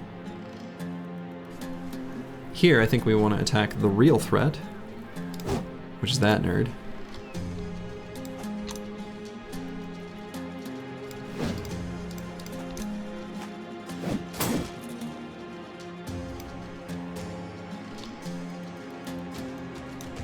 Rock Sentence Me could either attack this outlaw or pull out the three-headed flail and try to hit this outlaw. He's got a ton of fatigue, could go for headshots. It's pretty good. Let's see if we can finish him. We can.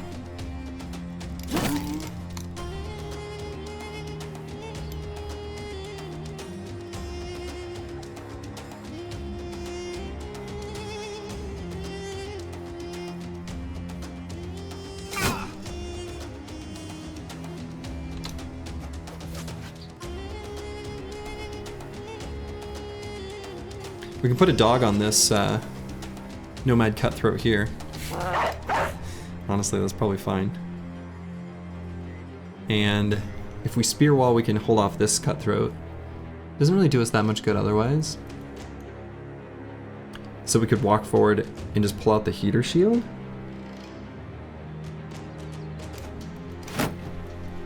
Since he's in a slightly more dangerous spot.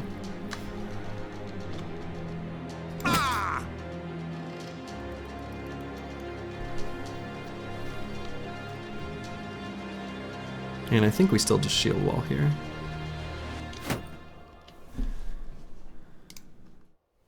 Advanced lightning. So very likely to connect on this attack. I kind of want to attack and then back up. The zoning bro. Could go for a stun. It'll use a lot of fatigue. I think we just go for a regular attack. Okay. Cool doge. We could make use of a net by just netting this cutthroat to stop him from doing anything. Just say, you skip a turn. Is that better than throwing a jab at this guy? 45% hit chance? He's the one with crippling strikes. If we hit him in the head, we get an injury.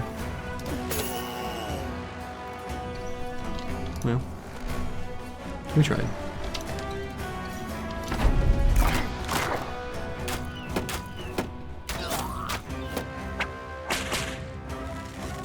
And again, we positioned very carefully such that arrows would go where we expected them to.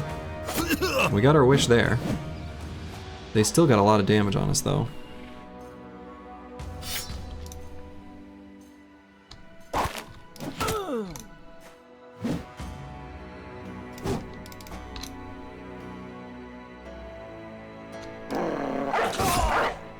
Nice.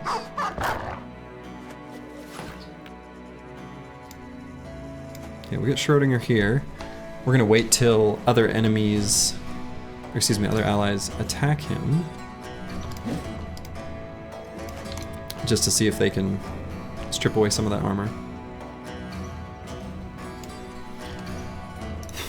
Giant Spruce, we have to be really careful how we would move him just so he doesn't get subject to any arrow fire or whips or attacks by the polearm, so he can't really do anything. I mean, I guess he could move to like here to be ready to move up and attack next turn. It's probably the best he can do.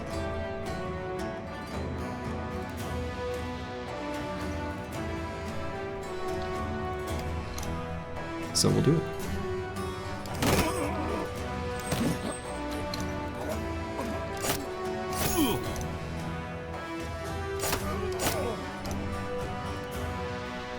The zoning bro unfortunately got bonked in the head by this outlaw. So, and he's like good, and we care about him. So we have to back up.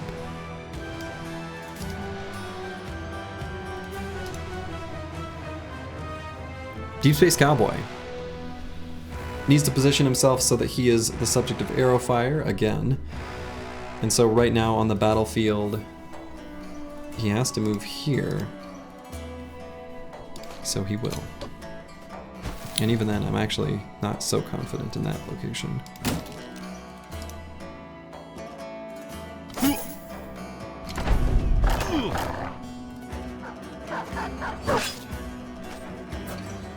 Brave doggy. Good boy, though.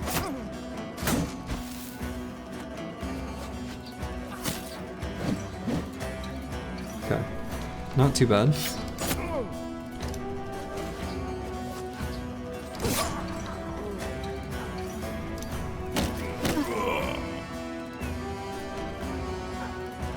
We're going to wait for Master Maticus to attack first before we attack with Schrodinger there. Nice, perfect. Perk. I think we will attack down here so that we can leave Giant Spruce to be able to attack that cutthroat. Do we contribute to surround bonus? Yes. Schrodinger's been the run's MVP so far? Absolutely.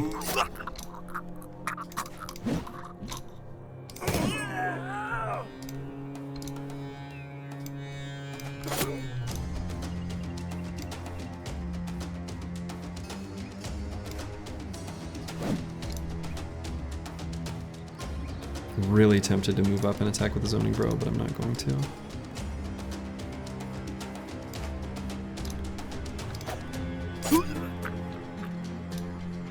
Very nice. Can move up here though. He's still safe from the whip.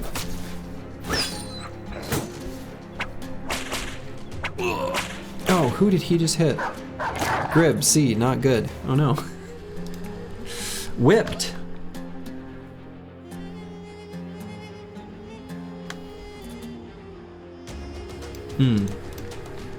Yeah, I suppose he got his armor. Yeah. Well. What you gonna do? How's the comeback coming? Not bad. Not bad. So let's make sure we stay in range melee with these archers.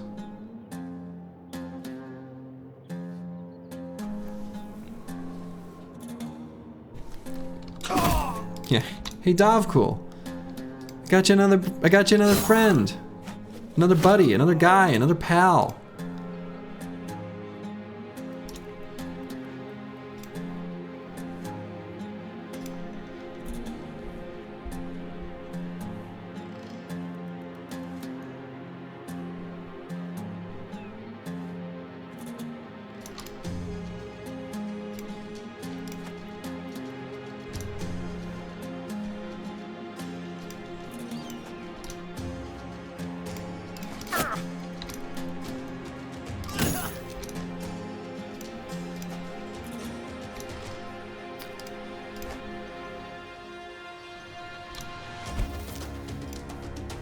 I think actually I can probably put Choppy Cat here, and I think that's fine.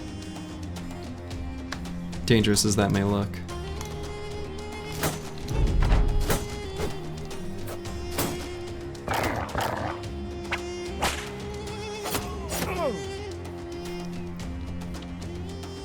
Because I think he's got 9, right? Yeah, he does.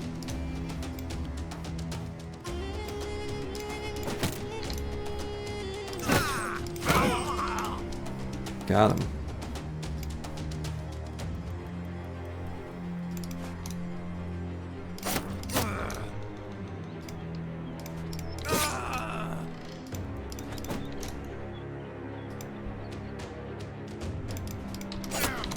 Okay.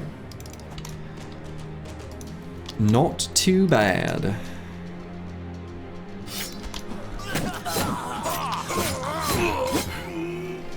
Davkul is pleased with what he just saw. Davkul is pleased. Davkul's at risk of diabetes from nomming too much. Yes. Yes, his A1C is just out of control. Okay, so we did lose a not good bro, and we got a named item. It's a shield, and it's not very exciting. Actually, didn't we have a rumor? Hold up. What was our rumor? Southeast a long way from Wickstat, nomads with a shield. How far is a long way? Let's look at where Wickstat is after this. This is pretty unexciting. Not what we would have wanted out of our named item from a camp where we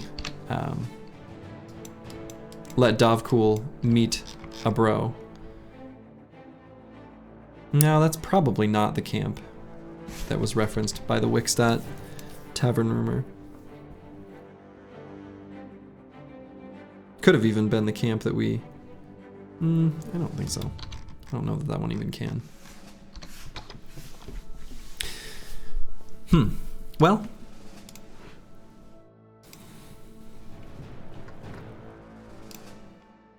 And we got a pole mace, which is nice. Better than these hooked blades that we've been using for reach weapons.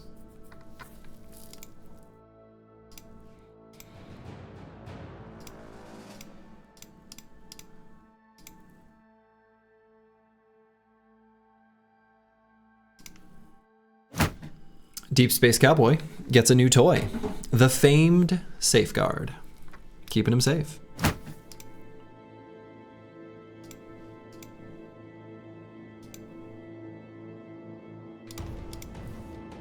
Yeah, he can be a shield walling. Yeah, he can hold up a shield wall with Iron Lungs or, you know, potion of second wind or whatever it's called. Second wind potion.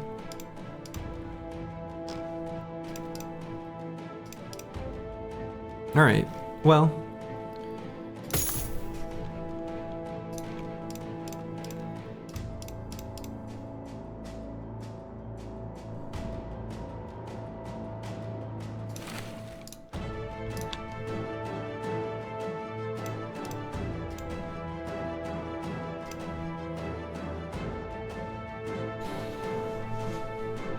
Okay.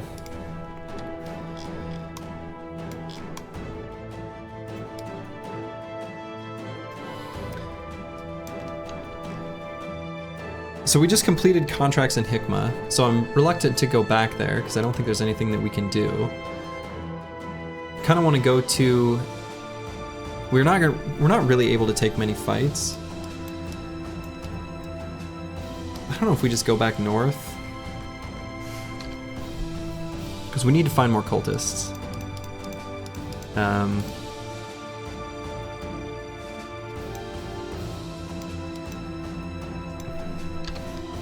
How's the mood of the team after that one? Still good. Not happy someone died, but they're still in good spirits. So we're gonna spend a little time licking our wounds. So let's head back up to the north. We'll go through here. Maybe see if there's fights here. Otherwise, this is going to be a tricky place to get through too. May have to go up this way. And then we can revisit these towns. I think enough time has passed. There may be some, you know, opportunities. The other thing we could do is get the recruiter. You think I did okay at the camp? Yeah, I mean, I think it went well. We actually almost, it was, we'll honor the dead. Davkul is happy to honor the dead. Okay. So, we're probably a little ways away from professional. We just unlocked the second retinue slot, which is at what, 700 or something like that. So we're not quite here yet. We're not too far. We're going to be passing through roads where we're going to be fighting, or you know, going through the lands where we kind of made an enemy. So this is reasonably likely. We can stick to roads somewhat anyway, with pretty good rationale just for looking for cultists. So I think I'm happy to choose this option of raiding caravans. You're really curious how the recruiter works with the cultist spawn rate? That's a good question. I don't know. We also, of course, could just get the lookout. Would be a reasonable option. It's like, I want to know what this is. What are these? Are they hyenas or are they snakes? Because I really want to know.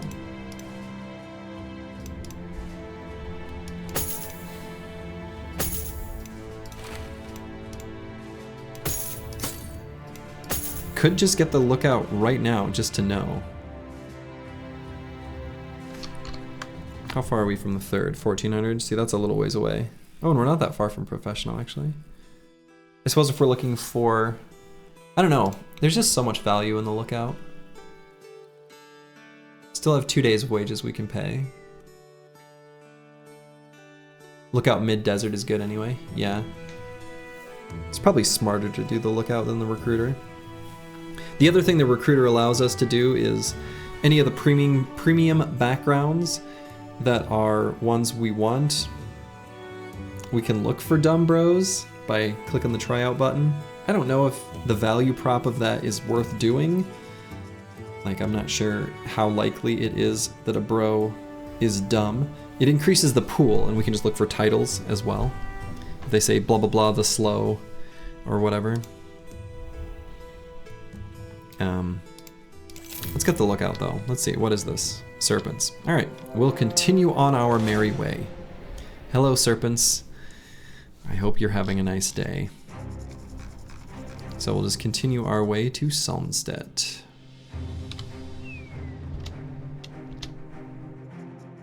Okay, pathing. Don't. Alright, I think we're good. Oh, the pathing's being weird again, but I think we're good. Snacks. The snacks are fast at nighttime. Don't love this. Snacks?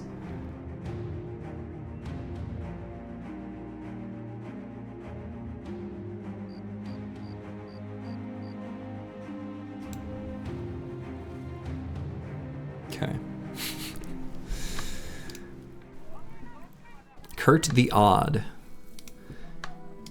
A 150 farmhand would be nice. Yeah, we're not gonna do that. Sale price here is not great. It's pretty bad. However, the wine and mead are hella cheap. Could I get that to the north in time for it to still be worth carrying? Maybe? It's okay, we lured them to the villages, yeah. It'd be funny if the contract was just to go kill the snack pile you just drug to the village. That would be funny.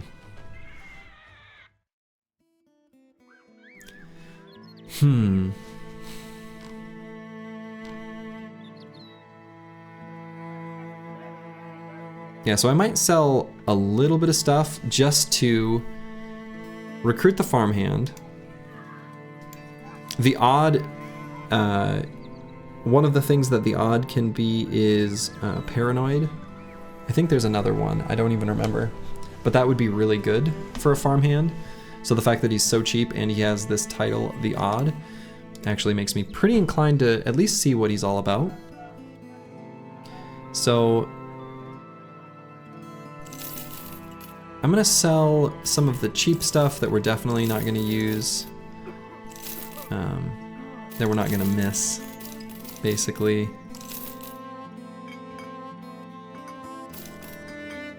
You can drink that lead paint. Have had it.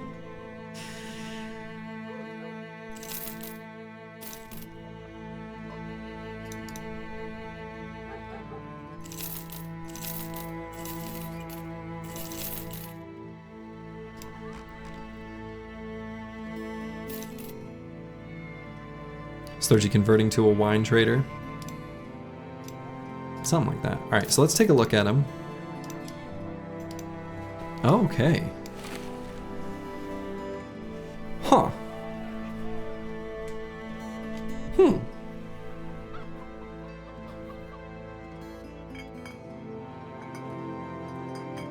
He's good. What will he be? I don't know. But Kurt is good. Kurt's good. All right, so looking at our list of bros. Up next is Crackalack.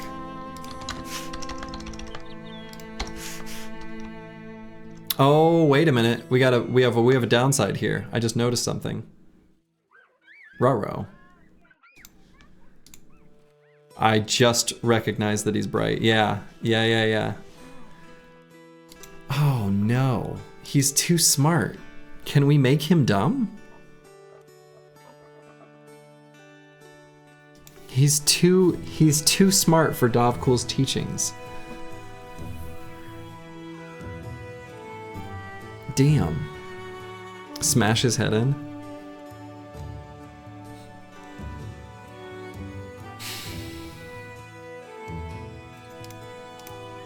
Gotta hit him very hard in the head. Damn. Well, he can hold a hooked blade for the time being. Give him brain damage. I mean, look, Brain damage is a 1 in 11 chance. If he falls, we'll see if he comes back with brain damage. This is like a D&D, yeah.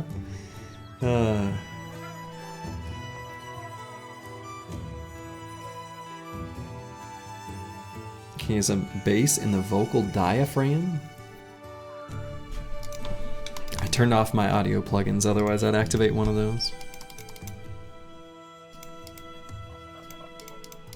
Oof. Yeah, it's like a 1 in 11, right? There's 11 different injuries, and I think they're all chosen randomly. It actually doesn't matter how the bro dies. So, pretty unlikely for brain damage to be relevant.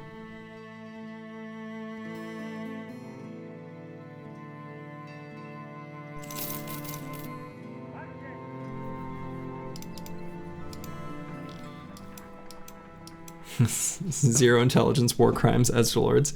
It's true.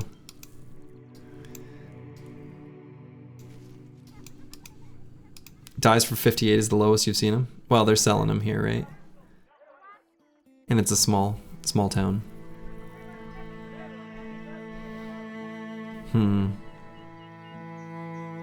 We'll buy the wine, but not the mead, I think is the plan.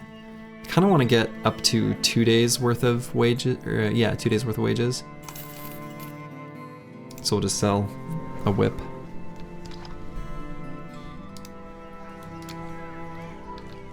Okay. So we're gonna follow along the roads, and we'll see what we see. We unleashed a bunch of serpents on the town. Slurgy's broke. True. Quite broke.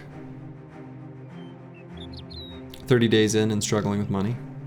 Well, I'm usually 30 days in, I'm usually spending what I've got, right? So the fact that I'm low on money at 30 days in isn't necessarily uncommon, but we are behind.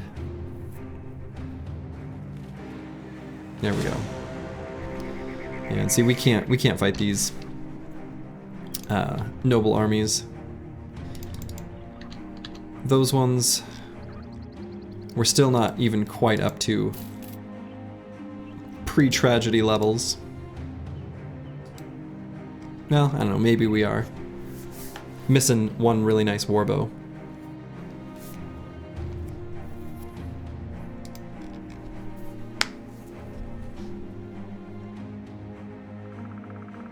Every time Slurgy loses a bro, he drinks a beer, does 30 push-ups. That wouldn't end well. Sounds like slowly. I mean, yeah. Secure cemetery of the poor. Could maybe do that.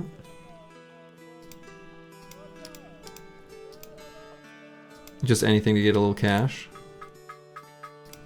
Liver cirrhosis speedrun.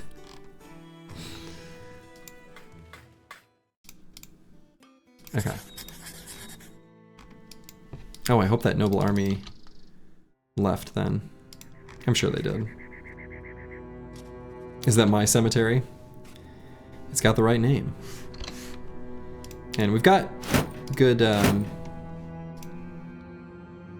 good loadouts for this fight, so.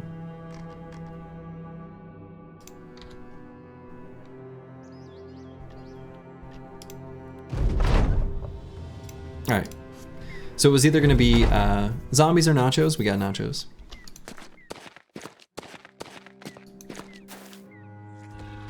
Channel points for petting a dog on cam. That's just the right thing to do anyway. Oh, a big one.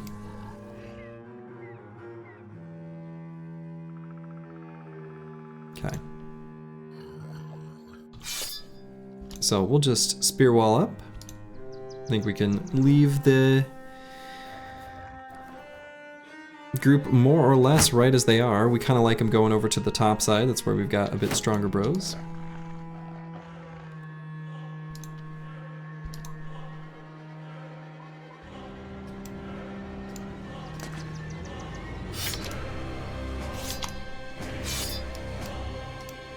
Could push Ragged Edge 82 up one and fill in the gaps. just to be ready to respond to the top side when stuff happens up there. Seems good.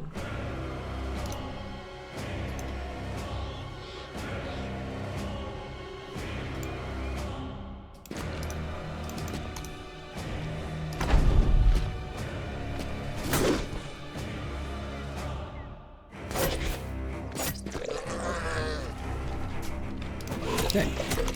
We're going to do as much damage as we can to this T3 Nacho, of course.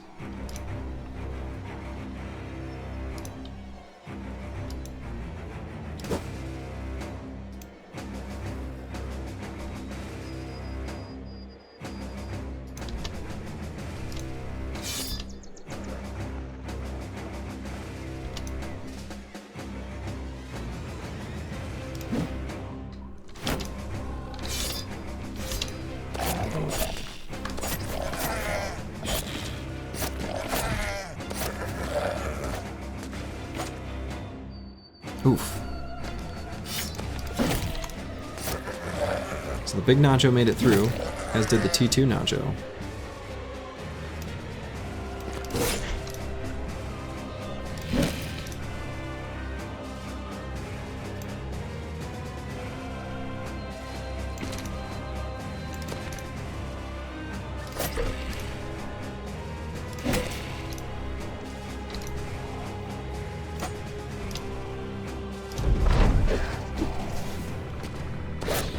Luckily they're nearly breaking everywhere.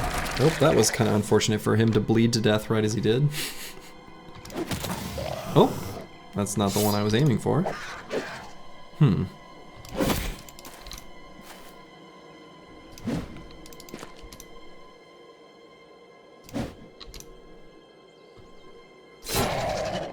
There we go.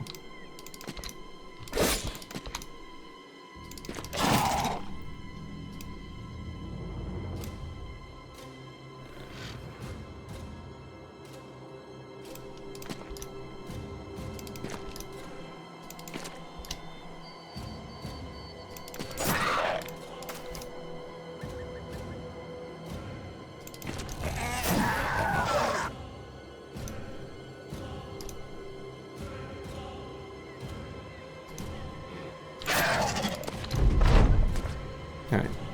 We'll let that full health T2 Nacho just, we'll let him go. That's alright. We can leave him alone. It's over. It's over. Just a handful of crowns. Makes you wonder what we were doing in that cemetery to claim those crowns, but who knows?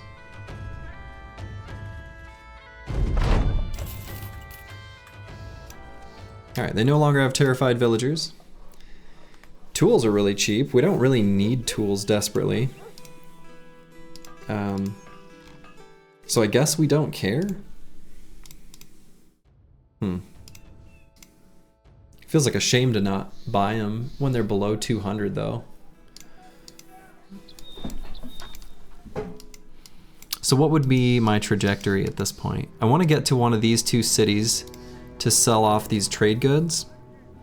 So we could collect a little bit more stuff to, you know, to sell if we find some fights. Maybe like up through here. Find some fights in this kind of open, unexplored space, and then make our way to Grunhain. Getting more dogs would be nice too. We could go to Dornwall and do that.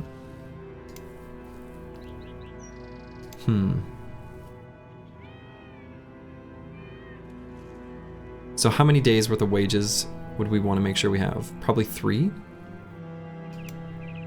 Just to be sure. Maybe 2 is okay. Actually, we're about to pay. We're about to hit a payday, so I think we would want 3. So maybe I don't.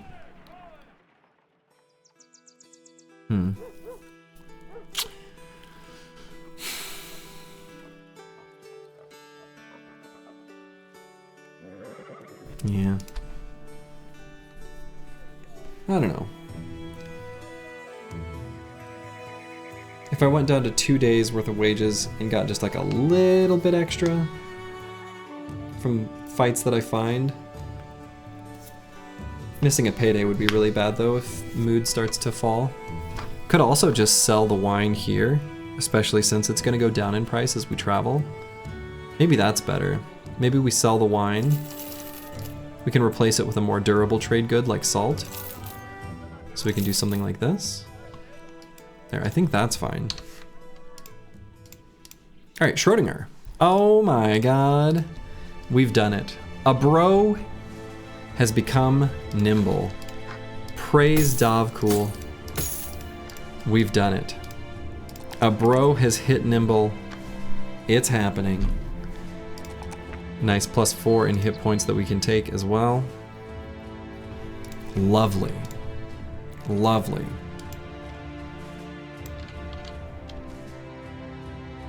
All right, so let's head up north from here. Aha. See, that's what I'm talking about. Are you still a sacrifice? Yeah. Nothing has changed. All right, we'll pull out the kite shields in the center and take this fight. We'll get a brigand leader. Could be an opportunity to get a nice armor or nice weapon. We're hoping for both.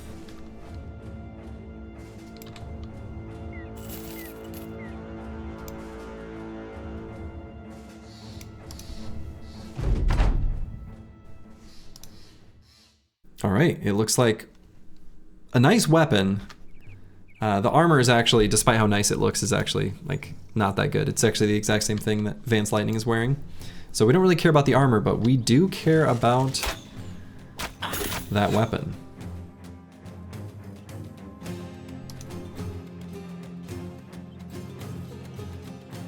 So we can line up our reach weapons right up here.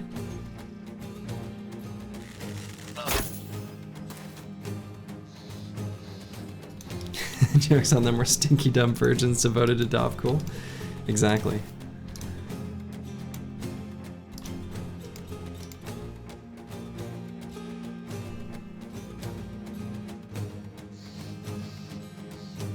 Leather cap is worse than the cultists that lived through the fight. We could change it. I mean, yeah. This fort looks strange. It kind of does, actually.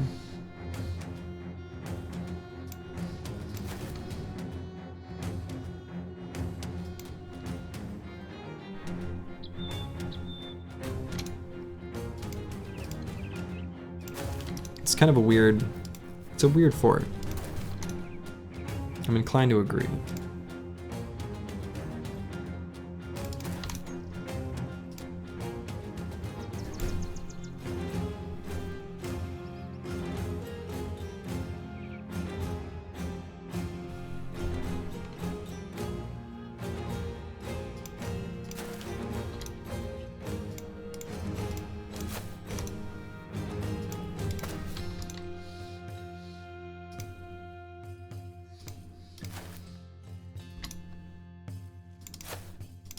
Actually, throw over there.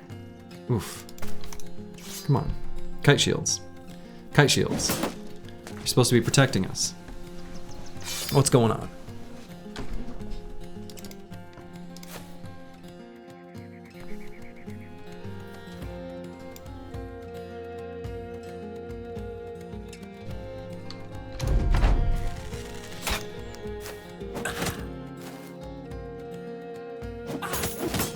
Come on, kite shields.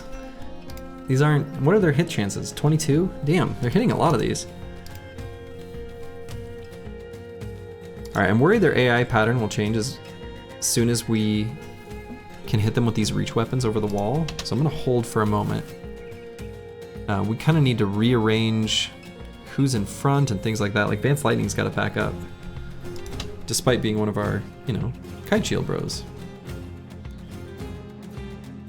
We can move Ragged Edge 82 up here and Spearwall there. We can have like Schrodinger come near him as well and Spearwall. So they can't get out there at all, safely anyway. Now Schrodinger can go here. Now we can run up Crackalack, Perk, and Roxanne, it's me, down along this bottom part. This is weird. This is a weird fight.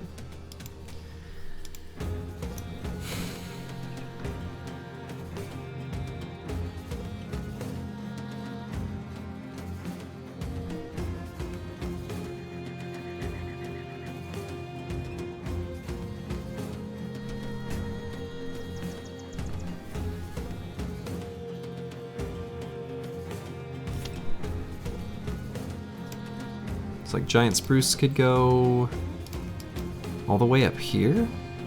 Is that insane? He's protected on both sides. Got all these fucking javelins.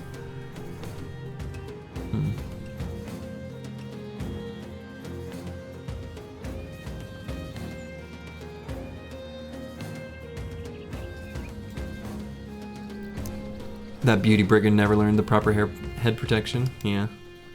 Head or hair. Either one. Yeah, never learned. What a shame. Oh my goodness.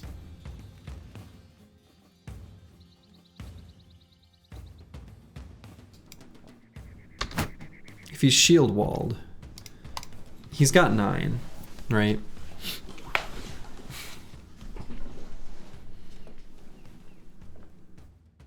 He should be fine.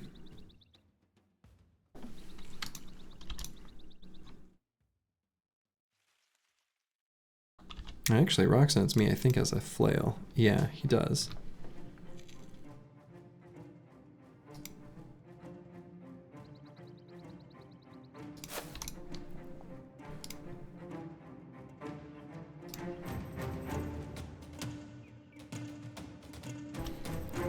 Schrodinger, let's see.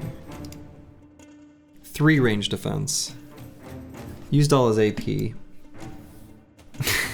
Kind of worried about this. Only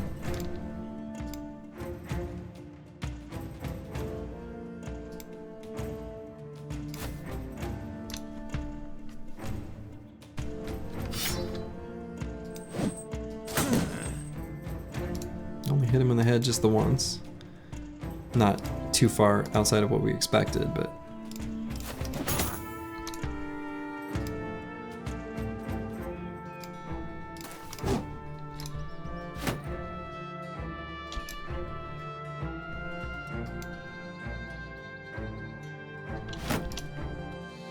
Kite shields are not really doing anything where they are, but they're kind of, I don't know. Just glad Schrodinger's got nimble, I'll say that.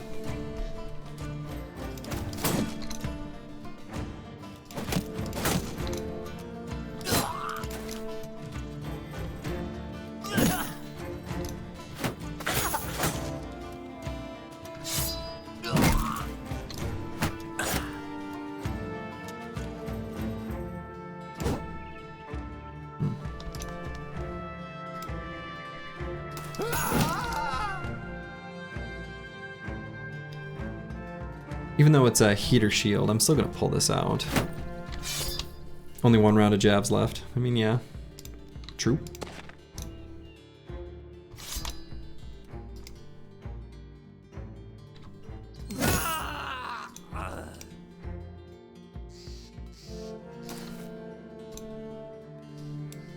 Sergi, am I a bit sunburned? No. The sun is basically not even shining.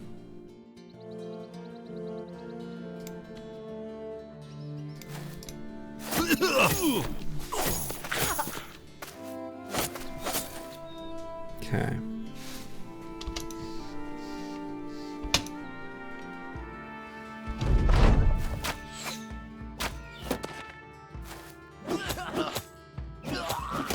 Okay.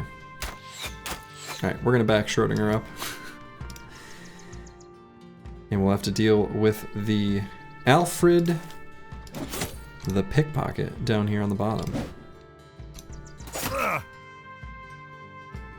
Those range bros are hitting way too much. Yeah.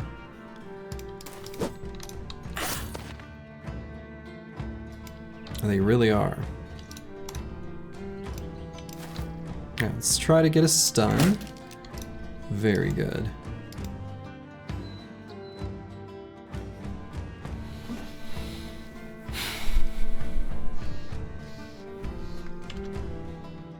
Yeah, so Schrodinger, I mean, I've got 9. He's got such high melee skill. He's got an insane hit chance. I'm still kind of tempted to not move. You know what, I'll wait. I'll see if they get through, I'll beat the crap out of him. Like, he's still kind of durable despite, you know, being in rough shape.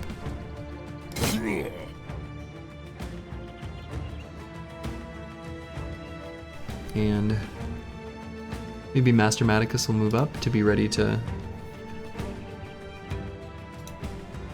Oh, let's wait and just see what happens. Advanced Lightning could go here and Spear Wall to help protect this Hex as well. The Zoning Bro could move up here. He'll only be able to be in melee with, like, only one enemy will be able to get in melee contact with him. I think that's okay. It's limiting it enough. Limiting it enough. That's hard to say.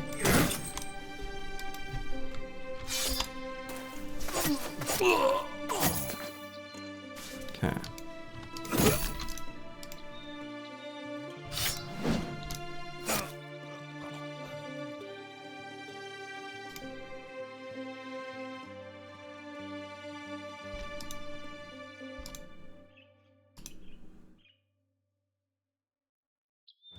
Let this guy run away, and then let the other idiots try to run behind him. God, how are they hitting these attacks over cover? A bunch of jerks.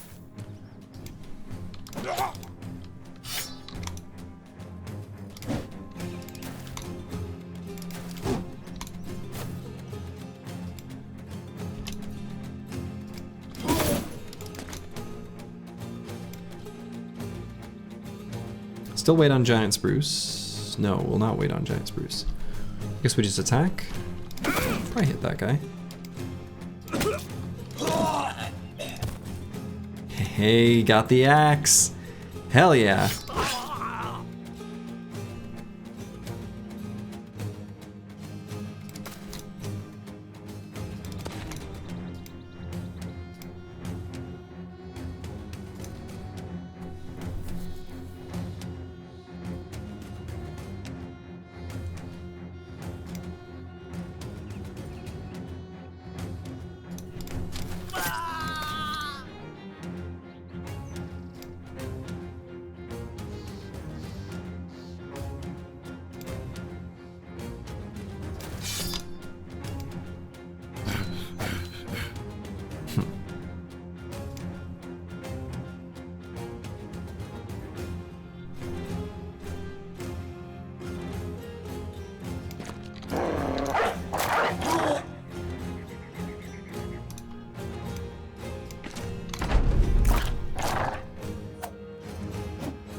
Very nice.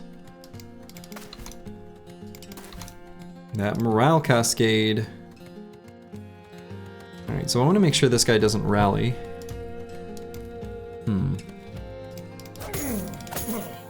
Yeah.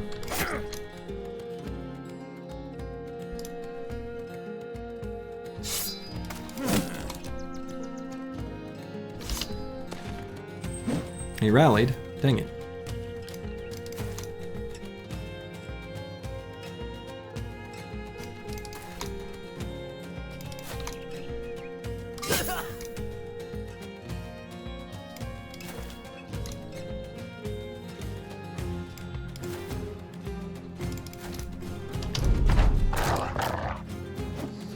Ever made use out of the two-handed spear? Yeah, the problem with the two-handed spear is that it has a lower like hit chance bonus compared to the regular like fighting spear. And so in practice it ends up being and spear wall costs more fatigue because I don't know, it just does. And so it's nice to be able to also have a reach weapon when it's handy, but the fact that spear wall goes up to 6 AP, costs so much more fatigue, doesn't really do that much more damage. It's if you get a good famed spetum, you can use it, but it's pretty hard to use. You're just better off with the one-handed spear, is kind of the reality 99% of the time. Okay, so we got these heraldic shoulder plates. We don't really have great armor to put them on, but we could toss them on this mail shirt. So we're going to. We have this ginormous and beautiful great axe that we can give to someone.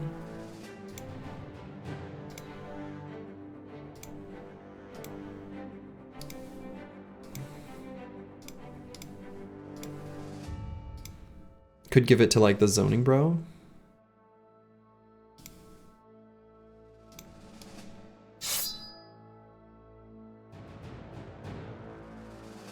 Remember to replace the southern leather cap. Yeah, actually we're gonna replace it with the padded kettle hat. Looks like you missed the rebuild. It's going okay. We're doing okay. The team is still kind of a fledgling group of scrubs, but we're doing okay.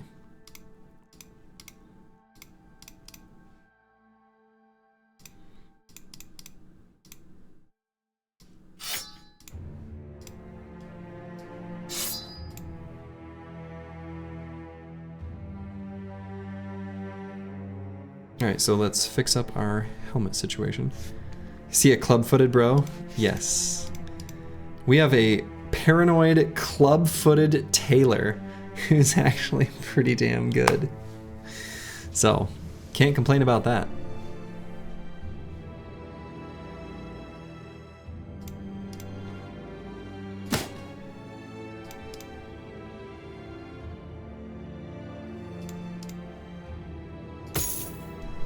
I know, right? Like, he's good. He's almost a 9-star, as was pointed out earlier.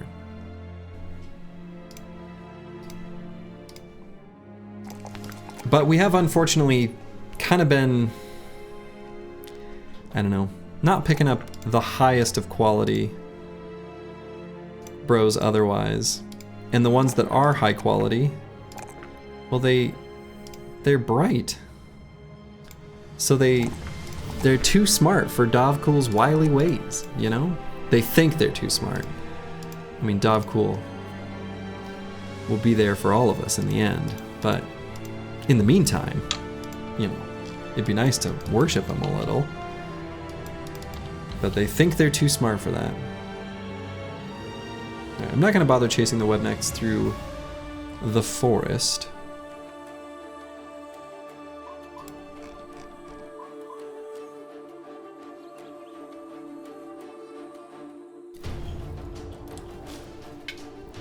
We'll just make our way back to Grunheim and sell stuff. Yeah, why think so hard? Don't use brain, only feeling.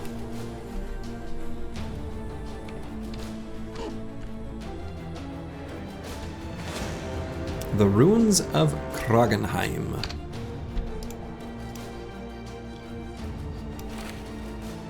Schrödinger kind of got rocked a little bit in that last fight. However,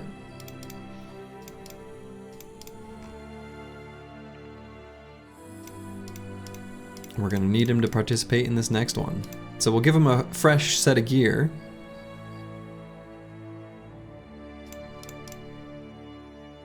And we'll see what we see here. It could either be brigands or undead. So we could, I don't know, if we had more ranged units, we would wait for daytime, but... Oh god, let's hope it's undead with this terrain. Those look pretty alive to me. Only 12 enemies. A few marksmen. Fall back. And hope it's not raiders with a billion jabs.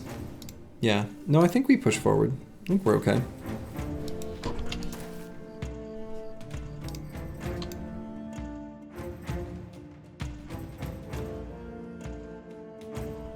We'll move our kite shields forward and see what we see. Okay. Just a thug? What a nerd.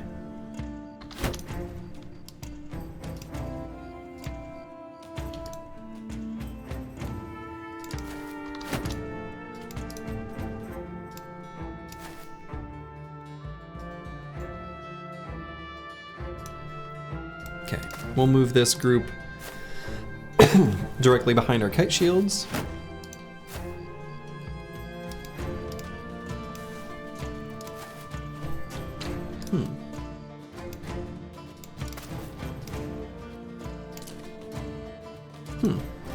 What is going on with this camp's terrain? Schrodinger, I want to make sure doesn't get like jumped on with his lower hit point value. Oh, what is going on here?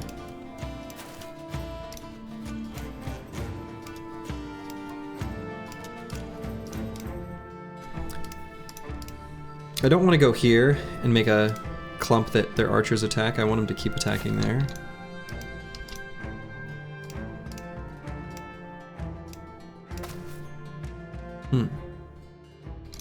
Okay.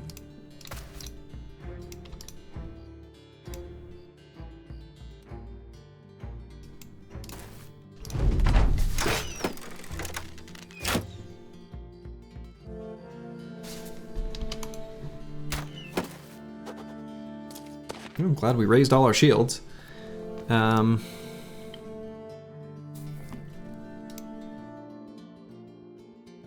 Started using the two-handed spear since a month and it gives a backlash from... That was a lot of... Hello, Popsuda.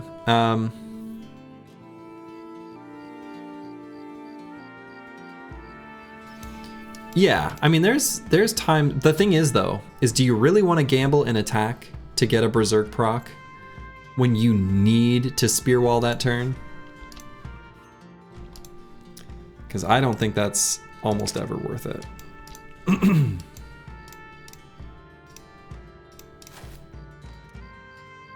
I wish I knew what was right there.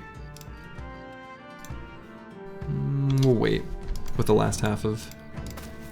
Okay. Alright. Good. Thanks for the scouting, Giants, Bruce.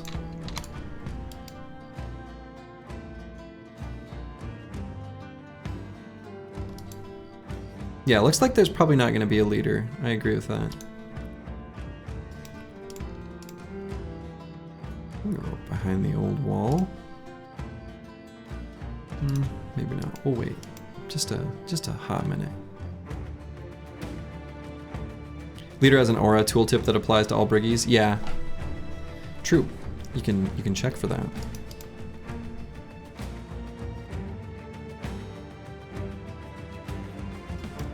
You started using reach advantage and fell in love with the perk? It's okay.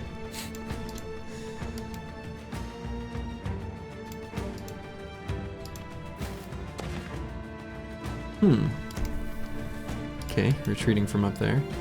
We can move here just to throw at this thug. It's not a great throw uphill at night, but... You can see reach advantage plus two-handed spear having synergy. I mean, the two-handed spear, it's... I think in practice just doesn't hold up as well as you might initially think.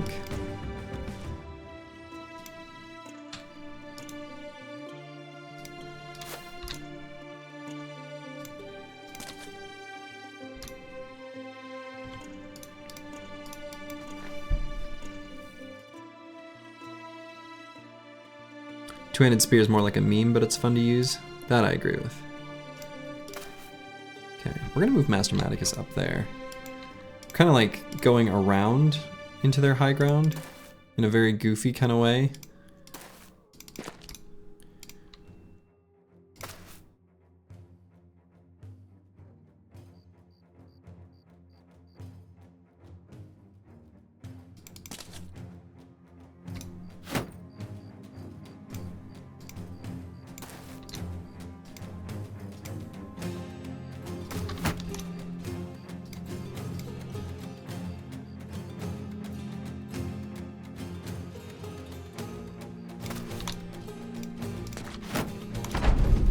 Yeah, there's no leader. We knew that as soon as we highlighted over him.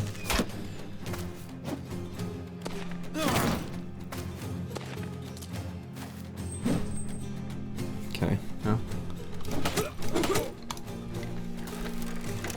They decided that that was the time.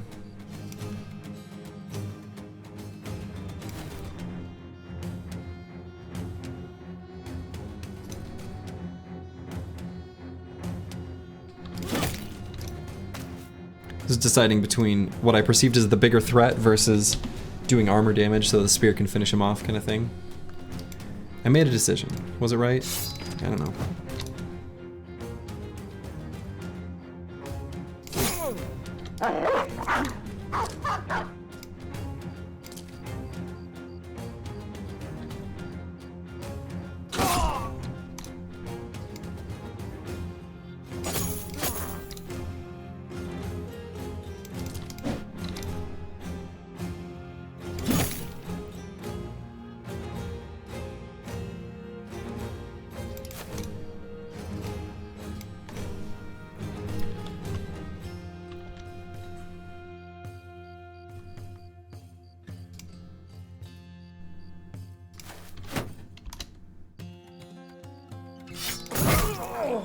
Get great axed.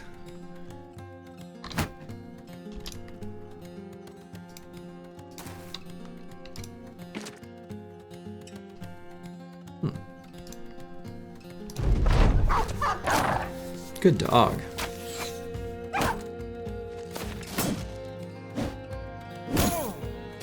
Ooh, yikes. All right. Holy shit. Okay.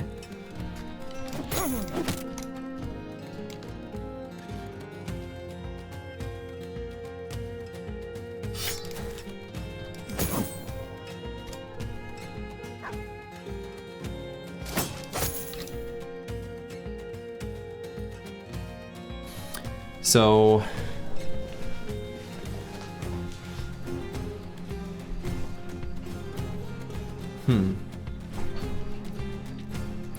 actually, I maybe should have thought about this turn a tiny bit longer because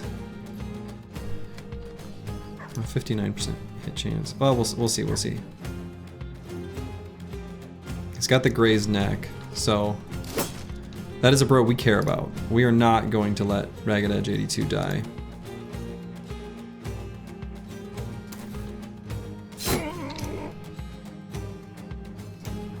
So let's push up.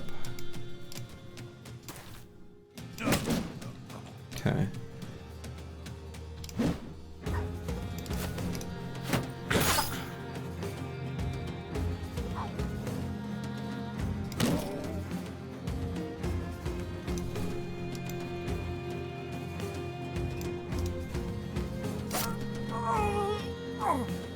Let's back Vance Lightning up too.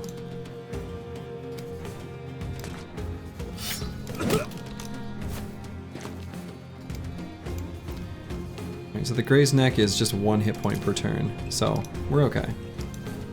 So did you play anything else other than Battle Brothers? Yeah. I like games. I recently started playing Stone Shard fairly recently, and found that I quite enjoy it. It's a pretty good game.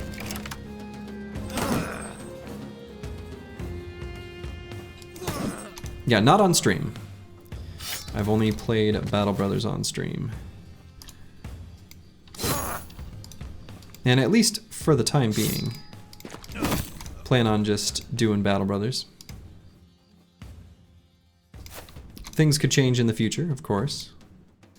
But for the moment, pretty happy with just the Battle Brothers. Somehow avoided mentioning Dota. Well, I saw it was on your bingo card. I'm not just going to give it to you. You gotta earn it.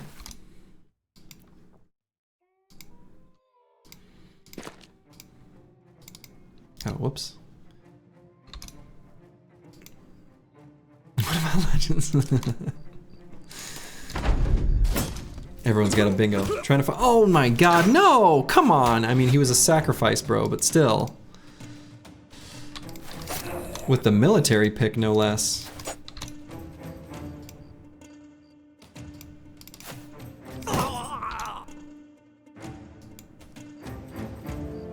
I've never even heard of that game, Popsuda. Did we talk about Dog AI? It's come up already this stream. It has.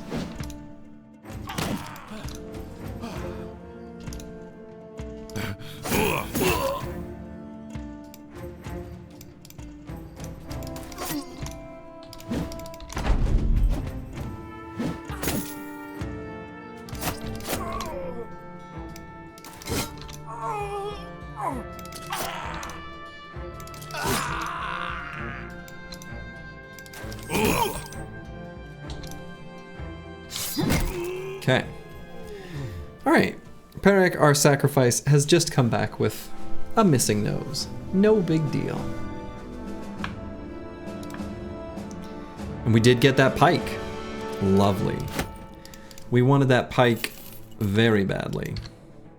That pike is excellent for us. Okay.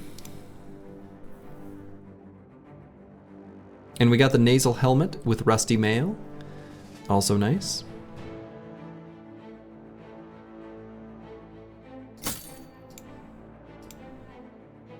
The beauty bro lives. For now. Davkul is patient. Davkul is kind. Davkul does not boast. Or whatever. I don't know how that continues on. But there's a whole thing.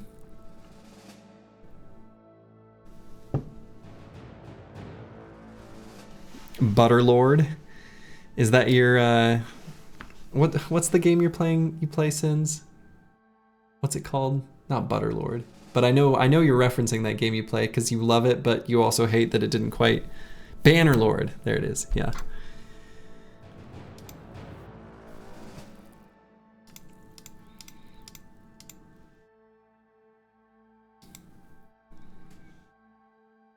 Still unfinished. Sad.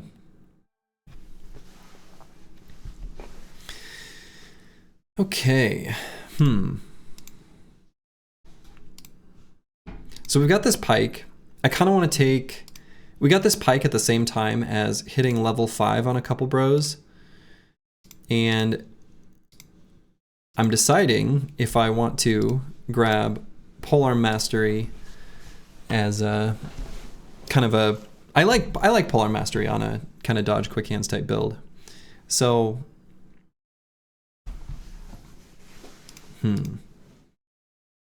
Who would I rather have it on? The Zoning Bro or Giant Spruce? I think it's between those two.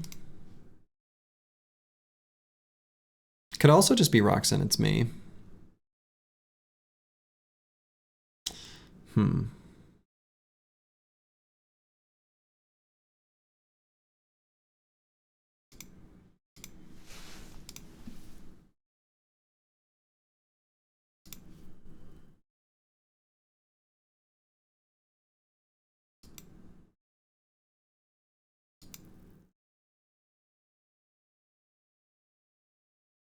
Fatigue is such a funny stat when you start using two-handed weapons because it's truly like pointless, but as soon as you get like Berserk, then it matters again. If you get Berserk, that is. But like when you have a bro with a ton of fatigue, but you're not gonna, I don't know. It's awkward. There's a lot of awkward in the middle of the game. I assume by machete Popsuda you mean cleaver, and the one-handed cleavers generally outperform two-handed cleavers, and they're way easier to use from a fatigue perspective. You get berserk on every bro? That is a mistake. Yeah, Reddit takes berserk on every bro so they can push the blue skip turn button. They love that button. They love that button.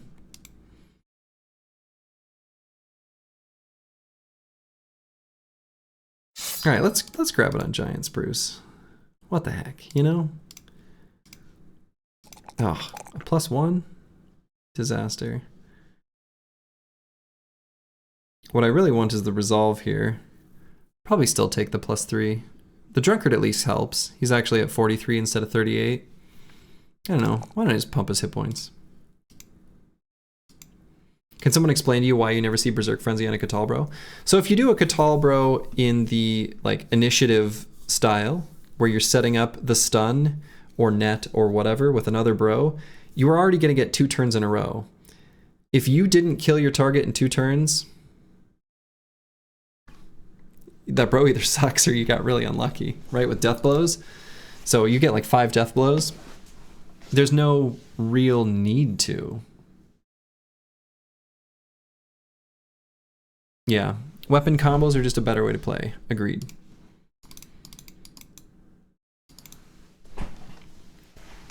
Yeah, I mean, it's not like, I mean, Berserk is a good perk. It's not like it's bad. It's good. But like, it's also not necessary.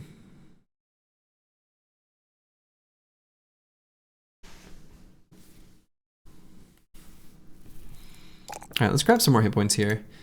I'm not going to grab dodge on this bro with super low initiative. Could either grab 9 or path on this level.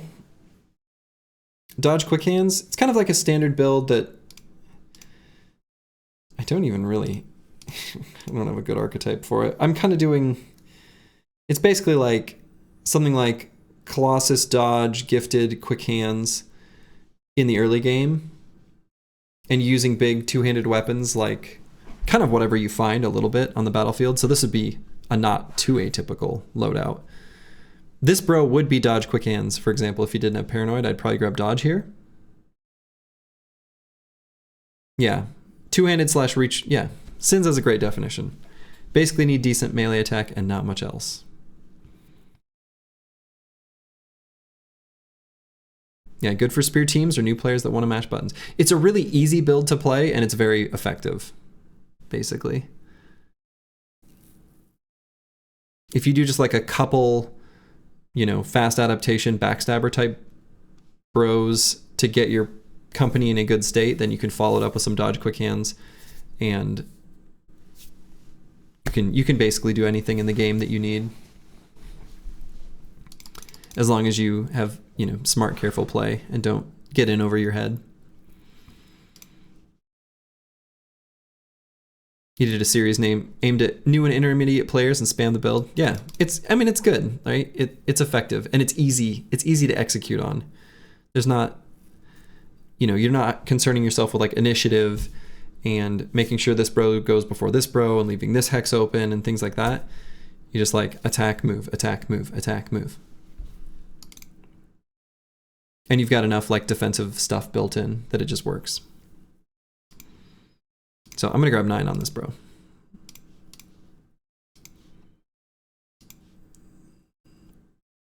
Okay, so we'll grab Throwing Mastery here on Cool Doge. Our tempo thrower question mark, whatever this guy is. It's kind of a mess.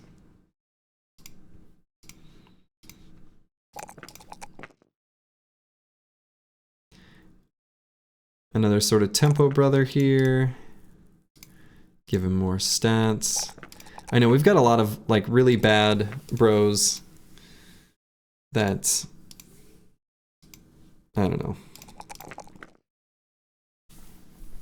Yeah, let's grab some hit points. We're a little low. So we'll grab Colossus here.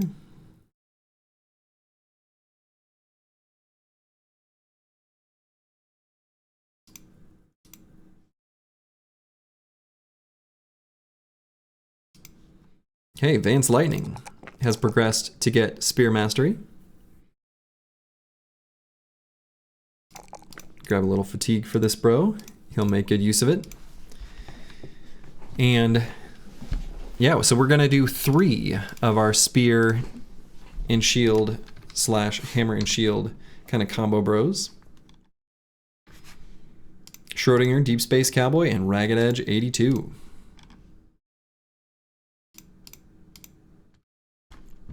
Let's continue on to Grunheim.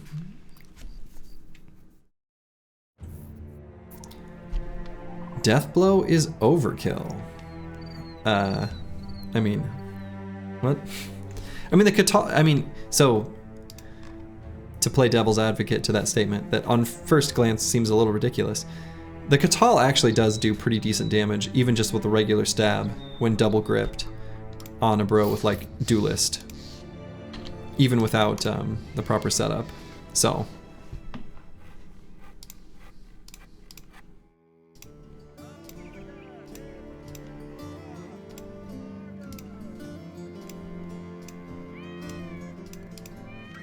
You also have to consider there's a certain amount of origin, you know, and company-specific constraints to building a Catal bro, which includes getting the Catal, too.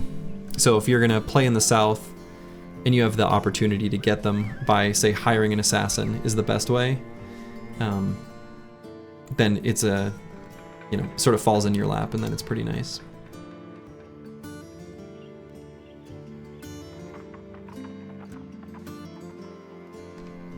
Okay, so this is our wonderful place to sell stuff, and so sell stuff we will. And finally have a decent amount of money.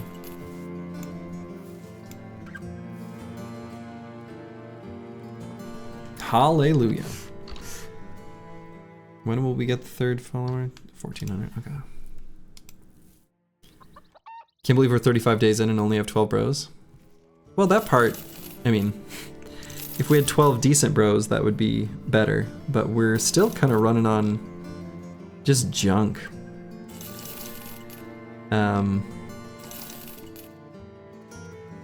Yeah, we don't have good.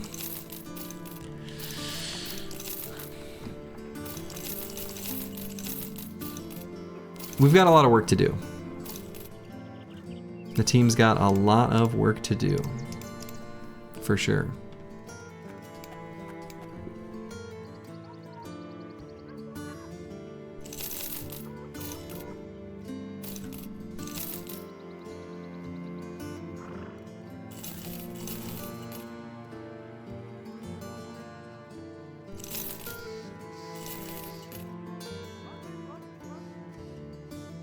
Okay, hanging on to like a handful of weapons that we might put on a bro that we recruit.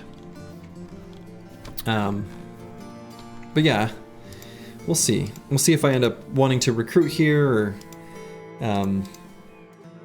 do these contracts or kind of what the company has in store next. But I'm gonna make that a problem for future Slurgy.